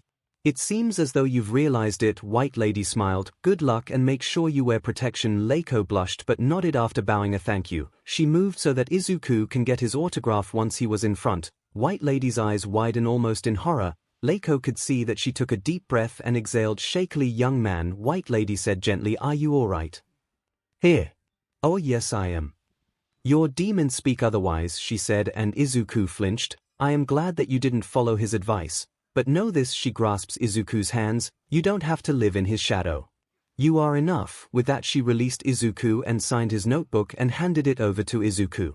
He bowed and thanked her, then joined 𝐻𝐿𝐼. They walked to the exit and were ready to go to the train station together and head to their respective homes, but 𝐻𝐿𝐼 has her mind stuck on two things. What she felt earlier when she stared at 𝐒𝐿𝐼𝐼𝐼𝐼's demons, the first one she could easily identify. She was crushing on 𝐒𝐿𝐼𝐼. Hard. She inwardly groaned. This was the only time they even interacted, and yet she was getting feelings for him already. The only thing they did was have fun, which then resulted in her having the best time of her life, with someone she could easily talk to and be herself for once, who also brought a smile to her face. She had a crush. She then focused on the second one, his demons. The fact the white lady looked horrified meant that whatever demons 𝐒𝐿𝐼 had was serious. She looked towards him. He might have sensed someone staring at him and looked at her and smiled. A mask. He hides his pain with that mask. I wish for us to be in contact, she says as she fishes out her phone. Okay, he also fished out his phone. They then exchanged numbers, and after sending a smiling winky, she was then treated with a malfunctioning 𝐒𝐿𝐼. She laughed, grabbed his hand, and began to pull him to the train station. I'll just have to bring that mask down and make you truly smile. Flashbacking, and that's the end of my first tale. 𝐒𝐿𝐼 finished and the girls clapped his demons. Toru wondered, it seems as though he had some troubling thoughts. Even when we were just simply texting, it would feel like he had some hesitance. 𝐒𝐿𝐼 explained, I noticed that too. Okako said, it was like there was this wall between us. I can go through the wall and hold his hand, but he can't. Everyone in agreement in making 𝐒𝐿𝐼 give a session with Hound Dog say I said all the girls in the room. So what happens next, 𝐒𝐿𝐼? Well, after that, we did keep in contact. We texted from time to time and I recommended a few movies that he would watch. And he would do the same. Then she smiled. It was 2 months ago that I fell in love with him truly. Flashback, 2 months ago 𝐒𝐿𝐼 was sad. No, maybe a bit. Today was a special day for her because every year on the same day she would go to a festival and enjoy her time under the moon. It was the annual ghost dance. It was not a real festival or tradition, it was just something her parents made up when they were dating. They would dance under the moonlight, and sometimes they even said that ghosts danced with them, hence the name. She would go with her family every year and just sit by a tree, have a small picnic under the moonlight. Her mother and father even said that it was the place her father proposed, so even in her family it had a sentimental value. But she wasn't able to go today. Both her parents suddenly got overloaded with work. They apologized and she understood. But it still made her sad though. Might as well just go to the rooftop later and enjoy myself. Then her phone pinged, notifying her of a message. Opening her phone, she saw it was from her crush, 𝐒𝐿𝐼 Midoriya. She smiled. He would always make her smile. Greenbush, hey, excited for your ghost dance festival? Oh right, she told him about that too. Smiling sadly, she then replied, Ghost Girl, unfortunately, there will be no ghost dance this year. My family got overloaded with work so I cannot go. Greenbush, oh, sorry Ghost Girl, nothing to apologize about. There's always next year, Greenbush, but you sounded so excited though. Ghost Girl, I was. But I'm not that petty. I can just go to the rooftop and see the moon. It's no problem, Greenbush. Okay, if you say so. Gotta go, need to do something. Ghost Girl, okay. She put her phone down and went to sleep. Tick. She then woke up to a noise. Getting up, she noticed that it was now night time. The moon must be out now. Tick. There it was again. She looked around to try to find the noise, but found nothing. She was confused now. Tick tick. Looking to her right, she discovered that the noise was coming from her window. Walking over it, she tried to find what was causing the noise. But she didn't need to look for long, as she found 𝐒𝐿𝐼 Midoriya in front of the 2B dorms waving at her while holding a piece of cardboard. What is he? Her thoughts were interrupted when he raised the piece of cardboard. It reads, 𝐒𝐿𝐼, will you go to the ghost dance with me? She was never a fan of cliché romance drama, movies, novels, or anything like that. But seeing him there holding the sign and smiling at her, she understood the attraction. This guy, with a burst of energy, she changed her clothes to something that would help in the chilly night, then burst out of her room, almost knocking Kendo to the ground. She yelled a sorry as she went down the stairs with a huge smile on her face. She was now outside and she could see 𝐒𝐿𝐼 still holding the sign. Going to him, his smile widens. So is that a yes? She laughed and nodded. He then put the sign down, grabbed her hand, and pulled her to the deeper in the woods. This is the first time he held my hand. They stopped at a clearing. She looked up and the moon was directly above them. This is my favorite spot to train. He then pointed up. It's also a good view. Yes it is. 𝐒𝐿𝐼 then grabbed something behind a tree, pulling it. To view, it was a picnic basket and a blanket. I hope this is enough, he said, unsure. It's more than enough, all of this, for me, she smiled. Zuko, any more and I would actually fall for you. They then put the blanket down and brought out some of the food. Inside were pies, sandwiches, and a thermos. They relaxed under the moonlight while chatting a bit. She was enjoying herself. She never thought she would get to experience this. She remembers the story her mother told her. Her mother and father would dance under the moonlight with slow music in the background, and when they stare at each other's eyes, they then leaned in and kissed, sealing their eternal love under the moon. She sighed. She knew that wouldn't happen to her. She only told Izuku about the picnic. It was outside the realm of possibility for a dance and a kiss to happen. It's time, Izuku suddenly said, making her visible eyebrow go up. Time for what? She gasped as she got her answer. Soft music surrounded them. No way, can I have this dance? She didn't notice him stand up. Now here he was in front of her, offering his hand. Was this happening? Yes. Yes, it was. She didn't trust her voice and just chose to take the offered hand. He pulled her up and scrayed her to the middle. Then they danced. It was a slow dance. Her hands were on his shoulders and his hands were on her hips. She just kept staring at his appealing eyes as they swayed in the beat of the song. It was only the two of them, under the moonlight and deep in the forest. She didn't want this moment to end. She wants him to hold her close forever and just be lost in each other's embrace. She just wants the man that she loves to stay with her love. Yes, she loves him. She loves Izuku Midoriya. The music began to die down and they slowed to a stop, but hands still firmly attached to each other. She decided to be brave. So, she leaned in for a kiss. Flashback interruption, bullshit. Mina, Tokage, Toru, Kendo yelled out, but Leiko didn't even flinch and just smiled. No way. Flashback continuation. So, she leaned in for a kiss. Her lips made contact with his left cheek. Pulling back, she could see Izuku turn red. She giggled. Thanks for tonight, Izuku. I really enjoyed it. Why, you're welcome. They then sat back down, ate some food. She took out her phone and took a picture of both of them and then sent it to her mother. After finishing the food, they walked back to her dorms. After saying goodbye, she went inside with a smile on her face. Setsuna was the first one to notice. DMN girl. Who got you smiling like that? She yelled, getting the attention of everyone. She didn't say anything and just sighed dreamily and walked back to her room. She then heard her phone go off. Opening it, she saw a message from her mother. Mama Ghost, I want grandkids, little ghost, after I graduate. Mother, Mama Ghost, I'll give you until the start of your third year or else I'm taking matters into my own hands. Little ghost, what do you mean? Mama Ghost, smiling face. Leiko just sighed and put away her phone. She touched her lips and smiled. Love you, darling. Flashbacking. And that's my tale. Leiko smiled and the girls clapped. Leave it to Izuku to give that much effort. Tsuyu commented, never thought he had it in him. Well, if someone is in trouble he just barges right in. Toru excitedly said, he just keeps saying that his body just keeps moving on its own.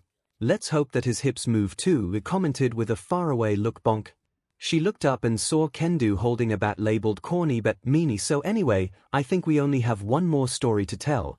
They all looked to Ibara, who jumped but still stood up and sat down on the chair. Come on, girl. Take it home.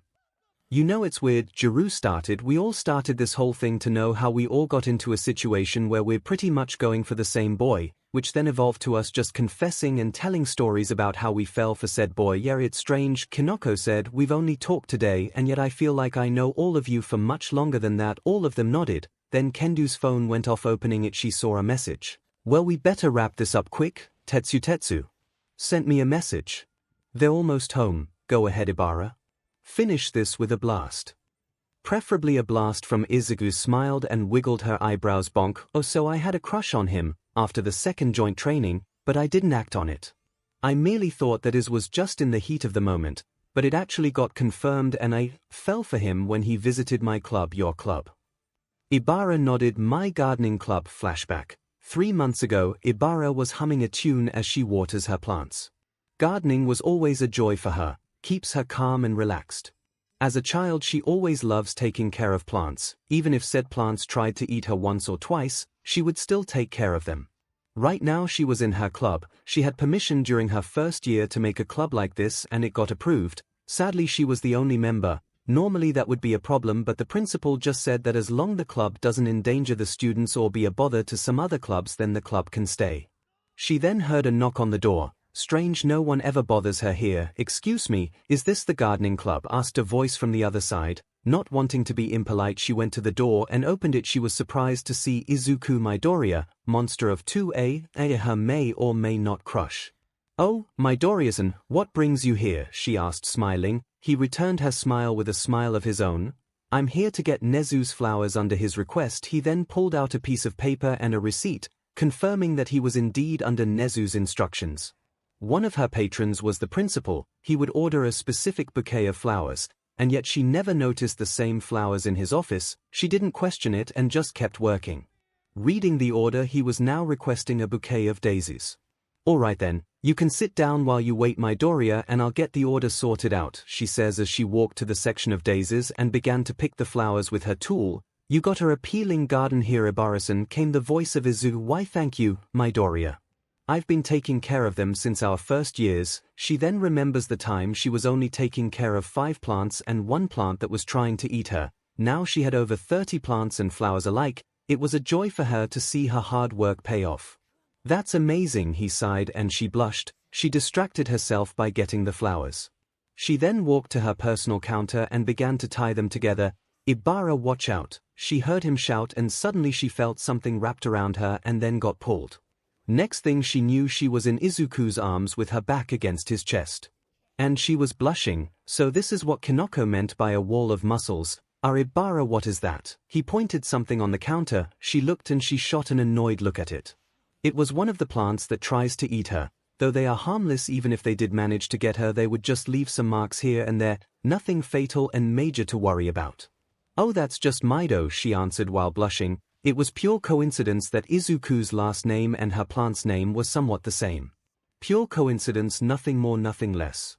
"Don't worry, he's harmless." She felt him let go of her and she had to smack the feeling of missing him down to the ground. She went to grab a spray bottle and began to spray the plant. "Bad, Mido." But the plant hissed and backed away, crossing its leaves as if it was crossing its arms.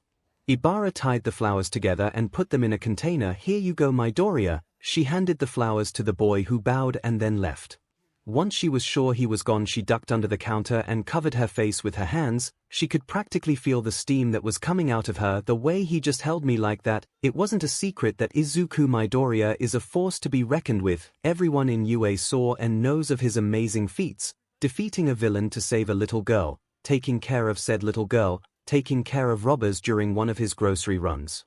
And of course, the latest news of him pulling a win against 10 students against him. He was the hot topic of the school, and also the most popular. He even has his own fanbase and admirers, though it amazed all of them that he was unaware of this fact and even denies its existence. She sighed. She then felt a nudge on her arm. Looking to her right, she saw Mido looking at her. "What is it?" she asked the plant. "Maybe I am growing crazy." The plant then gestured to her with its leaves and then used the leaves to hug itself. The hug was enjoyable. "Yes. What's your point?" Then a second plant that tried to eat her a month ago joined its brother. The 2 plants connected their heads and their body began to curve, forming a heart. "I'm not in love with him." The 2 plants looked at her and she could feel the deadpan look they were giving. "Yes, she's definitely crazy." "Okay, fine, I might have a crush on him." She emphasizes the word might, but the plants just shook their heads. A third plant joined them and Mido gestured the door and then to them. Mido and the second plant were swinging their arms as if to illustrate them having fun. Then the third plant nudged the second plant, gaining its attention. The third and second plant then began to hop off away from Mido, who then has its head down looking sad. "Midoriya might like me back, but if I miss my chance, someone might steal him from me." The plants nodded to her and she sighed. "If someone gets him before me, then I'll be happy." The plants tilted their heads. "If the girl would make him happy, then it's fine. If she loves him and he loves her too, then it would be fine. He wouldn't pick me anyway. I'm just the weird Christian girl. He would pick someone so much better than me." Mido then nudged her cheek, wiping something wet. She was crying. Who knew love would be a pain? "I don't think you're weird." Ibara jumped, hearing a familiar voice. She looked over the counter to see Izuku himself leaning on the counter. "How much did he hear?" "I don't know who the guy you're talking about, but if he thinks you're weird because of something you believe in, then he's not worth your time." He jumped over the counter and joined her on the ground. Sitting beside her, Izuku looked at her straight in the eye and she had to stop herself from kissing him then and there. "I honestly think your belief is admirable. The fact that you believe in something so passionately is something I actually admire about you. He smiled. He admires me. I don't passionately believe in the same way you do, but I do like some of the lessons that are taught in your religion. I'm not gonna lie, I use some of them in my daily life. He smiled. So don't think that you're weird. Whoever that guy is completely missing out. How so? Because you're a wonderful person, Ibara. He grabs her hand. You're kind, you're smart, you're appealing, and you'll be a fantastic hero. She giggled at the last part, always about heroes' hair. They stare at each other's eyes, and she could herself getting pulled by those eyes. She could feel her plants nudging her to go for it. Just one push and she could feel his lips on her own. Should she risk it? I am here, yelled a booming voice from the door. Young Midoriya, are you in here? Izuku jumped and stood up, releasing Ibara's hands. Why's All Might? She never thought she would hate the symbol of peace to some degree. She also stood up and saw Izuku and All Might talking. Well, Izuku was bowing repeatedly while All Might was laughing. Her gaze then went higher and she gulped, seeing 10 of her man-eating plants ready to jump at the symbol of peace. She decided to do something as she also jumped over her counter. All Might Sensei, what are you doing here? She asked while looking up a bit, keeping an eye on her plants. Apologies, young Shiozaki. The principal sent me to fetch young Midoriya because he was taking too long to get the flowers, he explained. He then turned to Izuku. Why have you taken so long, young Midoriya? Oh, he then fished out a card. I forgot to give you this, Ibara. He gave her the card. Reading it states, Izuku Midoriya, you a personal helper and has a phone number attached. Nezu assigned me as a personal helper for the clubs in UA. Right now I'm just assigned in the gardening club. So if you ever need any help then just contact me. He smiled. She blushed knowing that she could now see Izuku again from time to time. Thanks, and with that, they said their goodbyes, leaving Ibara alone once more. She sighed and looked at the card and then turned it. Here. She could that some water got into the card, probably from her hands because she was watering earlier. She wiped it off with her shirt. Looking at it again, she saw that the card now had marks and a letter K was now visible. She raised her eyebrows and began to wipe the card with a wet rag, and words were formed, good luck, with a smiley face at the end. Ibara blushed. Was the principal planning for this to happen? No, it can't be. It was probably a custom and she just happened to find it. She pocketed the card, but then felt a nudge on her arm. She looked and saw Mido smirking at her. I don't have a crush on him. She could practically hear the groan Mido was making, but then she smiled. I love him. Happy. Mido and 10 of her man-eating plants nodded vigorously. What is her life? Flashbacking, and that's my story. Ibara finished and the girls clapped. So let me get this straight, Setsuna started. Your plants pretty much gave you a pep talk and comforted you. Yes, Setsuna simply said. Normally that would weird me out, but honestly that's probably the sanest thing I ever heard. Probably because our principal is a rat bear thing, Toru pointed out. That too, can't believe that All Might blue-balled you, commented you, and the girls laughed. So, Kendo started. That's everyone, so what happens next? Zoo raised her boombox. Russian anthem begins to play. That doesn't actually answer my question, Zoo. 5 months ago Zoo invited us to her room, said Momo. She then asked if we have feelings for Izuku. After a few denials here and there we said yes. Toru then stepped in. Then she played her boombox and played that anthem and said bluntly, our boyfriend Tsuyu finished. Wait, so we share him? Kendo asked, her eyes wide at the implications. Just like in Mina's story, Izuku won't choose if he knows that another person also likes him. It's not in his nature to hurt someone like that, explained Okiko. Plus he doesn't seem to be the type of person that accepts that someone actually likes him, Mina said. Probably because of that chick in Momo's story. She's a beach commend pony, and the girls agreed. That's why we have a plan, and that is, we make Izuku comfortable with the idea that someone can like him and is willing to like him. Momo said, there are rules of course, no one makes a move on him, Okiko said and looked at Momo briefly. We need him to be comfortable first, otherwise he'll just think you're just being nice. Everyone will confess at the same time, Kero added Tsuyu. This way he'll know that everyone likes him, but we don't force him, Toru added. Izuku can't say no. But that doesn't mean that it's an excuse for us to abuse his kind nature. He has to like us because he wants to, not because he feels an obligation to. The 2B girls nodded. And lastly, he can say no, Okiko said while being sad a bit. There is a possibility that he doesn't love us in that way. And we have to accept that. Even if it hurts, asked Pony. Yes, the girls were now silent as they slowly digest the information. I have a question, said Ibara. What if someone confessed to him, outside of this group I mean, and he says yes? Is that all right for us? Yes, answered Okiko. If someone confessed to him then, it would be fine, we just have to make sure that he's happy. If the girl makes him happy then that's fine for us. Man, who knew loving someone could be this complicated, whined Setsuna, and the girls laughed, clearing the heavy atmosphere. So we share him. Yep. Kendo looked at her classmates. Is everyone all right with that? The girls looked at each other but nodded. Might as well, the guys have so much love to give anyway, and just like I said, Setsuna showed her sharp teeth. I ain't giving him up. Me too. Me 3. EA. Welcome to the Midori Culet.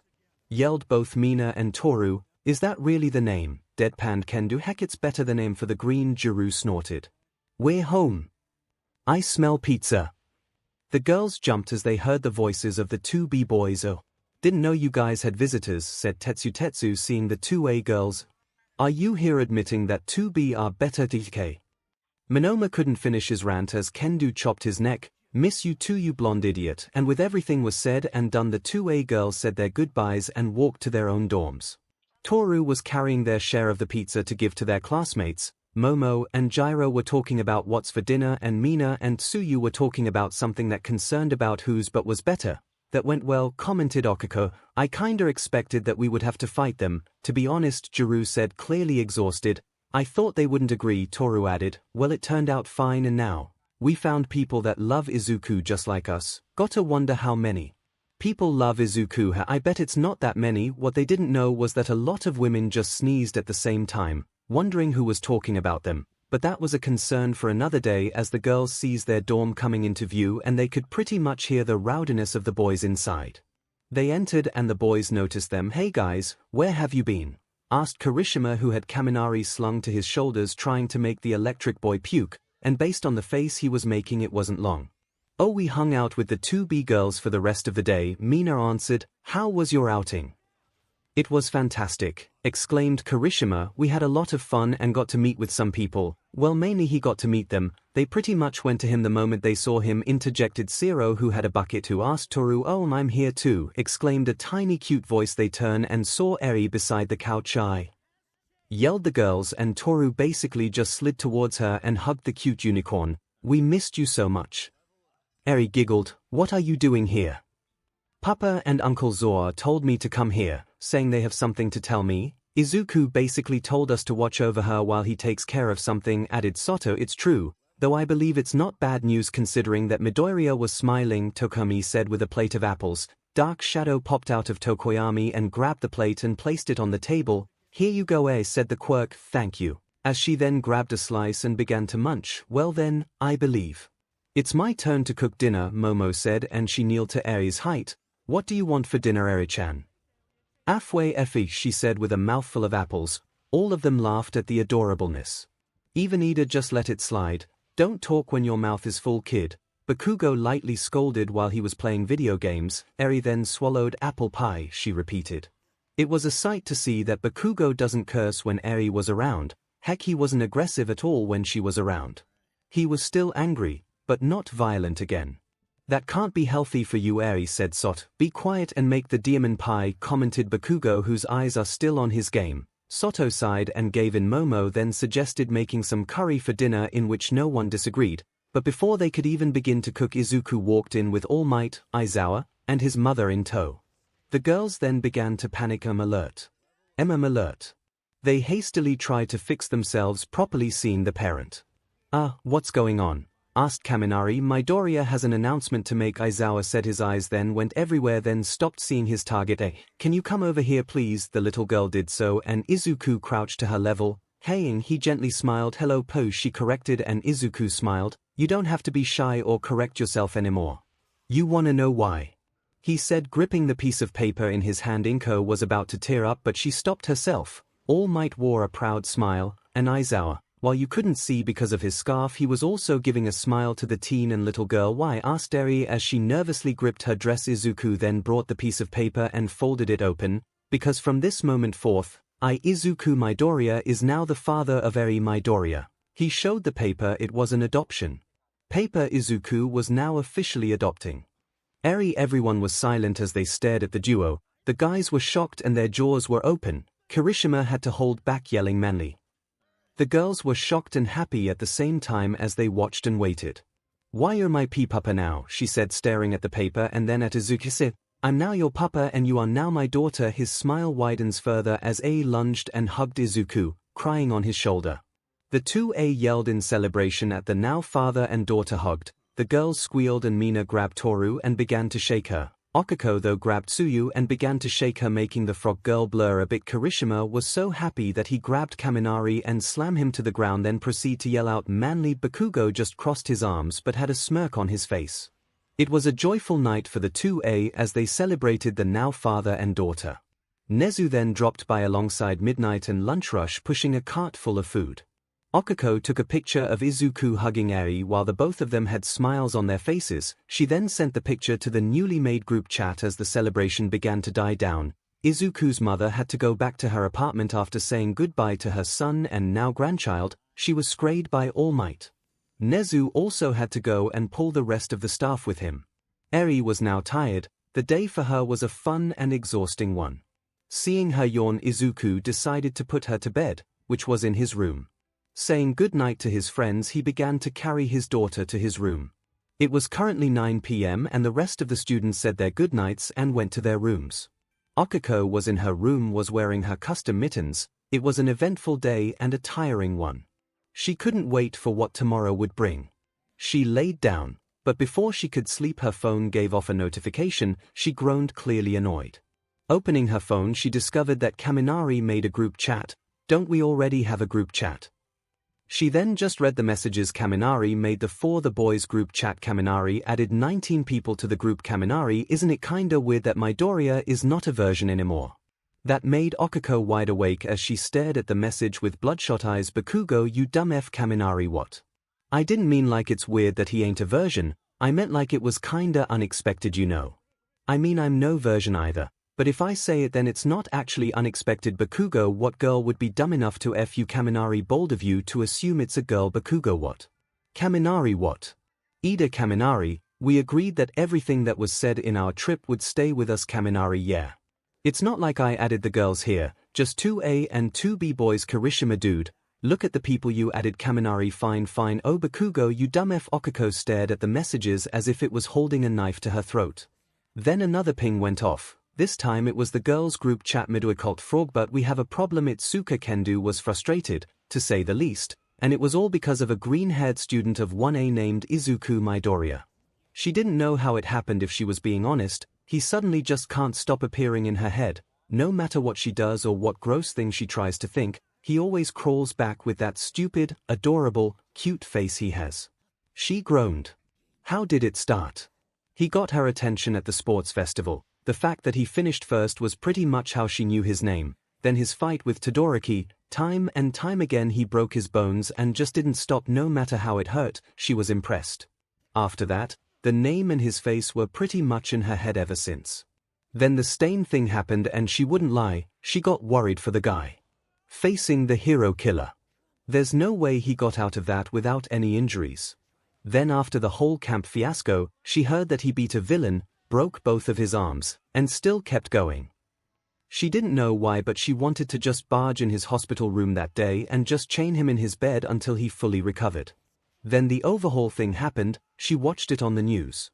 The moment they described a green blur was beating up a huge monster, she knew it was Midoriya. Then the cultural festival happened. She joined a pageant show, not her style but she joined nonetheless, and then she saw him standing there holding a kid and smiling at her.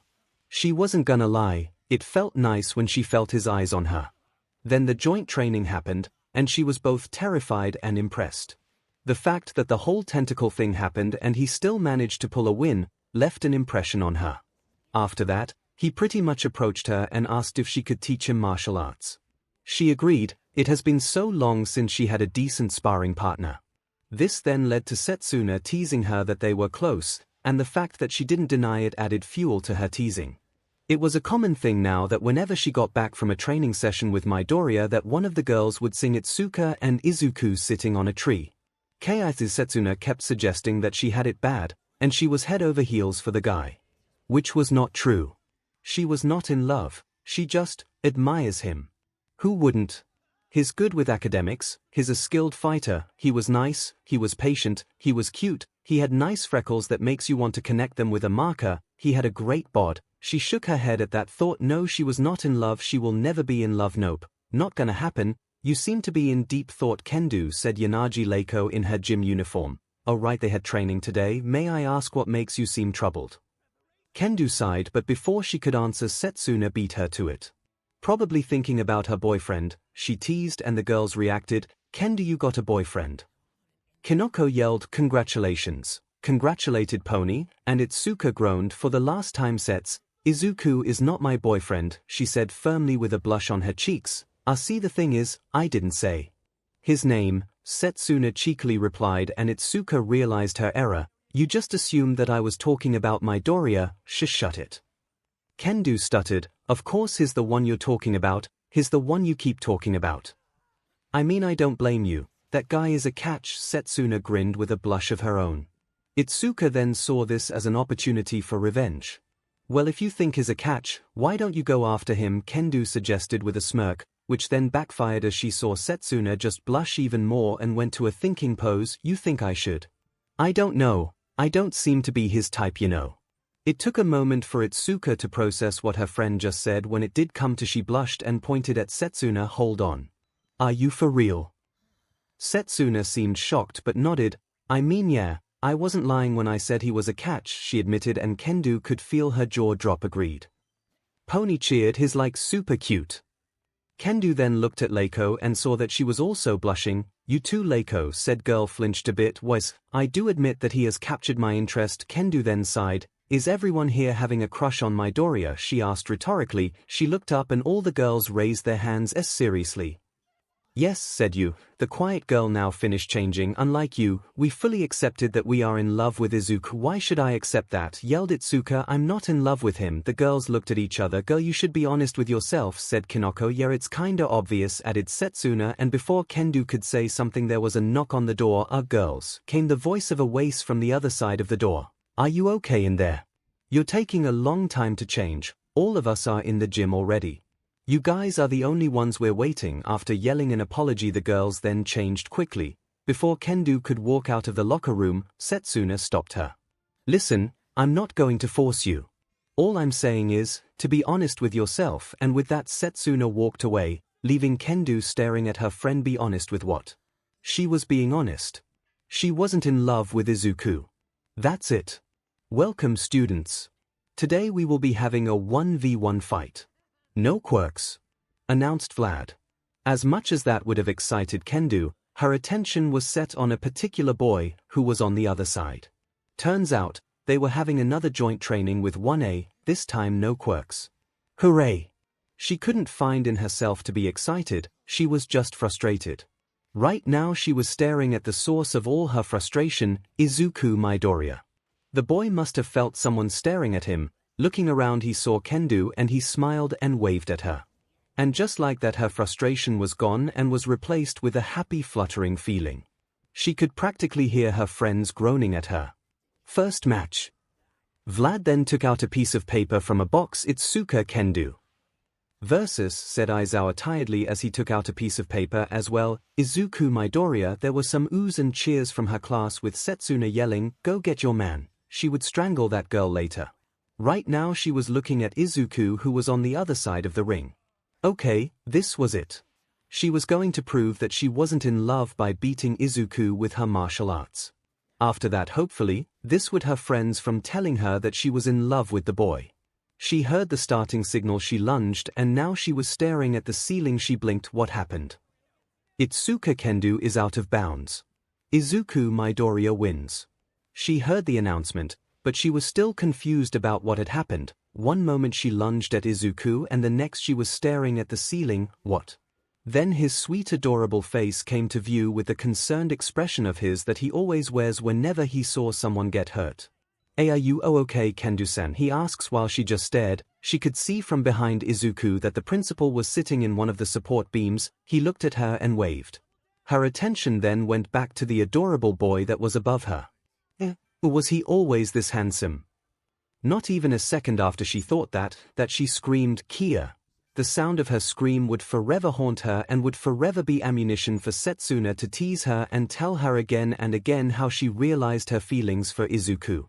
She then began to crawl away while having a huge blush that covers her face. Her girlfriends then began to comfort her, while Setsuna was smiling smugly at her and Ibara was telling her that, "Don't worry, I screamed too when I realized it." At the corner of her eye, she could see Vlad giving some money to Aizawa, but that was the least of her concerns, as right now she is now focusing on the big issue that she, in fact, was in love with Izuku Midoriya, and all it took was for him to slam her to the ground for her to realize it.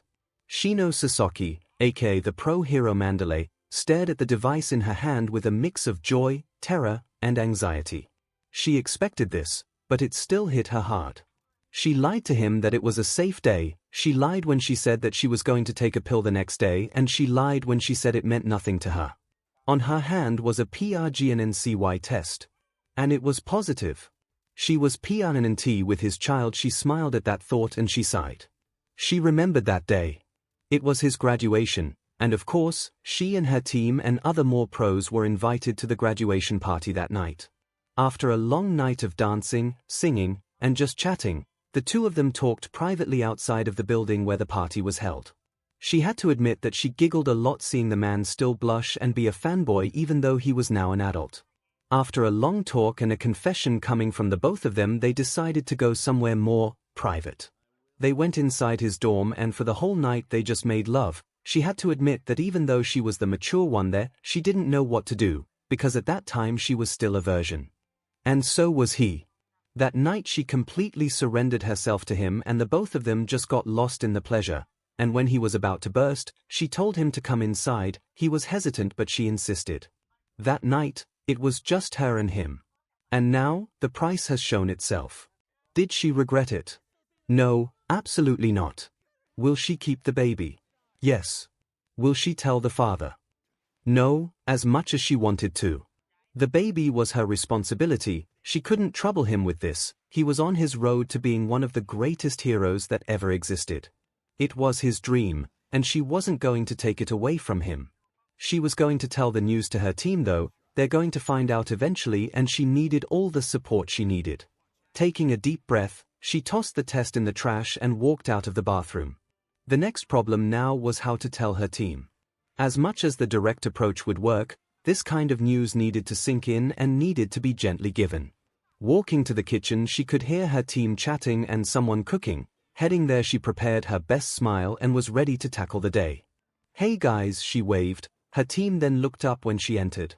Tiger or Yawara Chatura was sitting beside Ragdoll or Tomoko Shiotoko, and they were reading a magazine. On the stove was Pixibob or Ryako Tsuchikawa. "She's here," shouted Ragdoll excitedly. She then jumped towards her, grabbed her hand, and sat her down on the couch. Meanwhile, Mandalay was confused at her friend's reaction. Ragdoll then put her hands under her chin and looked at her expectantly. Tiger then sat beside her on her left and she could see Pixibob leaning on the counter looking at her, giving her a gentle smile. She smiled.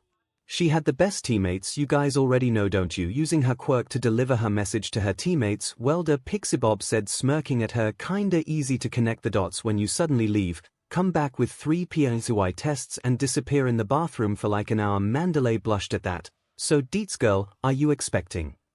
"Yes," she answered, and her teammates cheered. "So who's the father?" Tiger asked, and Mandalay just smiled. "It's someone special, you're not gonna tell us?" "No," she then raised her finger, "not because I don't trust you guys, but because I know for a fact that you would hunt him down and drag him here." "No, we won't," Pixibob said, crossing her arms and looking away. Mandalay just stood up and opened the curtains, and pointed outside where there were at least 30 mud beasts outside on standby. Pixibob then scratched her head and deactivated her quirk. "Well, are you at least going to tell him?" Ragdoll questioned, and Mandalay just smiled. "I don't think I will. Can I ask why?" Tiger asked. "It's personal," and they just stared at her. That was until Tiger stood up. "Well, if that's your decision, then we will respect it." He gave her a thumbs up and her teammates agreed to give her support. "Thank you, I'm home," yelled a young boy, Kota, her nephew, "and I brought someone with me." "Now who could that be?" "We're in the kitchen, Kota," Mandalay yelled and cleaned herself up a bit to at least make herself presentable. She looked up to greet her nephew but was too shocked when she saw who her nephew brought. Izuku Midoriya, aka the pro hero Deku, number 5 in the hero charts and was on his way to be number 1 in a few months. He was also the father of her child, their child. He insisted on coming here, saying that he needed to talk to you, Kota said to her, and it was true. The moment Izuku was in the kitchen his eyes zoned in on her and she couldn't help but gulp. He wouldn't know that she was 𝐼𝐺NT. So she was safe. Anyway, I'll be in my room, said Kota, walking away. Her team noticed the atmosphere, and the way that the two of them were staring at each other was enough to give the answer they asked earlier. Taking this as their cue to leave, they excused themselves, giving her and Izuku some alone time. Hey, he awkwardly greeted. Hey yourself, she smiled, always the dork. So how are you, future number 1? He chuckled. That's only a rumor, I've been good. Been busy with work and making a name for myself. That's it. You. Oh, been busy trying to get Kota back to school, been reorganizing some stuff here and there, and also taking a short break from hero work, she said the last part as she turned around and went to the pot that Pixibob was handling earlier. A break? Why? He asked, going behind her and leaning on the counter. Oh, just getting tired and all.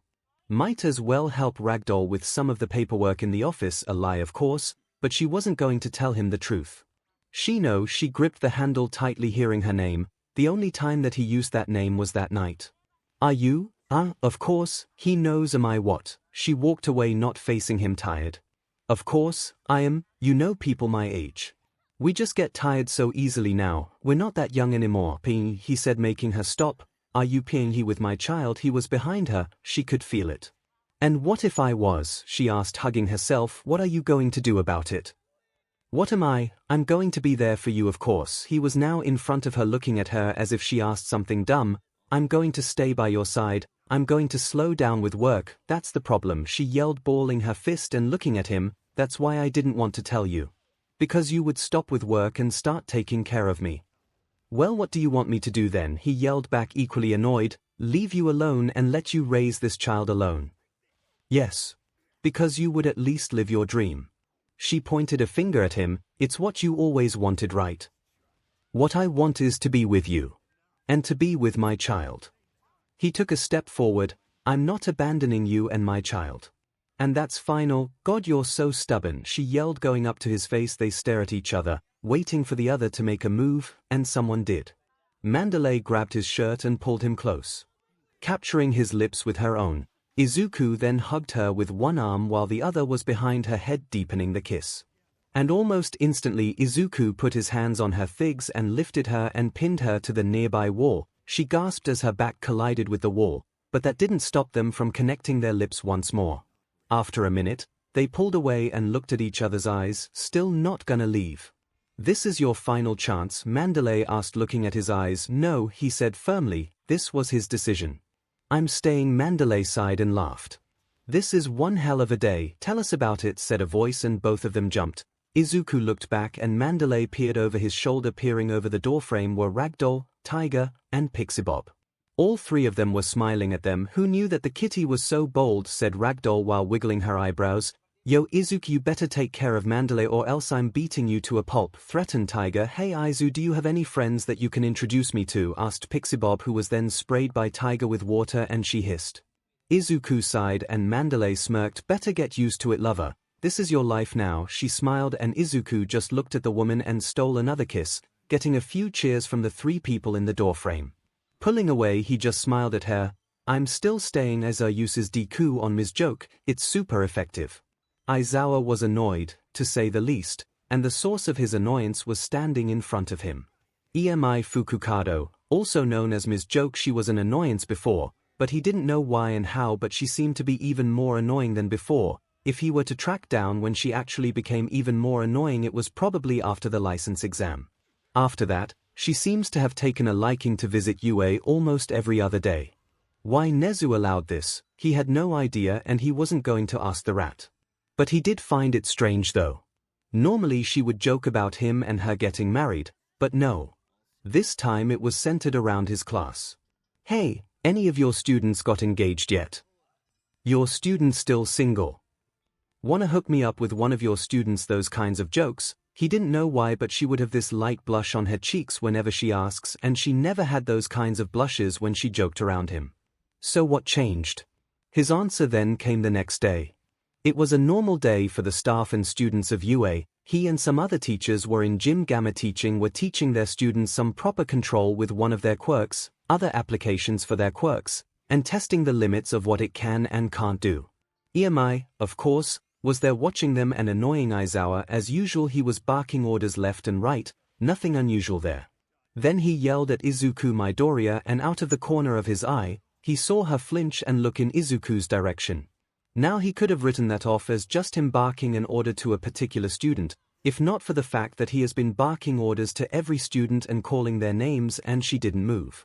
It was only when he yelled at Midoriya that she moved and stopped annoying him, even if it was just a second. At that moment, he saw right through her. He grinned like a madman and decided to put his plan into action. Midoriya, he yelled and gestured for the student to come down. 𝐼 tried to excuse herself, but he captured her with his scarf. She looked at him with wide eyes and he could feel that she was panicking as she saw the grin that he had.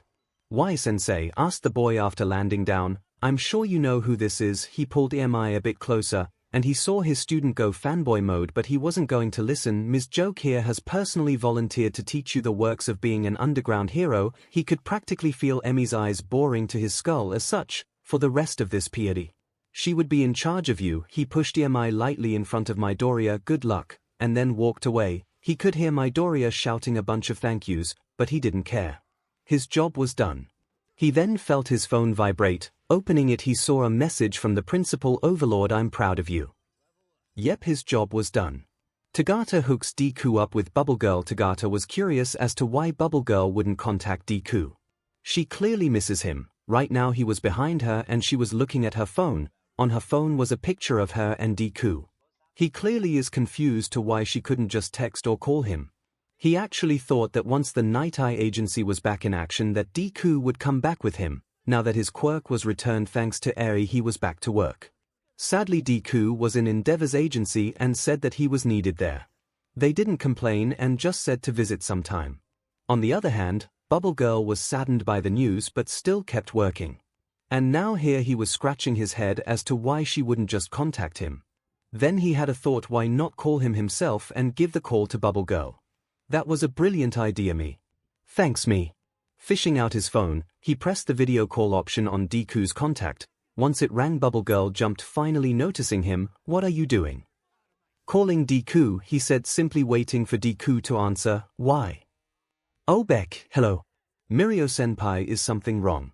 answered Deku. His face was shown and in the background were more people getting food. Clearly he was in a cafeteria of some sort. "Hey Deku. Nothing's wrong, just calling to check up on you." "Well, I'm fine. I'm actually in the mall. Got a day off," he said. "Oh well, that's great. By the way, Bubble Girl misses you," he said simply, and Bubble Girl jumped, and before she could escape, "Here, go talk to her." He brought the phone to her face, making her go face to face with Midoriya. Hey Midoriya," she said, waving, giving a small glare in Mirio's direction. Hey Bubble Girl." He fidgeted and set his phone down. "How are you?" "Oh, I'm fine," she said, grabbing the phone. "Been busy, with the agency going back to full swing. Everyone here is just adjusting to everything," she added, and she was right. With the work studies returning, some old interns were coming back and working, while some universities cut off ties with them due to the death of Night Eye. There were a lot of things that needed to be adjusted. "That's good to hear. I've been meaning to visit, but work has been so stressful," he whined, and Bubble Girl giggled. "Welcome to the real world, kid. Living the dream." Mizuku sighed. "So what's new? Are there any new missions for you guys?" "Not really, but we are doing a collab with Ryukyu next week, something about a drag den or something." The information wasn't actually classified, so sharing wasn't a problem. Meanwhile, Mirio gasped at the news. He hasn't heard of this yet. "Oh. Then we might actually get to see each other soon then." He smiled. "I just got an offer from Ryukyu to do my work studies there. I'm still thinking about it though, so I guess I'm not sure still," he admitted. Mirio could see that some bubbles were coming out of her head that was shaped like hearts. "Oh, that's wonderful. You sure are getting the attention of the top 10 here," she smiled. "Makes me think that you have forgotten about us," she teased. "No, I haven't. I couldn't forget any of you," he shouted, but then he ducked as people began to shush him. They could see on the phone that he began to apologize, and he and Bubble Girl laughed. I'm kidding," she then smiled. "We should really hang out more." and then the bubbles that were coming out of her head popped and Mirio could see her eyes widen. I mean, that sounds great. Izuku smiled. When are you free? This was the time that Mirio decided to butt in. Oh, she's free this Saturday, Deku. But before Bubble Girl could deny it, their boss Centipede then joined in. Mirio is correct, she is free this Saturday, then walked away. The two sidekicks stared at their boss for a second, then looked at Deku once more. So I guess Saturday it is here. Izuku said over the phone while developing a thinking pose. If I remember correctly, there's an amusement park that's gonna open near Dagobah Beach, wanna go there? Bubble Girl just nodded while turning a dark shade of blue. Good, well I gotta go. My F. Who are you talking to, Midoriya? Asked a female voice. Oh, just a friend, Midoriya said, looking at the person who they can't see on the phone. Suddenly a woman came to view. She had shoulder-length white hair freckled with a few noticeable crimson color. Oh, hello there, the woman waved. I'm Fuyumi Todoroki. Nice to meet you. Hello, Todoroki-san. Mirio waved while Bubble Girl nodded, staring blankly at the phone. So sorry guys, gotta go, he waved, and Mirio waved back and ended the call. Mirio then took his phone and looked at Bubble Girl, who was still staring blankly at nothing. She was happy a moment ago. Quick. Think me. Good luck on your date. He didn't know why it formed into a question, but Bubble Girl did nod, so it wasn't much of an issue. Good job, me. Thanks, me. Kota tries to get Izuku as his stepdad through Mandalay. You want to what? Asked Mandalay, looking at her nephew with one eyebrow raised. I want to get adopted by Izuku, he said in a manner that it was a final decision. I don't think he can adopt anyone just yet, Kota. She tries to argue. He adopted Eri last week, he pointed out. If he can adopt her, then he can adopt me too, right? He adopted who now? Asked Ragdoll from the kitchen. Isn't he a bit too young to adopt anyone? Nope, Kota's right, said Tiger as he appeared from the door. It's in the article here. He showed the phone to Mandalay. Taking it, she read the title, Young Hero Adopts Cute Unicorn After a Long Fight with the Now Burning System. An article made by Nezu. Well, if he's involved, then no wonder it went smoothly. Mandalay sighed, looking at her nephew. Still, he has to agree with adopting you, plus he's already taking care of a kid. I don't think he can handle 2 kids, and yet focus on school all by himself. She again tries to argue. Now she doesn't mind Izuku Midoriya taking care of Kota. Heck, she would support it. But Kota was her only family member left. She would be heartbroken if he got out of her life. But if it was Izuku, then it was fine. The only problem was that he was a single parent. She at least wanted to see if there was a kind woman by his side. Then why don't you date him? Kota simply suggested, and Mandalay could hear the shatter of glass from the living room and the stirring noise that was coming from the kitchen stopped. If you date him, then not only does he get a woman in his life, but you'll also be taking care of me. Well, I guess if me and Eri will be siblings. Before she could reply, she saw Pixie Bob behind Kota. She then blasted Pixie Bob with a million thoughts, with her quirk giving her a headache and falling to the floor. Ragdoll peeked her head from the kitchen, and Mandalay just looked at her, and Ragdoll ducked back in the kitchen. She sighed. Kota, he's almost 10 years younger than me. I'm way too old for him. No, you're not. He even said so. She then saw him fished out his phone and clicked on a few apps. Then a voice came from the speakers of his phone. Hey Deku, what do you think about my aunt? Came the voice of Kota. He turned the phone so she could see the video that he was playing. The video was just pointed at Izuku in a corner, seemingly hidden from the boy in question. The background suggests that they were in an ice cream parlor. Mandalay. Well, I think she's an amazing hero. The fact that she can use her quirk the way she does and fight is amazing enough. Mandalay was now blushing at the compliment. While Pixie Bob hissed at her, Ragdoll stopped stirring and was now eavesdropping, and Tiger was just sitting there reading the article on his phone. But what about as a woman? Mandalay snapped her head at Kota, while said boy just pointed at Pixie Bob, who gulped. She then fell once more after a million thoughts attacked her head. Like, would you date her if given the chance? I don't think that's possible, Kota. Izuku scratched his head. I think I'm far too young for her. Surely there are a lot more older guys that she likes, but would you date her? The Kota in the video pushed the question, and she could see Izuku was thinking, and she would be lying if she said she wasn't waiting for his answer. Sure, I didn't really mind. Your aunt is a kind woman after all. He chuckled nervously, and she feel her blush creep in. Izuku then looked at Kota. You aren't going to tell her I said that, right? Yeah, sure. The screen moved and the video ended. Kota took his phone back and stared at Mandalay. She then looked at him. I thought you promised him not to tell me. Technically I didn't. He did. He pointed at his phone. I just showed a video of him saying it. I guess That's kinda true. Ignoring the fact that that kind of reasoning was not ethical at all, she rubbed her forehead, feeling a headache coming in. Look, I just don't think it's a good idea for him to adopt 2 kids. The media would eat him alive. Then her phone pinged. Fishing out her phone, she saw it was a message from an unknown number. Unknown. Oh, don't worry about the media, just one more thing to burn.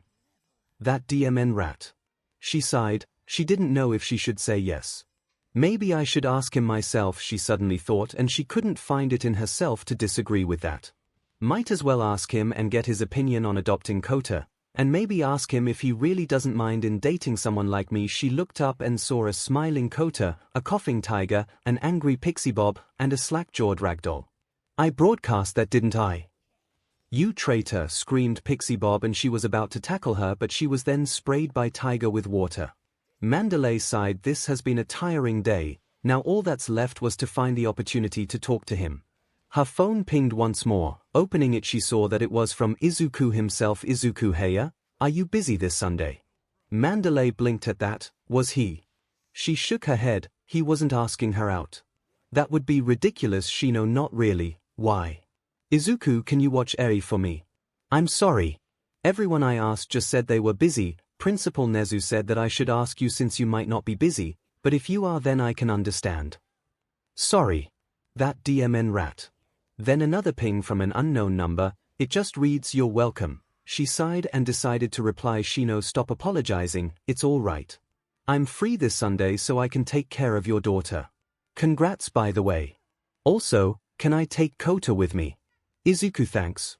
And sure, you can take 𝐻𝐻𝐻. I've been meaning to get Eri some friends her age, but that's kinda hard with university and all. Shino, I understand. We'll head there on Sunday around 9 a.m. Is that all right with you? 𝐒𝐿𝐻𝐻, yes.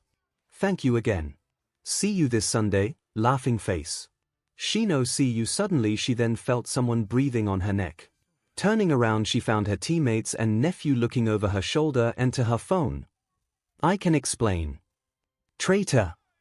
Oh boy, this is gonna be a long day. Todoroki tries to help Burnin with her oh so obvious crush. Shoto. Todoroki was clueless when it comes to social interactions or in anything social at all. He didn't have many friends, nor did he choose to have friends. The only reason that he was in Midoriya's friend group was that the boy basically dragged him. Was he complaining? No. It felt nice to have friends, but even so, that he was clueless about these kinds of things, he was not blind. He remembered he was staring at Burnin, a sidekick in his father's agency, bark orders to 𝐒𝐿𝐻𝐻. Now normally this won't actually get his attention, but Burnin just kept barking orders to and only at 𝐒𝐿𝐻𝐻. While yes, he and Bakugo would get orders as well, but she seemed to be around 𝐒𝐿𝐻𝐻 more often.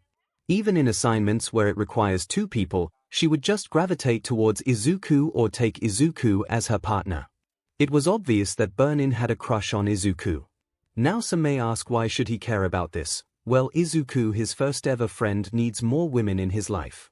𝐒𝐿𝐻𝐻 did have his sister. Were they dating? He has no idea, but what he does know was that his friend has so much more love to give that he has much to spare. And since Midoriya opened his eyes back at the sports festival, he feels like this is a good chance to pay him back. Plus, he once read in this book called Friends for Dummies that friends make each other happy. Was 𝐒𝐿𝐻𝐻 making him happy? Yes. Was he making 𝐒𝐿𝐻𝐻 happy? He has no idea. That's why he will make sure that he will be happy. How? By giving him women that obviously love him. This is where he is now, waiting for 𝐒𝐿𝐻𝐻 while holding 2 objects in his hands. He has a plan, and all it requires are 𝐒𝐿𝐻𝐻, Burnin, a room, and his ice. He should be here any second now. Just as he thought that, 𝐒𝐿𝐻𝐻 came running around the corner wearing his hero costume. Hey Todoroki-kun, you need me for something? He asked, and all Todoroki did was raise a notebook. Inside of this notebook are information about the quirks of everyone that is interning in this building. He only had basic info, but for 𝐒𝐻𝐻 that was basically a gold mine. Then he raised the second object, and this is the first ever All Might action figure that was made after his debut. He knew that this was true because he called in a favor from Momo, and she said that this particular figure was from a now deceased collector and the family of the collector was selling his collections. She bought it in exchange for a favor and he agreed. Now he has 2 objects that 𝐒𝐻𝐻 wants. What is he going to do to said objects? Toss it inside the darkroom beside him, and just like he predicted, 𝐒𝐻𝐻 dived right in for said objects. He was now busy writing the info on the notebooks to his own at a very fast pace. Good, that will distract him for a moment. He just needed to distract Izuku for a couple of minutes before she "Hey, you called." Just in time. Burnin was walking towards him. Midoriya broke his ankle inside that room. He pointed inside the darkroom with Izuku now in the center still writing. She sighed, but he could see a blush forming on her cheeks. That guy, always so helpless. She went inside. Wait, Hido slam ice. Todoroki slammed the door close and pretty much froze the door. This was his plan, trap the both of them in a room so that they can have a nice talk alone. He watched this on TV once. Two people were trapped, and then once they were out they were more close than ever. He didn't understand why their clothes seemed to be a mess, or why their hair seemed to be disheveled, or why there were bruises on their necks, but he didn't care. All he knew was that if you trap two people in a room they get close. He then walked away, ignoring the shouts that he heard from the door. "I'll let them out in an hour. Bakugo is sick and tired of Mina's rant about Deku." Bakugo slammed his face on his food. There she goes again with her rant about how cute Midori is, or how delicious Midori made dinner, or how Midori is this or that, and on and on and on and on and on and on. Just bang already. He and the Baku squad were in the cafeteria and having lunch, and once they sat down they went to a bit of chatter while he just stayed quiet. Then 𝐒𝐿 decided to go to her usual rant of how special Deku is. It was fine during the first semester, he could tolerate that. But she just didn't stop. Every day this was his torture. Just hearing 𝐒𝐿 go on and on makes him want to tear his hair out. Just bang. He raised his head and some of his food fell out of his hair, but he didn't give a f. There has to be a way to shut her up. He growled and looked at another table where the Deku squad was sitting and tried to put a hole on the nerd's skull. The boy gulped and Bakugo set his attention back to 𝐒𝐿, who was still ranting about how special the nerd is. His friends just looked at her and let her talk. They could tolerate her, but he can't. If he has to lock the both of them up in a room, then he stopped that train of thought and let it process. That was it. He grinned. Peace and quiet, here I come. He tolerated the next few hours of 𝐒𝐿's rant. This was the last he would hear of it, so why not? When they were finally back in the dorms, he waited until it was nighttime and everybody was in their rooms.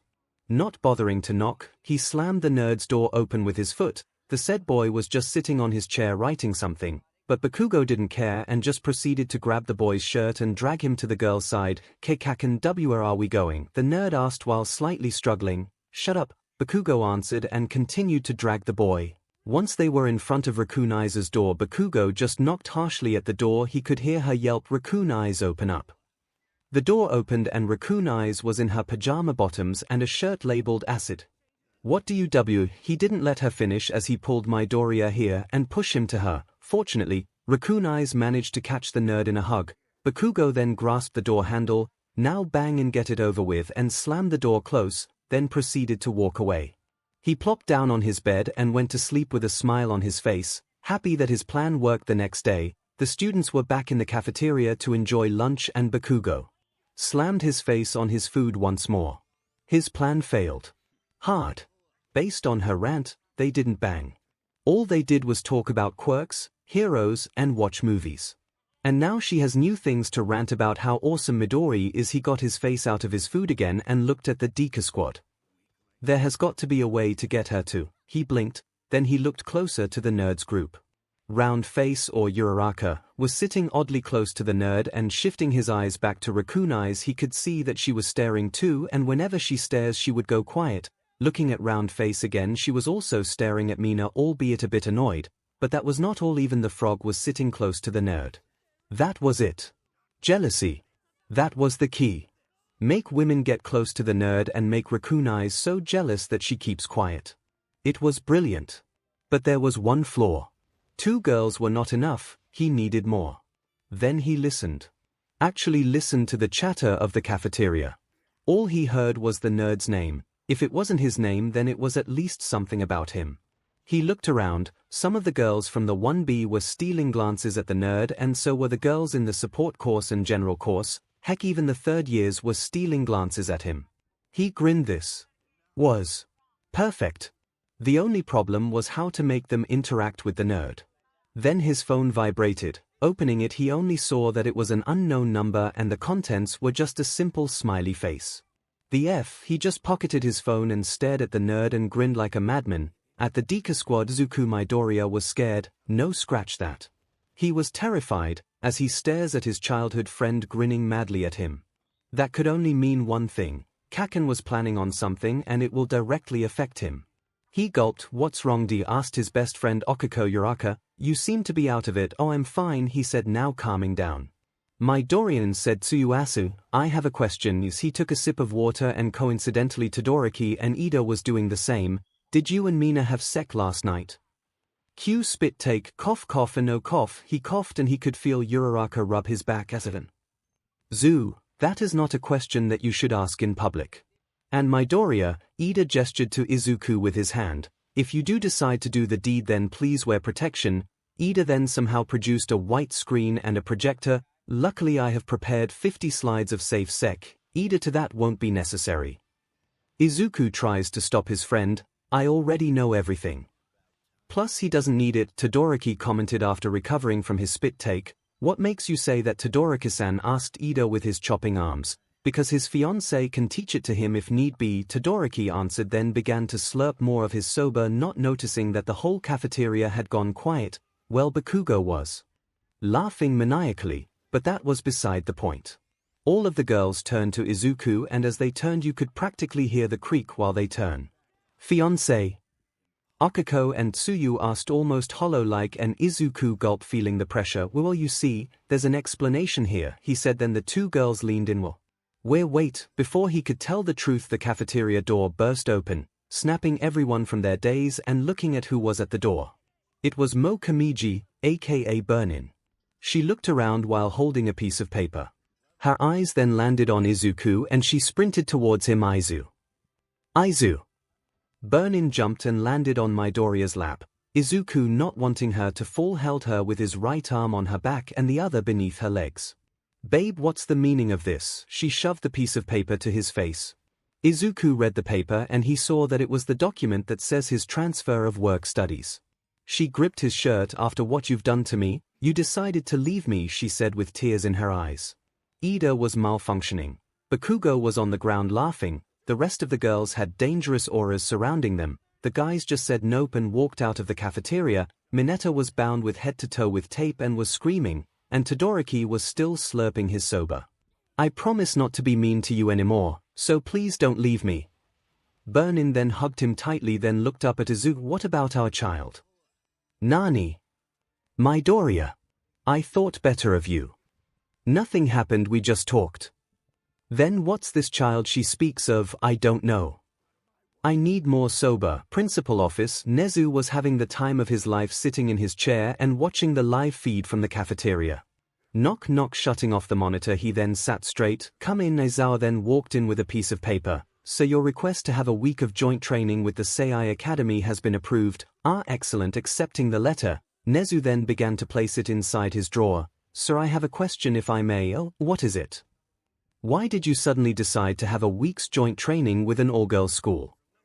Aizawa, don't you know? Nezu sat straight and looked at Aizawa right in the eyes, and Aizawa could feel the predatory glint. Next week is Monday. I quit. Denied. Frog, but we have a problem. Dinmash, tell me about it. Yui won't stop him. Big sis Yui, for the love of God, please stop. Ultraman, there's only one cure for me ghost and that would be Ultraman Izuku to stick his Deku in me. Ghost mood, alien mood, mom mood, Jax mood, frogbutt mood, but not the point. Ocha, you still alive? Uravity, yes frog, but good girls, we have a situation in our hands. Our boyfriend is no longer a version Dinamashton. Girl, you work fast frog, but I didn't take it. Ultraman, did Uraraka take it? If so, how good was he? Was he rough? Did he start gently then just proceed to take you to PND town? Did he choke you? What position did he take you? Did he pin you to the wall? Ghost, it amazes me that you were able to type that in just 3 seconds. Dinamash, I'm gonna assume that Prez used the bat again. Ghost, well, I did hear a door slam open and then a sound like would being hit on something hard. Big sis, it's too DM and late to be this corny Ultraman meanie, but seriously, did Uraraka take it? Frogbutt, no she didn't. Uravity, no I didn't. Big sis, wait, then who did? Frogbutt, that's the problem. We don't know. Jax Kaminari just basically made a group chat and accidentally added us girl instead of the boys in your class. Then just blurted out how Izuku isn't a version anymore. Dynamish wait, how? Jack's easy. His dumb vines, I'm sure he's trying Jiru Jax. He once challenged a toaster to a staring contest and lost vines. Okay Dynamish, okay, we're getting off topic here. So Greenie is no longer a version, well SHT. Now what? Frog, but now, we need to find out who took it. Gear up girls, we're going to a Fing crusade. Vines, can't we just ask him? Uravity, I don't think that's a good idea. He didn't tell me that he lost his Nord to any of his circle of friends besides Ida and Todoroki. But even so, he told the guys. Maybe he was dared to do so. Point is, we can't just ask him just because we found out accidentally, he has to tell us himself because he wants to. Frogbutt, and this girls is why Ocha is best girl for Izuku. Dynamash agreed. Ghost agreed. Big Sis agreed. Alien, I heard a thud. I assume that's Okako hitting the ceiling. Uravity, yes Ghost, so what is the plan? Frog, but we need more info, and the only place we can gather said info is in group chat. Kaminari made Uravity, yeah, so I'll be switching to the other chat now. Dynamash, good luck. Okako then closed her eyes, then sighed. Who would take his virginity though? Her brain began to rack on girls whom Izuku has formed a sort of friendship with. Was it Nejaya? No, she just graduated. It would be impossible for her to come and contact Izuku. Sure, they were on good terms, but she seemed to be focused on her inventions rather than be focused on Izuku. But the other problem was the location and time. It was hard to deduce who if they didn't have a time frame of when it happened. Why couldn't it be me though? Her mind then began to wander. Okako's imagination. Knock knock. Okako heard a knock on her door. She was just done training, so she was a bit sweaty. Not being rude, she decided to open the door. Then someone barged in and closed the door. She would have panicked if she didn't see who actually barged in. It was her best friend and also the person she fell in love with, Izuku Midoriya. Deku. What are you doing? I lost my virginity, he said simply, looking down, his bangs shadowing his eyes. The news shocked her and she just stared at the boy, feeling heartbroken. I guess I was too late at 𝐒𝐿𝐿𝐿. Suddenly Izuku tackled her to her bed. Her wrist was being pinned above her by Izuku's hands as he hovered over her. She shouted, shocked. What? I wanted you, he said. His voice was low and husky and she could feel his breath on her face. Even when I was over there you were all I thought about. His grip tightened. Okako, I love you. I want you. I want you. Now. He leaned in and all she could do was stare at Izuku as he began to lower himself and put a kiss on her. End of imagination. Eep. Okako yelped and she covered her blushing face with her hands and she began to float up. She removed her gloves so that could text, but that was now a bad idea as she just kept floating. Releasing her quirk, she shook her head and opened the group chat Kaminari made. Her eyes widened a bit seeing the messages for the boys. Bakugo, you dumb F. Kaminari, well. Esachi Kaminari has left the chat. Bakugo added Kaminari to the chat. Bakugo, you reap what you sow. Beach, now die like a real man. Kaminari, please. I don't want to get killed. Ida. Bakugo, do not harm any of our classmates. Bakugo, I won't, but the nerd will and I will be there to record it. Kirishima, okay, maybe we can salvage this. The girls might not have seen the message yet. Ashidona, we saw it. Asui, Gyro, Uraraka, Kirishima. Well, it's been nice knowing you. Kaminari dude. Help. Wait, genius time. Kaminari has kicked Midoriya from the chat. Kaminari, phew. Safe at last. Bakugo, how the hell did that solve anything? Kaminari, well, if he isn't here then he won't be able to know that I told his secret. Bakugo, okay you dumb shit, here's a pop quiz. Kaminari, I hate pop quiz. Bakugo, shut it. When Deku told us that he banged someone already, who did he tell it to?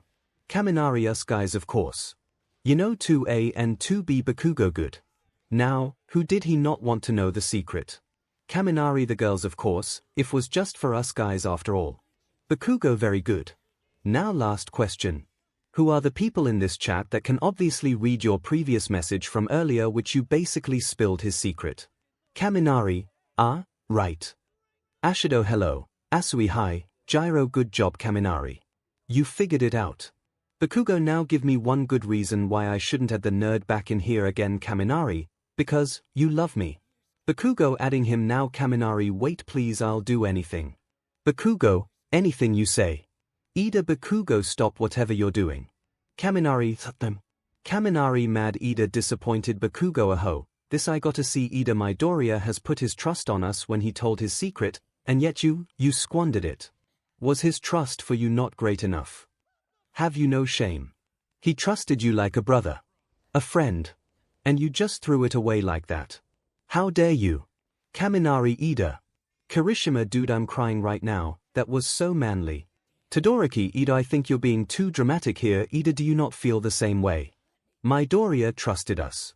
Todoroki yes, and Kaminari is an idiot. Bakugo see, even half and half agrees. Todoroki in any case, I think we can trust the girls to keep quiet, until he tells them himself. Uraka I guess. It's just that I don't think I can look at Deku the same way. Todoroki understandable, but it's not like his different right. His still Izuku. Uraka you're absolutely right Todoroki-san. Laughing face. Ashido I guess I can keep quiet. Kirishima will you though? I find that hard to believe. XD Ashido meanie. You're not my horn buddy anymore. Eri is my one and true horn buddy. Asui still can't believe that Izuku adopted A, not that I'm complaining. Kirishima it's super manly. Ashido so I guess that's it right. Midori is no longer a virgin. Kirishima yep. Kaminari I guess to be fair, we don't actually know who he lost it to. Kirishima yeah, we don't actually know who it is, and we didn't ask Asui so you guys don't know who he lost it to. Ida no, Kirishima no, Kaminari no, Bakugo no, and I don't care. Todoroki I do. Uraka so I guess that's it. We're just gonna pretend that this didn't happen and go to sleep. Asui pretty much. Ashido man this day just keeps going here. Ida it has been a long day, it would be best for all of us to go to sleep. Kaminari seriously. But we don't have school though. Kirishima dude listen to your mother. Kaminari Vinida I am not your mother. Ashido night everybody. Asui night. Uraraka night. Jax night. Kirishima night. Kaminari good night. Ida good night everybody. Bakugo go to sleep. Extras Okako side and close the app. They didn't go anywhere. Sure they confirmed that Izuku is no longer a version, but now they have no leads and no new info. Opening the app she saw that Tsuyu was relaying the bad news. They agreed to talk it further in the morning and that they all needed a good night's sleep. After another round of good nights, she locked her phone and put it on her nightstand. She wore her gloves and began to fall asleep. Her eyes snapped open in realization. 10 minutes later, knock knock knock. Shoto Todoroki stirred awake hearing the knock that was coming from his door. He slightly grumbled, who would be disturbing me in this hour? Walking to the door, he then opened it. He raised his eyebrow in confusion as he sees what was in front of him. Mina, Tsuyu, Momo, Gyro, Toru and Okako was standing there staring blankly at him. Yes, he asked. They didn't say anything. Then Okako raised a roll of tape, Momo created some rope, Tsuyu raised a rag, Gyro raised a sign, good luck, and Mina and Toru just put shades on. Okako broke the silence. Get him, will you please go out with me? Ay. Now some may be confused at this whole interaction. I know you readers are confused as to what the hell is happening, so let's go back in time and try not to break the fourth wall anymore. 30 minutes ago, it was a quiet day in UA as the students enjoyed another peaceful morning of studying and training. For some, it was now lunchtime and the students were now in the cafeteria. Our victor protagonist, Izuku Midoriya, was enjoying a quiet lunch with his friends. That was until of course, someone came to their table. You're Midoriya Izuku right? Asked a voice. Izuku looked to his left and saw a young woman with dark hair, ear-length bangs, and curved pigtails. She also seemed to have a sullen expression. Hey? Izuku asked confused and his friends has stopped eating. Oh, Midoriya Izuku of one? She asked again, her hands lightly gripping her skirt. Yeah, that's me. Is there something you need? Izuku asked, hurriedly, not wanting to upset her. Why yeah. Can I talk to you outside for a minute? She asked while pointing at the exit. It'll only take a second. Oh sure. He stood up, but was stopped as someone pulled him back. Looking back he saw Okako pulled holding his arm. Hold on. What do you want with Deku? She asked a bit loudly and she looked a bit fierce. Fortunately, the only one that heard her was the table on their left, which was where Mina, Toru, Momo, and Juru were. The girl flinched but stayed. I just need to ask him something, that's all. But Uraka, said Izuku gently. He smiled at her. It's okay, I can handle it. I'll be back before you know it. He stood up and followed the girl outside. We're gonna follow them, right? Asked Mina, appearing beside Okako. Yep, Okako, Tsuyu, Mina, Momo, Kyoka, and Toru all stood up and followed the mystery girl and Izuku. Meanwhile back at the table, Ida and Todoroki stared blankly at the exit door. I feel like we have been forgotten. As long as they don't disturb me or my soba, then it's fine. The girls have followed Deku and the mystery girl and were hiding in a bush. Deku and the girl, who was facing away from him, were under a tree, the shade giving them cover from the hot sun. So, miss. Izuku started unsurely. He feels like he has seen her before but can't quite remember where. Then it hit him. Oh, you're that girl from our concert. She flinched. She then turned. My name is 𝐒𝐿𝐽𝐫 Chikuchi and nice to meet you 𝐒𝐿𝐽𝐫. He smiled. You said you need to ask me something. Well, she took a deep breath and bowed. Will you please go out with me? Present time, it came from the girls as they stared at the two of them. She just, I'm gonna kill her. Okiko stood up and all the girls promptly pulled her back to the bushes and covered her mouth. Okiko-san, please wait. Momo whispered, yelled, let's hear them out first. Okiko stopped struggling as they peeked and saw Izuku malfunctioning. Why me? He asks. I really like you. I think you're cool and I really want to be with you, she answered, still bowing. Why can say no? I just wanted to ask. Meanwhile, Izuku was panicking. A girl was confessing to him and asking him to go out with her. He didn't this would happen at all in his life, and here he was. Oh, hey, calm down, it's just that, I don't really know you all that well, 𝐒𝐿𝐽𝐫, he confessed, scratching his head. Right, she said, raising her head. Well, at least she tried. I do want to know you, she snapped her head at him, hope filling her eyes. If that's okay with you, he finished. Was Tiche, that's fine with me. She smiled. After that, they agreed to have exchange phone numbers and keep in touch. After saying goodbye, 𝐒𝐿𝐽𝐫 skipped away with a smile on her face, while Izuku was left standing there, processing everything that has happened. Was he dating someone now? Yes. No. Oh God, he's dating someone now, isn't he? He then began to panic as he walked back and forth on what everything meant and what was the plan from here on out. Then the warning bell came, signaling the end of lunch, snapping him away from his mumble storm. When he returned to the classroom, he was surprised to see his female classmates were staring blankly at him. When asked what was wrong, they would answer that everything was fine. When hero training began, the girls were clingy, suffice to say. Okiko seemed to want to touch him more often now. Tsuyu sometimes hops on his back and makes him carry her.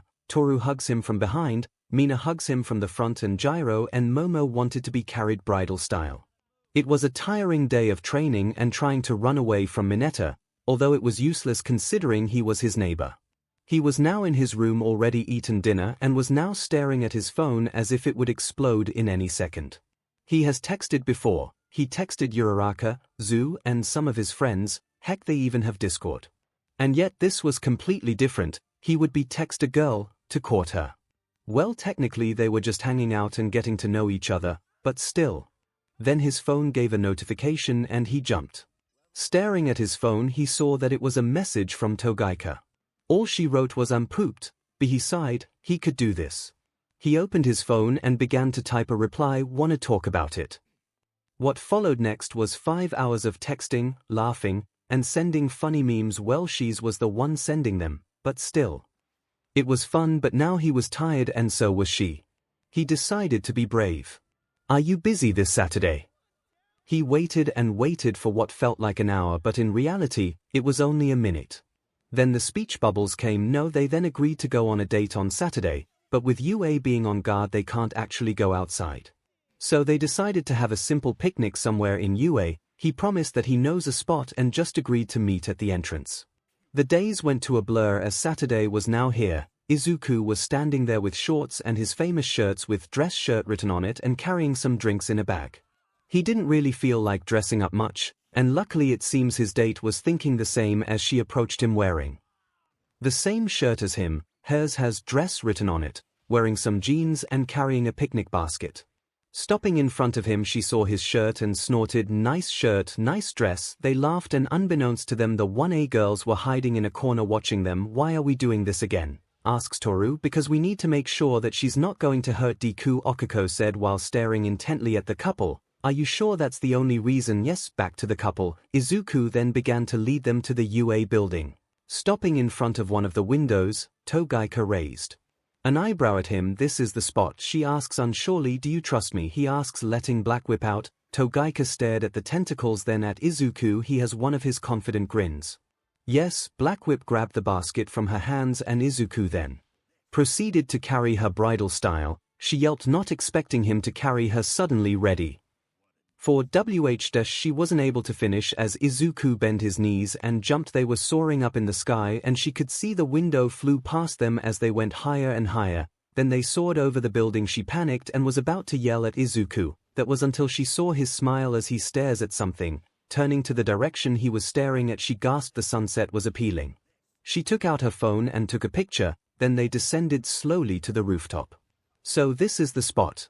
And Izuku nodded. This is my favorite place to just relax. 𝐤𝐽𝐾 hummed in agreement. The view is something. On the other side of the building was the 6 girls slowly climbing up the building, using a grappling hook that Momo made. The couple were now sitting down with sandwiches on their hands as they enjoyed the view. Hey 𝐤𝐽𝐾-san, asked Izuku, and the girl hummed, why did you ask me out? She coughed. Some of the food got stuck on her throat. After a few minutes she was now calm and slightly fidgeting. You see, Izuku waited patiently at the answer. I was kinda dared to do so. Oh, he should have expected that. No girl would willingly ask him out like that. I see. My classmates just kept bugging me that I should ask you out already and stop wasting time. Wait, what? Here, he asks, now confused. Wasn't her reason for asking him out was because of a dare?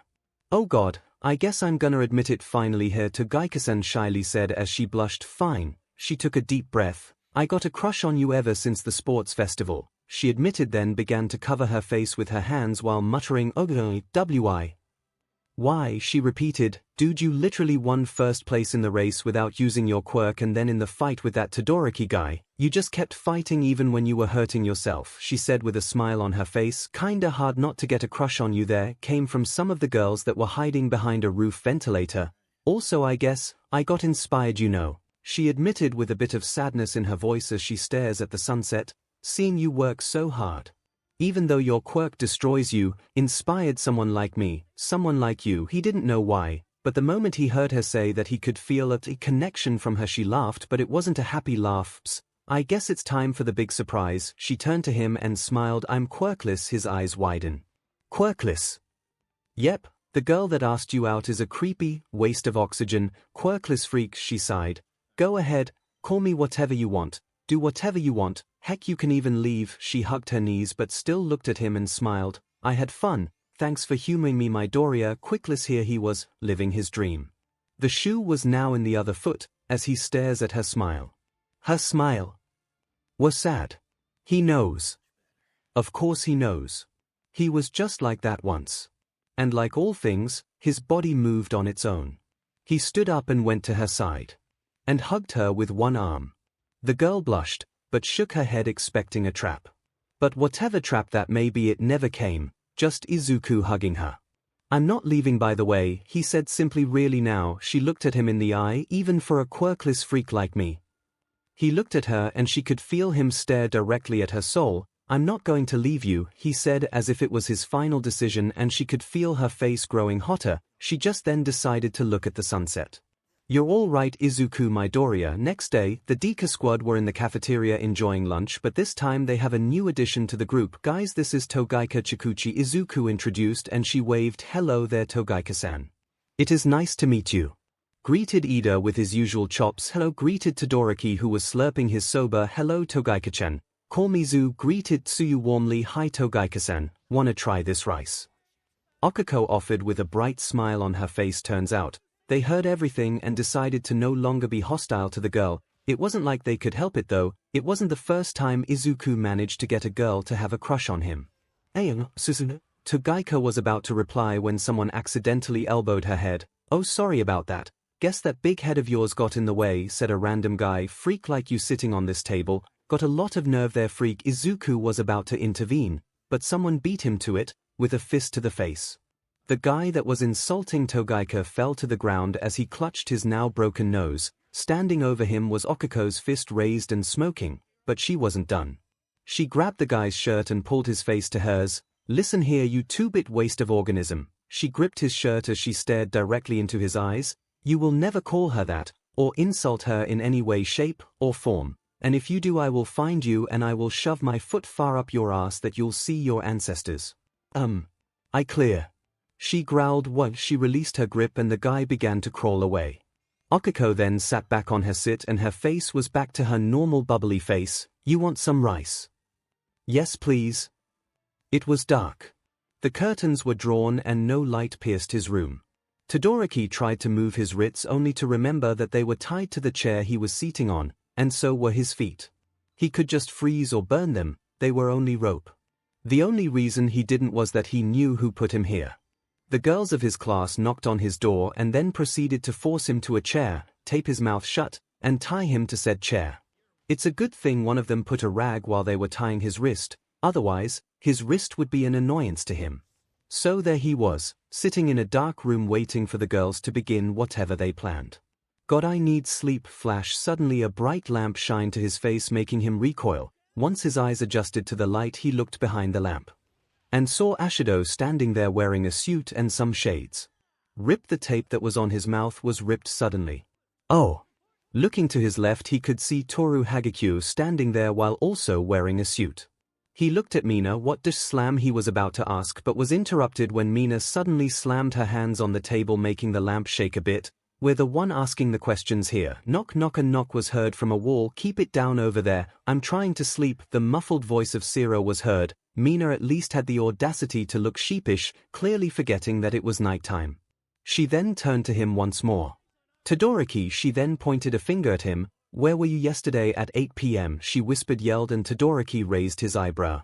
I was in my room studying. Oh really now? She leaned in while crossing her arms. Because unlike you I actually take my education seriously, he remarked, and Mina faltered a bit, almost like his words offended her. In the shadows, some giggles were heard and Mina turned to them and shot a glare.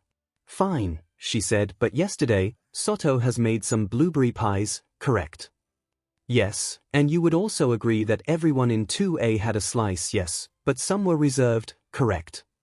Yes, and one of those reserved pies had names on them, yes. Then she stood straight and then pointed a finger to him once more. Have you? Todoroki went downstairs that night, went to the fridge, and she slammed a plate on the table. Thankfully it didn't break. The plate was empty, of course, except for a small flag that had Mina's name written on it. AMYP. She shouted accusingly, knock knock. Come on man. Mina didn't flinch and just stood there pointing at him. No, I did not eat your pie, he answered simply. As he said that, Mina went to the floor, sitting on her knees and the plate in front of her. Who did it? I didn't even have a chance to have a nibble, she cried. Mina, is this actually necessary? Said a voice that Todoroki could recall was Momo's. The lights turned on and all of the girls were there standing and leaning to a wall. Toru was comforting Mina and Gyro was just shaking her head. You don't know how it feels, she whispered, yelled. I was very excited for it, and yet once I opened the fridge, she brought her head down feeling defeated. It was gone. We can solve your pie issue later. Right now we have bigger issues, Okiko said, setting aside the table and untying Todoroki. Momo helped as she was on his left. Sorry about that. We thought you would run away. Momo nodded and blushed, feeling embarrassed at the situations. Though I now realize that this has been excessive. Momo admitted, and Todoroki stood up, massaging his wrist. But still, we have a question that we hoped that you would answer. What is it? In the group chat, you said that you knew who stole Midoriya-chan's virginity. Tsuyu said bluntly, we were wondering if you would tell us who it was. The other girls nodded while blushing. They could have worded that out differently, but they needed to know. Ah, he then crossed his arms. Why? They were taken aback by his question. They don't know how could they answer the question without actually revealing that they all like Izuku. Is it because you all like Izuku? He questioned, and the girls flinched, their eyes widening by a huge margin. He knows. Why UK and no? Momo stuttered, and Todoroki turned to her with one eyebrow raised. Of course.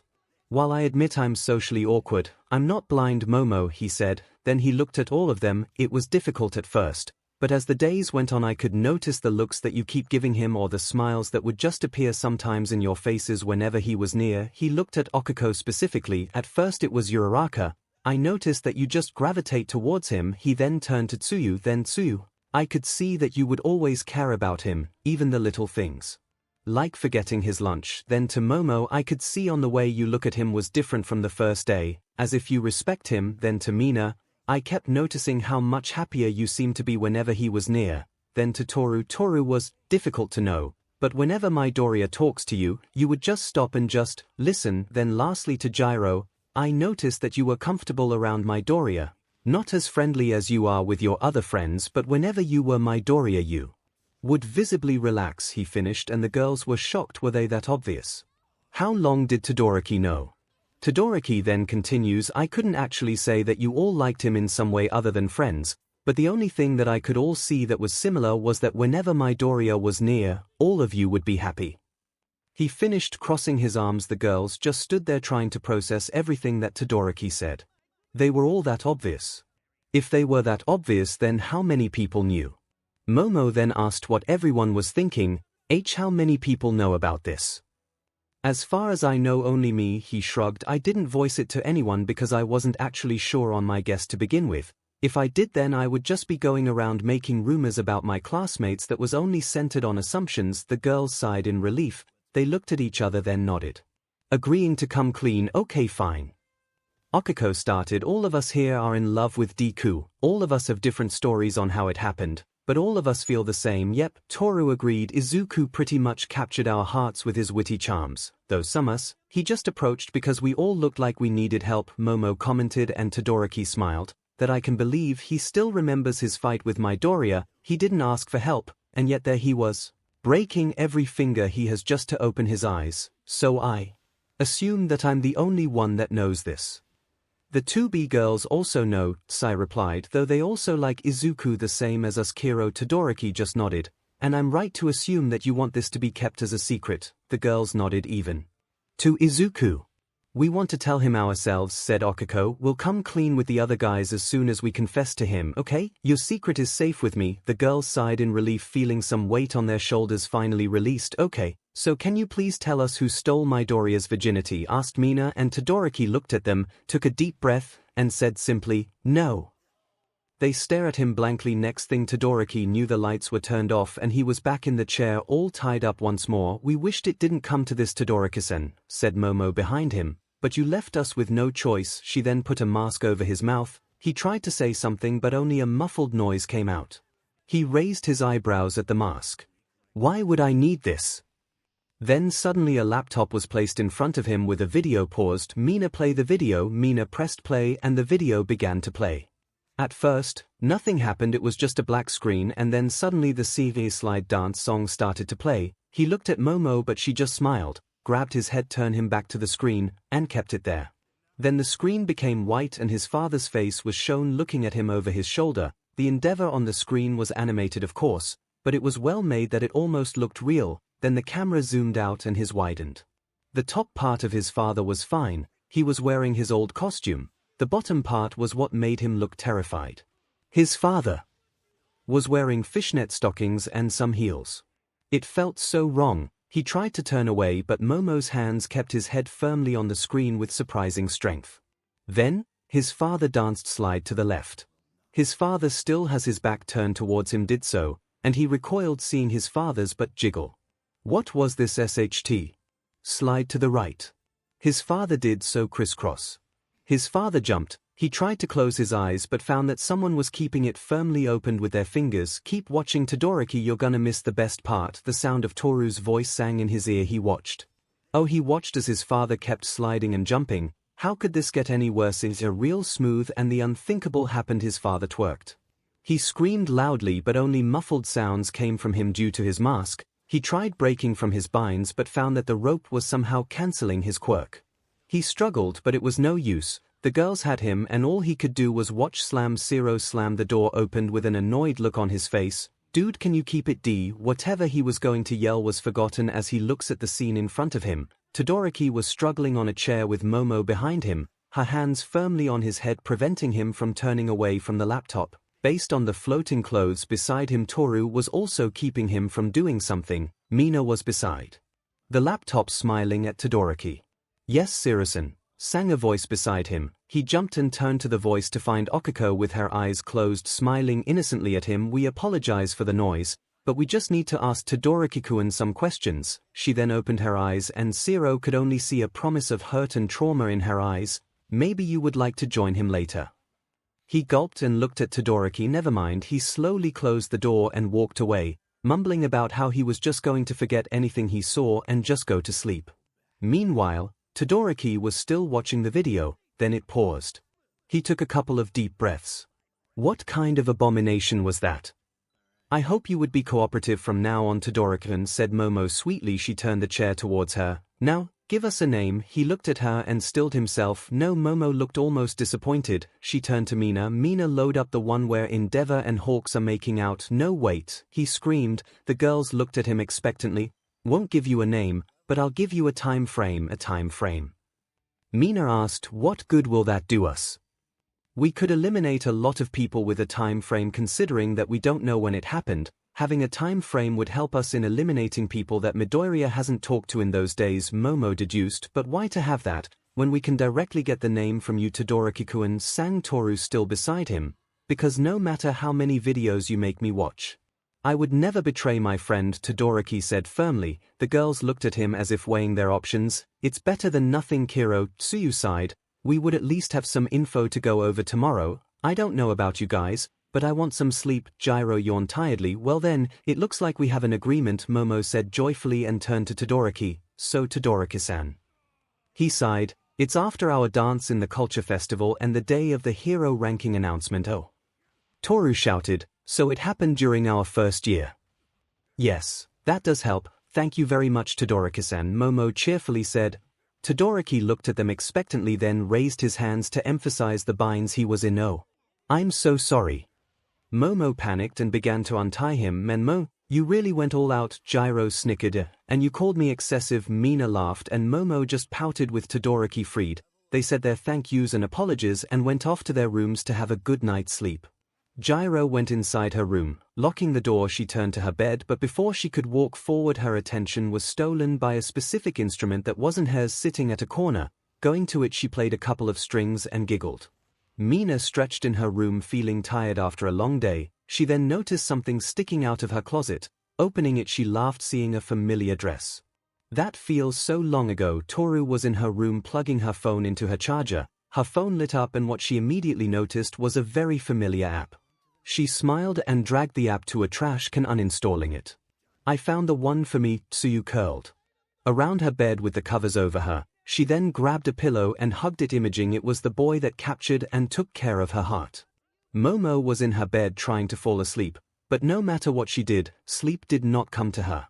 She sat up and looked around her, confirming that she was alone. She then walked to her closet and opened it, and pulled out a plushie. But this was no ordinary plushie, it was an Izuku plushie. The plushie was Izuku in his casual clothes, but the word that was written on the plushie's shirt was lover. Walking to her bed, she hugged the plushie as she laid down. The scent of cinnamon and mint hit her nose and she sighed. Okiko was laying on her side, clearly awake and thinking of everything that has happened. Her falling in love, knowing that her classmates also loved the same boy, them talking about what to do next. Well, Tsuyu just raised a boombox. But that was beside the point, them surviving the first year, then suddenly finding out that the 2B girls also loved the same boy, sharing their stories, and now this. Normally she would be jealous, someone getting his attention. But after finding out about her classmates also loving the same boy, she found out that she just didn't want to be forgotten. With all the girls trying to get his attention, she was afraid that she would lose him, but who was she kidding? This was Izuku. He wouldn't leave her. Heck, one time he panicked when he forgot her in the mall. He basically jumped from the dorms to the mall and apologized profusely at her. Pretty sure that was the reason Aizawa started mixing vodka in his coffee. She opened her phone and all she saw was her wallpaper, and she smiled. Her wallpaper was her and Izuku from their first year, him smiling awkwardly and her smiling while taking the photo. He wouldn't forget and leave her. No matter how many girls he has, he would always love and cherish all of them. Plugging her phone, she then closed her eyes. And with that, the day has ended. Will all of the students sleeping peacefully. A phone call is here. A phone call is here. A phone call is Izuku. Midoriya reached out for his phone. Answering the call, he yawned and put the phone on his ear. Hello, he said tiredly. Problem child, said the tired voice of his sensei, Waizaizao sensei. He woke up slightly. He looked at the clock and it was midnight. We have an Okiko problem, his sensei said simply, and just with that, he understood. Okay, I'll take care of it. His sensei hung up and Izuku stretched. He carefully got out of bed, making sure not to wake his daughter up, and walked out of his room, and proceeded to go downstairs. Reaching to the common room, he walked to the entrance door, the chilly night hitting him in the face, making him shiver. Better get this quick. Walking further out, he then looked up and sighed. His best friend, Okiko Uraraka, was slowly floating away from the dorms. Thankfully she wasn't going up, just away from the dorms. How she's still asleep in this chilly air would be a mystery to me. He fired up one for all at a low percentage. He looked at the direction she was heading, calculating his trajectory. He jumped. Once he was close, he activated the 7th quirk. Float. He gently went towards her and, making sure she won't wake up, carried her in his arms. "Oh! Now isn't this a sight to see?" teased a female voice in his head. "Now pray tell, what are you two doing in the middle of the night? You two better use protection." Izuku blushed. "You can see what I see, Nana. Don't try to put images in my head. Boo, you're no fun." That's right. After a few training sessions and a few broken bones, he was able to access float. Not only that, they discovered that he could somehow talk to the previous users if he were using a specific quirk. At his state, he could talk to the 7th and the 5th user when he was using Black Whip. He then landed back to the ground while still holding Okiko firmly, her quirk still active. "Besides, I don't think she would be interested in me in that way." He then turned around and walked back to the dorms. "Oh, I don't know about that. Call it women's instincts," she said, and he didn't know why, but it felt like whispered in his ear. "No offense, but I highly doubt that. You kept saying that to everybody. I still remember you saying that Komori-san has the hots for me when I was fighting her." He was now on the stairs. Turning to the girl's side, he began to walk to Okiko's room. "What? All pinned up on a wall with a hunk like you? Anyone could be aroused." He could feel the smile that she was giving him. "I know I was." He shivered at that. He would never understand women, and that was saying something considering that there was a woman inside his head right now. "Hey." He sighed. He was now in front of her door. Luckily, he has a copy of everyone's door in his pocket. It was given to him by Aizawa with the approval of Nezu. Even though Ida was the representative, they felt that it would be appropriate for him to have the responsibility of having the keys. Good thing too, because a situation like this always happens. One time Toru was sleepwalking, and she sleeps naked. He was red for a whole day.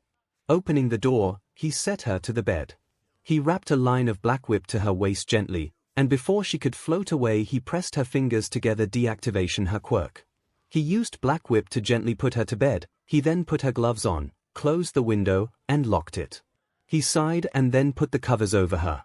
"Good night, Chako," he said, and Okiko mumbled something in her sleep. He smiled and walked out of her room. "Yo kid, SW to float." "Nana wants to talk to you," said the 5th user, Daigoro Banjo. He nodded and swayed to float. He was in a low percentage, so he wouldn't actually be floating anywhere. "Yes, Nana." "In all seriousness, Izuku, are you really that blind to the looks they give you? Heck, even that, what was her name, Cammy? I think it was Cammy, she kept giving you the FMI eyes. Oh. Did your women instincts tell you that?" Now he wouldn't normally backtalk to someone like this, but he was tired and they had this conversation over 5 times. This month. It was getting quite annoying. He didn't know why, but he could feel the stares of the other users looking back at him and then at Nana. He could feel the 4th user question his sanity while feeling the 2nd and 3rd users looking nervously and yet feeling a bit of pride. "You sound so sure, young man. Want to bet on it?" Oh, he was in it for it now. What was the phrase he should have followed? "Helleth no fury of a woman scorned." Close, but not quite. "But since you're so confident that none of the girls like you in that way, want to bet on it?" He could feel the vestige of All Might shaking its head, but under his better judgment, he agreed.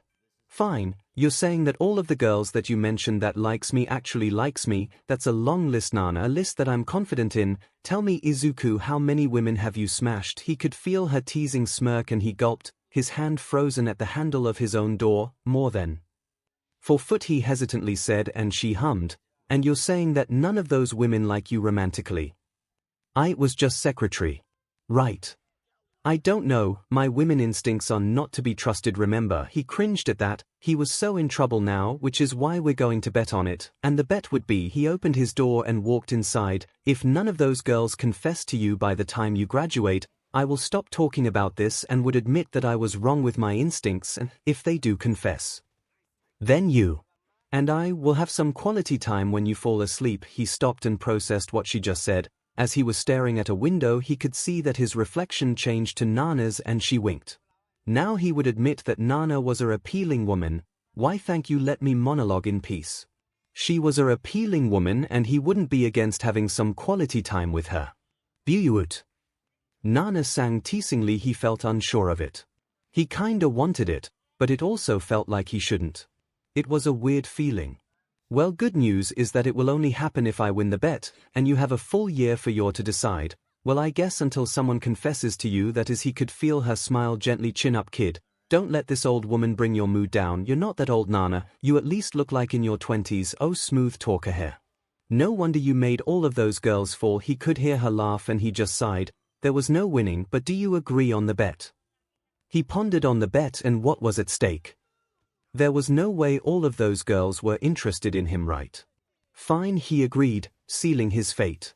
Good, now go to sleep before your daughter wakes up without you by her side. He agreed and deactivated One for All entirely. He got back to bed and hugged his daughter tight. And before he could go to sleep, one thought went to his mind. Why do I feel like I made a terrible mistake?